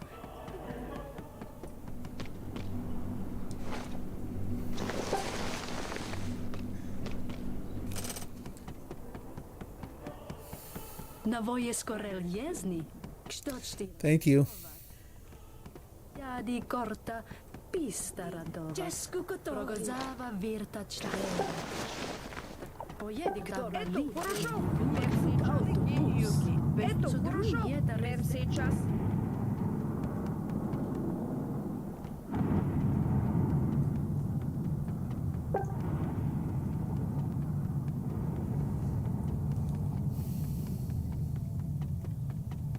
Yes, Bruno Toulet definitely has a sort of a whimsical bent to his style, which I like.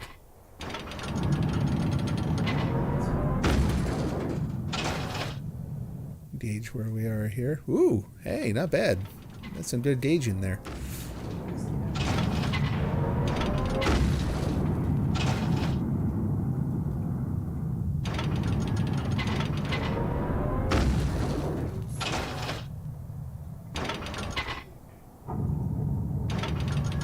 Yeah, they're pretty far away.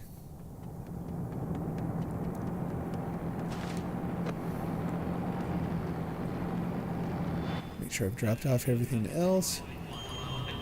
Where? I want to know where.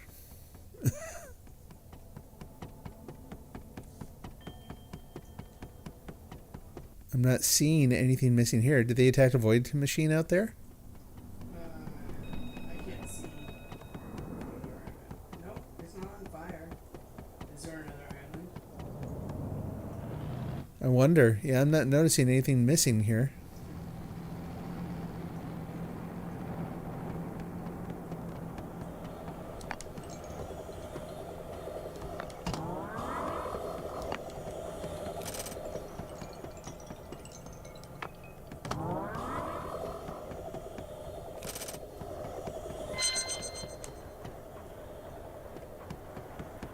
Так не Богу.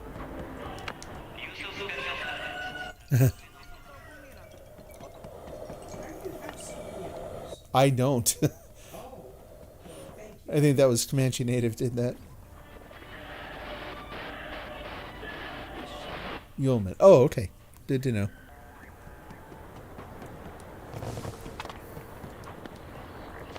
I am dead. Oh. Солнце. One of our comrades has made the ultimate sacrifice.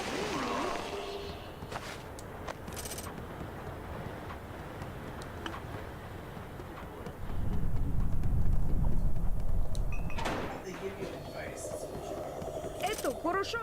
Мерси час. You're still full of the knowledge. What's going on? As soon as you're reborn in town, they just assault you with questions and statements. Oh, the townspeople? Yes. Ah, gotcha.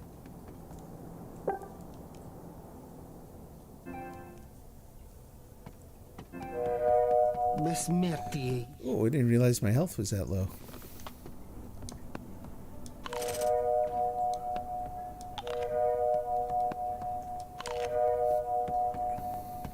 That'll do it. Sodrunieta rezdeka. Так не було. Vitenokors. Куди пойти далі?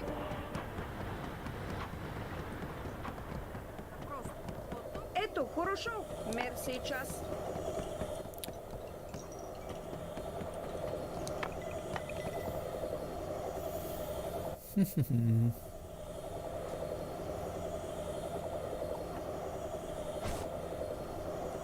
Tools are fine.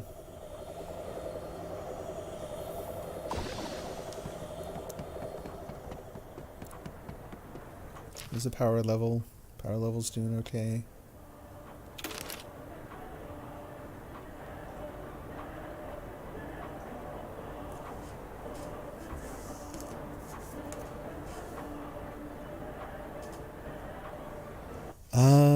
Let me look up. So there's a composer. She did the music for a. Oh, uh-oh. I think I just blew something. Totally unrelated to the game or anything.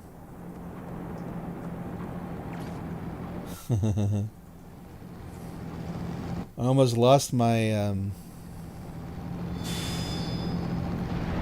Это хорошо. my streak in Duolingo. That's no good. I realized it was this late. Дистанционная дом мусей. My schedule is so messed up. I have no sense of what time of day it actually is.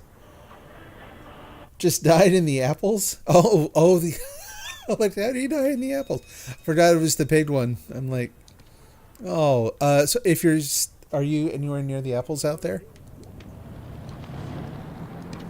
Oh, you're... No, she's... So, Teal is just now coming back out there. So if you're lying there waiting, she might be able to help you by the time she gets back. Yeah. But we're going. Это хорошо. Мэр сейчас.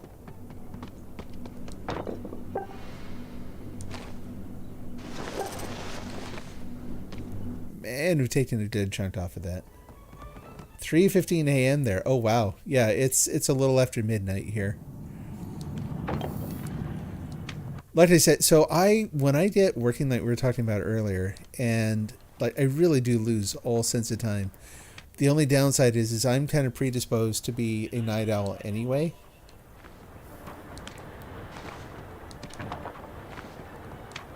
So as soon as I start working like that a little bit, it takes me forever to get back to where I'm on a decent schedule. Almasi. So I got up, like, not early today, but I got up during daylight at least.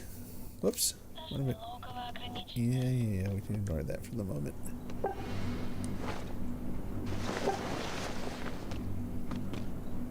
The only downside of the recorders is if you record a message and then change your goal, they're kind of hard to get rid of. Gotovi. Almasi. Projecti lovdi. Anyway, the point is, I got up late anyway, ended up being just absolutely fatigued and slept through a lot of the day. I haven't eaten or had anything to drink today at all. Not even water? Nope, nothing. That's not good. I know, it's not healthy. Are you fasting? Well, yes, not intentionally, but yeah, I am. Radovat. Progozava virtač terot. Takti erdavali. Navoje skorel jezni. Kstočti radovat. Okay, just resting. Сейчас. Это монуло. Virtač terot. So she's just getting out there now. Erdavali.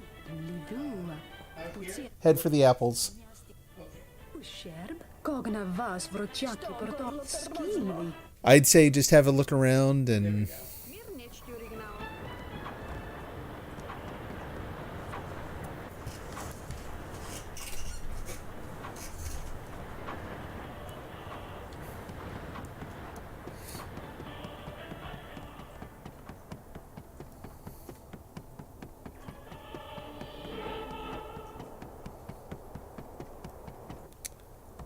Checking for bad guys. You're way past your bedtime, meaning time that you usually go to bed, not that you have to go to bed. Yeah, yeah.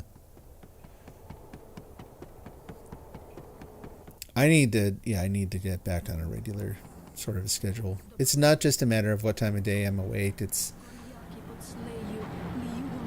he says thank you. You revived him, yeah? Oh, yeah. Oh, that. Yeah. Oh, that. No, I just felt like I needed.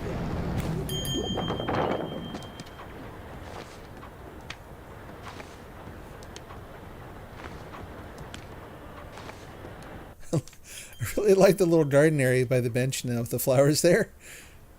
That's really cute. Almasi. I'll put a couple of these over here.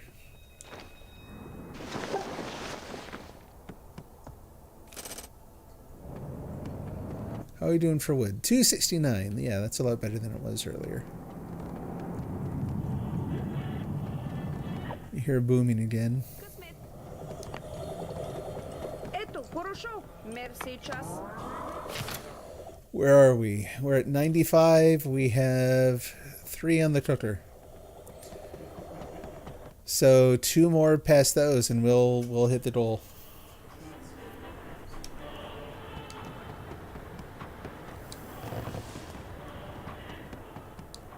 So I'm very curious. How did my mandate go up? Because I went to build that Tesla tower and couldn't. I don't know. It just let me. Yeah, makes me wonder what changed in the meantime. Yeah, because I can build the slide now too, which is cool. I thought somebody already built the slide. It was just sitting there. No, that's what I mean. I constructed it at the... mandate-wise. Yeah, I Sorry, couldn't sorry. actually set it up, so...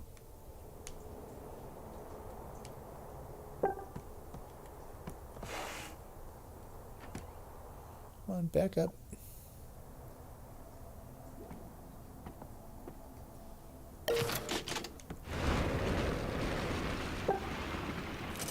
Yeah, so the mandate went up somehow, definitely. So unless it really did destroy some buildings that I'm just not noticing, which I guess is possible.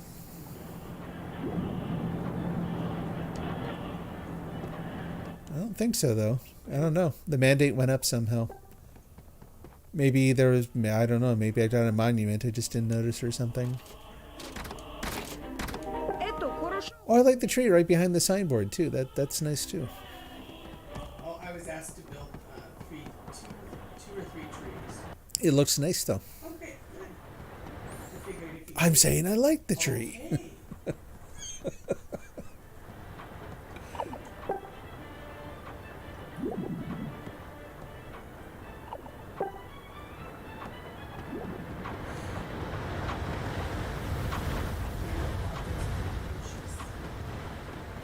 What's that? The candelabras are delicious. Oh, You know they're supposed to be, plants. candelabras are delicious. Nice. What else to do here? See, this is kind of like to what we were talking about earlier, where different things to expand the game. Like apartment buildings and stuff, like this is cool, but I kind of want other kinds of buildings to put in, even if they're purely cosmetic. Even if they just introduce, like characters, kind of like the, I guess the priest or whatever, whoever that is, the guy by the church, and the officer. It'd be nice to be able to build some more things in town that, even if they don't offer a lot of function, just to make it look like a town.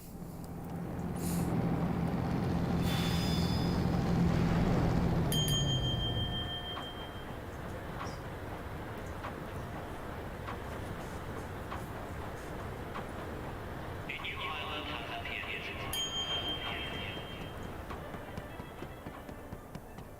Двигаться дада? I'll try building some random things here.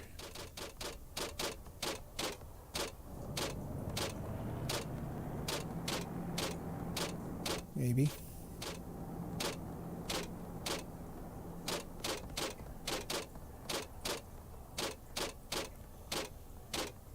Oh, there we go.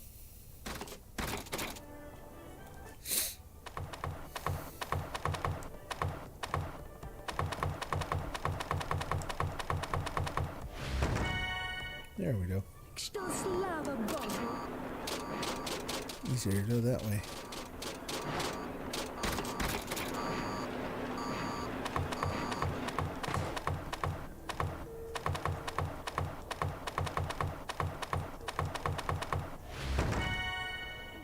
Слава Богу! Ето, порошок. Мерси час. Мучения были на едему. Whoops. No.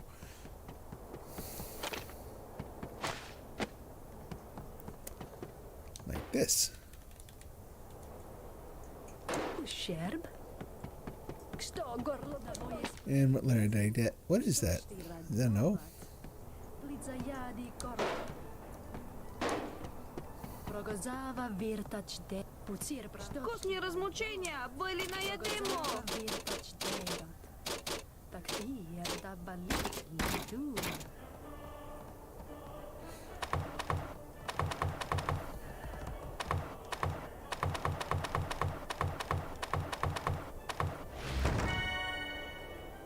Okay, sounds good. Comanche natives heading back into town, just so you know.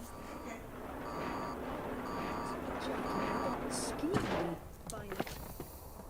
Sta.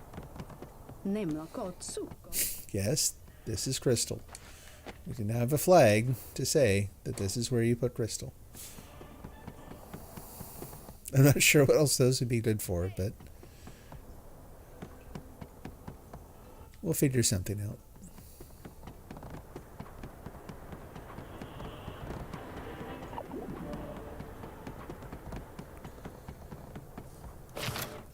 Yep, we're too shy of completion. Так бы So if there are at least two matryoshkas on the bus, you might want to head back. Because I'm about to wrap up the 100% goal. You don't have to. It'd just be nice to, have everyone in town. Well, it'll pull me to town, Yes, that is true. but I don't want to lose my points, Gotcha. so I will come back for sure. Доброе утро там. Знаете ли Пуцир вы... правари стагнясти думете. Ущерб. Что горло того. Huh? Готови носить You have one on you. гориват. Okay. Is there one that's Поеди coming кто back? бут. I don't know for sure. I think so. Okay. I know where to get Что you, рано but вставать в it's, центр? Прогозава виртачте. I hear the bus coming. We'll check it out in a minute here.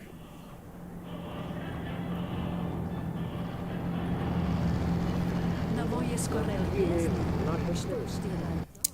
And doesn't look like there are any on the bus, so I think we still need one more. Okay.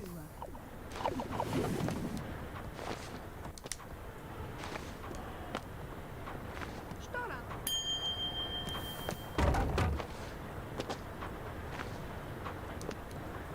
Улетя. Likewise.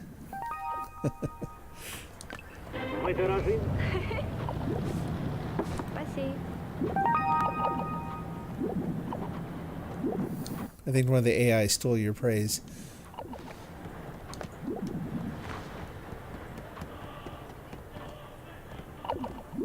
Nothing there. Nice.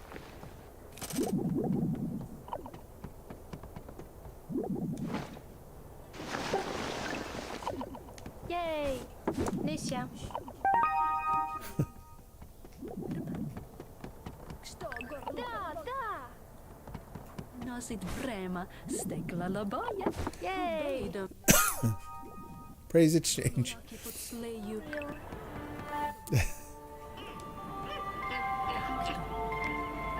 Pojedi We'll just sit here and enjoy the atmosphere. Listen to the cartoons. Grunjeta rezdeka. Viteno korstnjema. There we go. Izbo prosto pro. Navoje skorel jesni. Što stila? Does any of the perks actually increase your bag space or only buying from the catalog? Pucir bravari stagnasti dime. Some of the clothing does? Really? Yeah. Well, Oh, Teal. oh, bag space. Wrong. Sorry. Okay, so there are two different things we're talking about. There's tool slots and bag space. I think that tool slots you have to buy. Bag space you get every 10 levels up to a certain point. So like I may be able to when I hit level 20, I got a bonus so I could carry one more unit of resources in my bag. But I think, let me take a look here.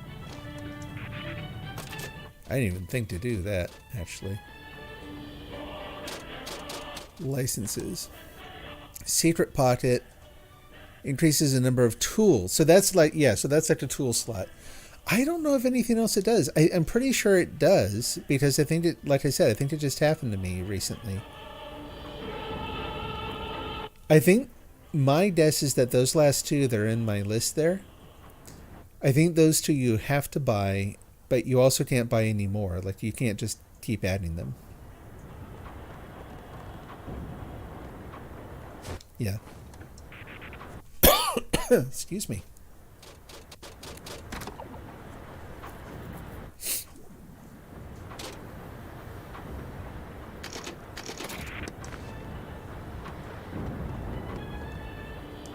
Tak не могу. Куда пойти далеко? Решено che то умира. Очень просто. Поток реки. Yeah, they're pricey.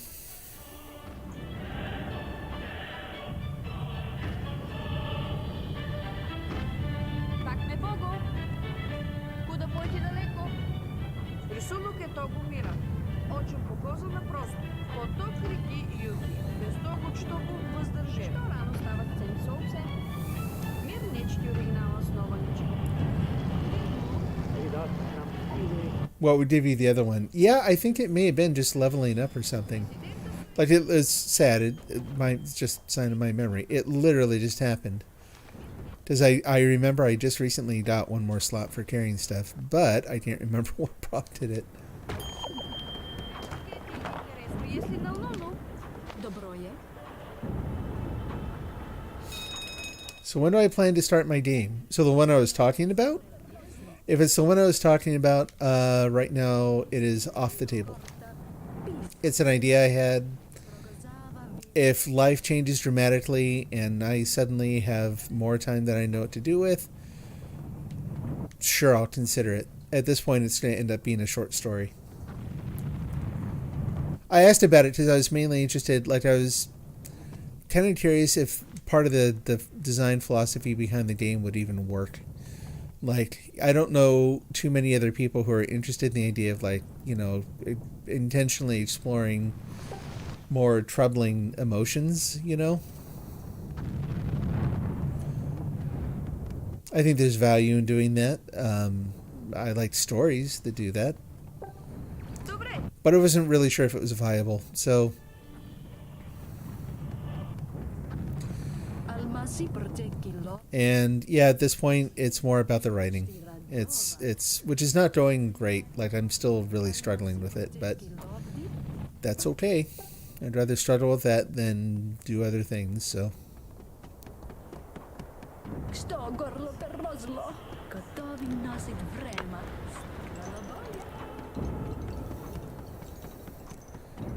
Gonna set that over there. It's gonna be Алмаси Okay. протекило. Спаси. it's a smaller Ека, kind of result. вітено корс. Okay. Дойде езбо просто, каджуйде. I think focus more on looks than content. If it looks good, people play it. Yeah, see, I'm the opposite. There have been games I've played where they don't look great, but there's something in them that's, you know, more significant. Like one of them was this one that was the most pixelated Doom-style game. So it's like a very old-fashioned looking, you know, first-person shooter style game, but there's no shooting. It just involved talking to people in this little town and then going out into this cave where you would meet someone coming out of the cave, and they would ask you these questions, and you'd have a little exchange with them. And you'd actually have to type in answers. It wasn't like pre-selected things. You'd actually have to type out your response. And it turned out that the way the game worked was that whatever you answered would influence whoever played the game next. So your answers would determine how the game got played by the very next person. So it's not a game that you'd play a lot over and over again. It was a little bit of a sort of an experimental little thing.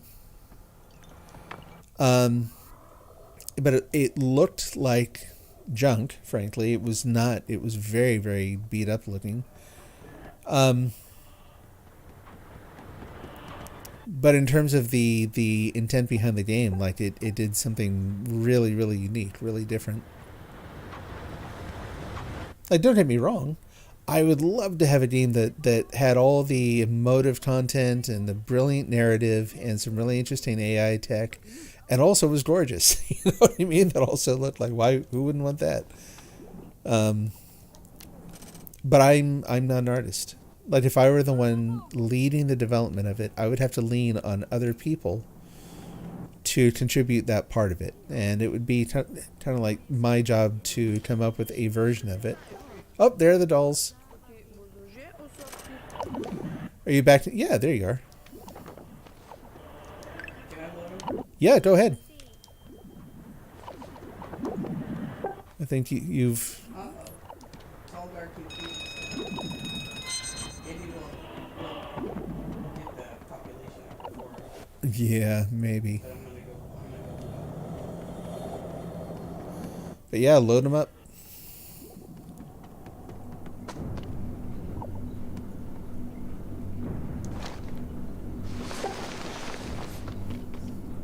But anyway, so I remember when I started looking into writing comic book scripts at one point, there are a lot of people talking about how, you know, there are exceptions to this, of course, but a lot of the work done there is writing to sort of guide and inspire the visual artist, the person doing the actual illustrations and inking and all that. I think that you can approach games as, I suspect you can approach them a similar way, where if I'm not the artist and I'm pitching an idea that is based more around the narrative and some mechanics and that kind of thing, like I could do a stripped down version that just minimized the visuals so that I could focus on the key parts of it and then try to sell the idea to someone who could actually do, you know, interested in funding the rest of the work. And once you have the rest of the work funded, then you focus on, cool, let's get some good consistent art direction, come up with an interesting visual style that supplements the narrative, and go from there.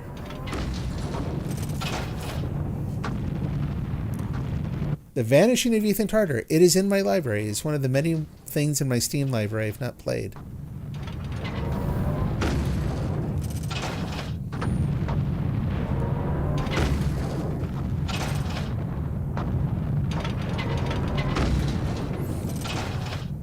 I actually think this game, again, is a good example, too, of the idea that the visual style can change significantly by the time it's done. Like, if you go back and look at the original concept art for this game, it doesn't look like this game.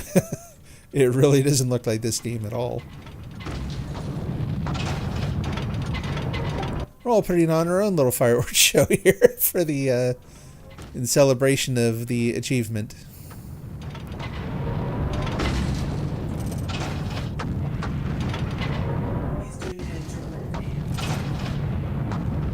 He is.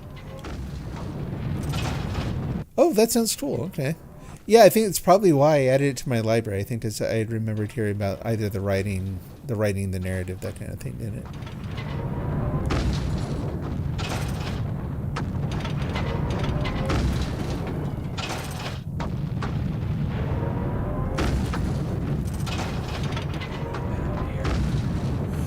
He wasn't on the list again. I don't know. I've never gotten him. Never gotten pushed in on my list of possible mayors. I don't know why.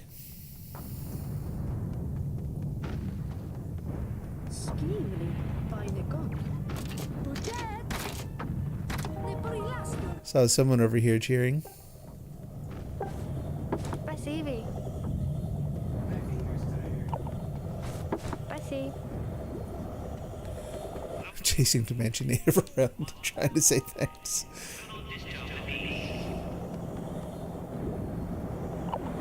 Yay. Fireworks should come pretty soon. Спасибо. Then we'll get to see more about you. Oh, hang on. Oh, nice. Just in time.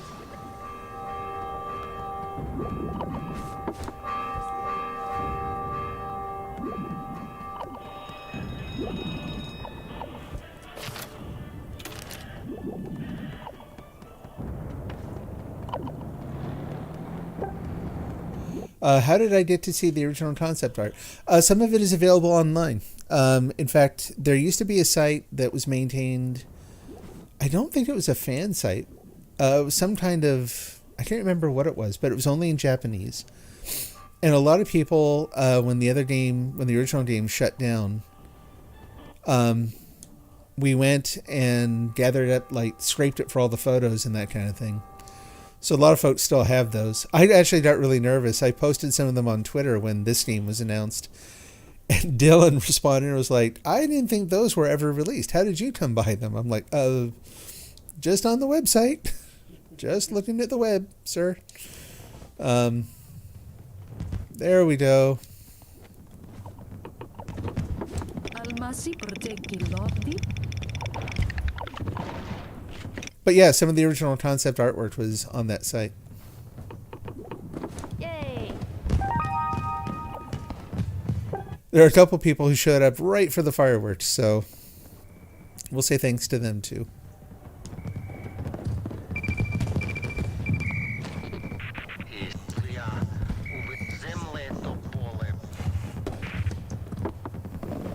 Nice.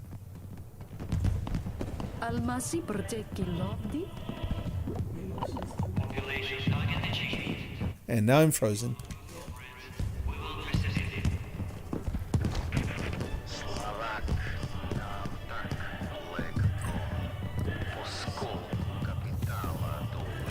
Yeah, I'll have to see what I can find. And if you look around on Twitter, possibly in the Discord, you'll probably find some of it there too. Look at the sweeping view. What's that? Sweeping view. Navoje skorel jezni. Što ti je Kognav.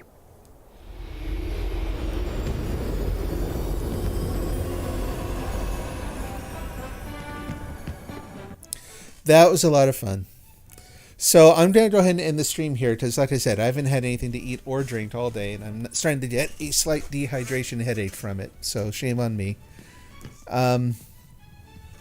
Thanks to everyone for the help. This has been a lot of fun. Comanche Native, welcome. Thanks for coming by. Appreciate the help, and glad we finally got to quote unquote meet. Yeah. Yeah, and my apologies. I don't have everyone's name here, but thanks to everyone who pitched in. Let's actually go take a look at the list here in a minute.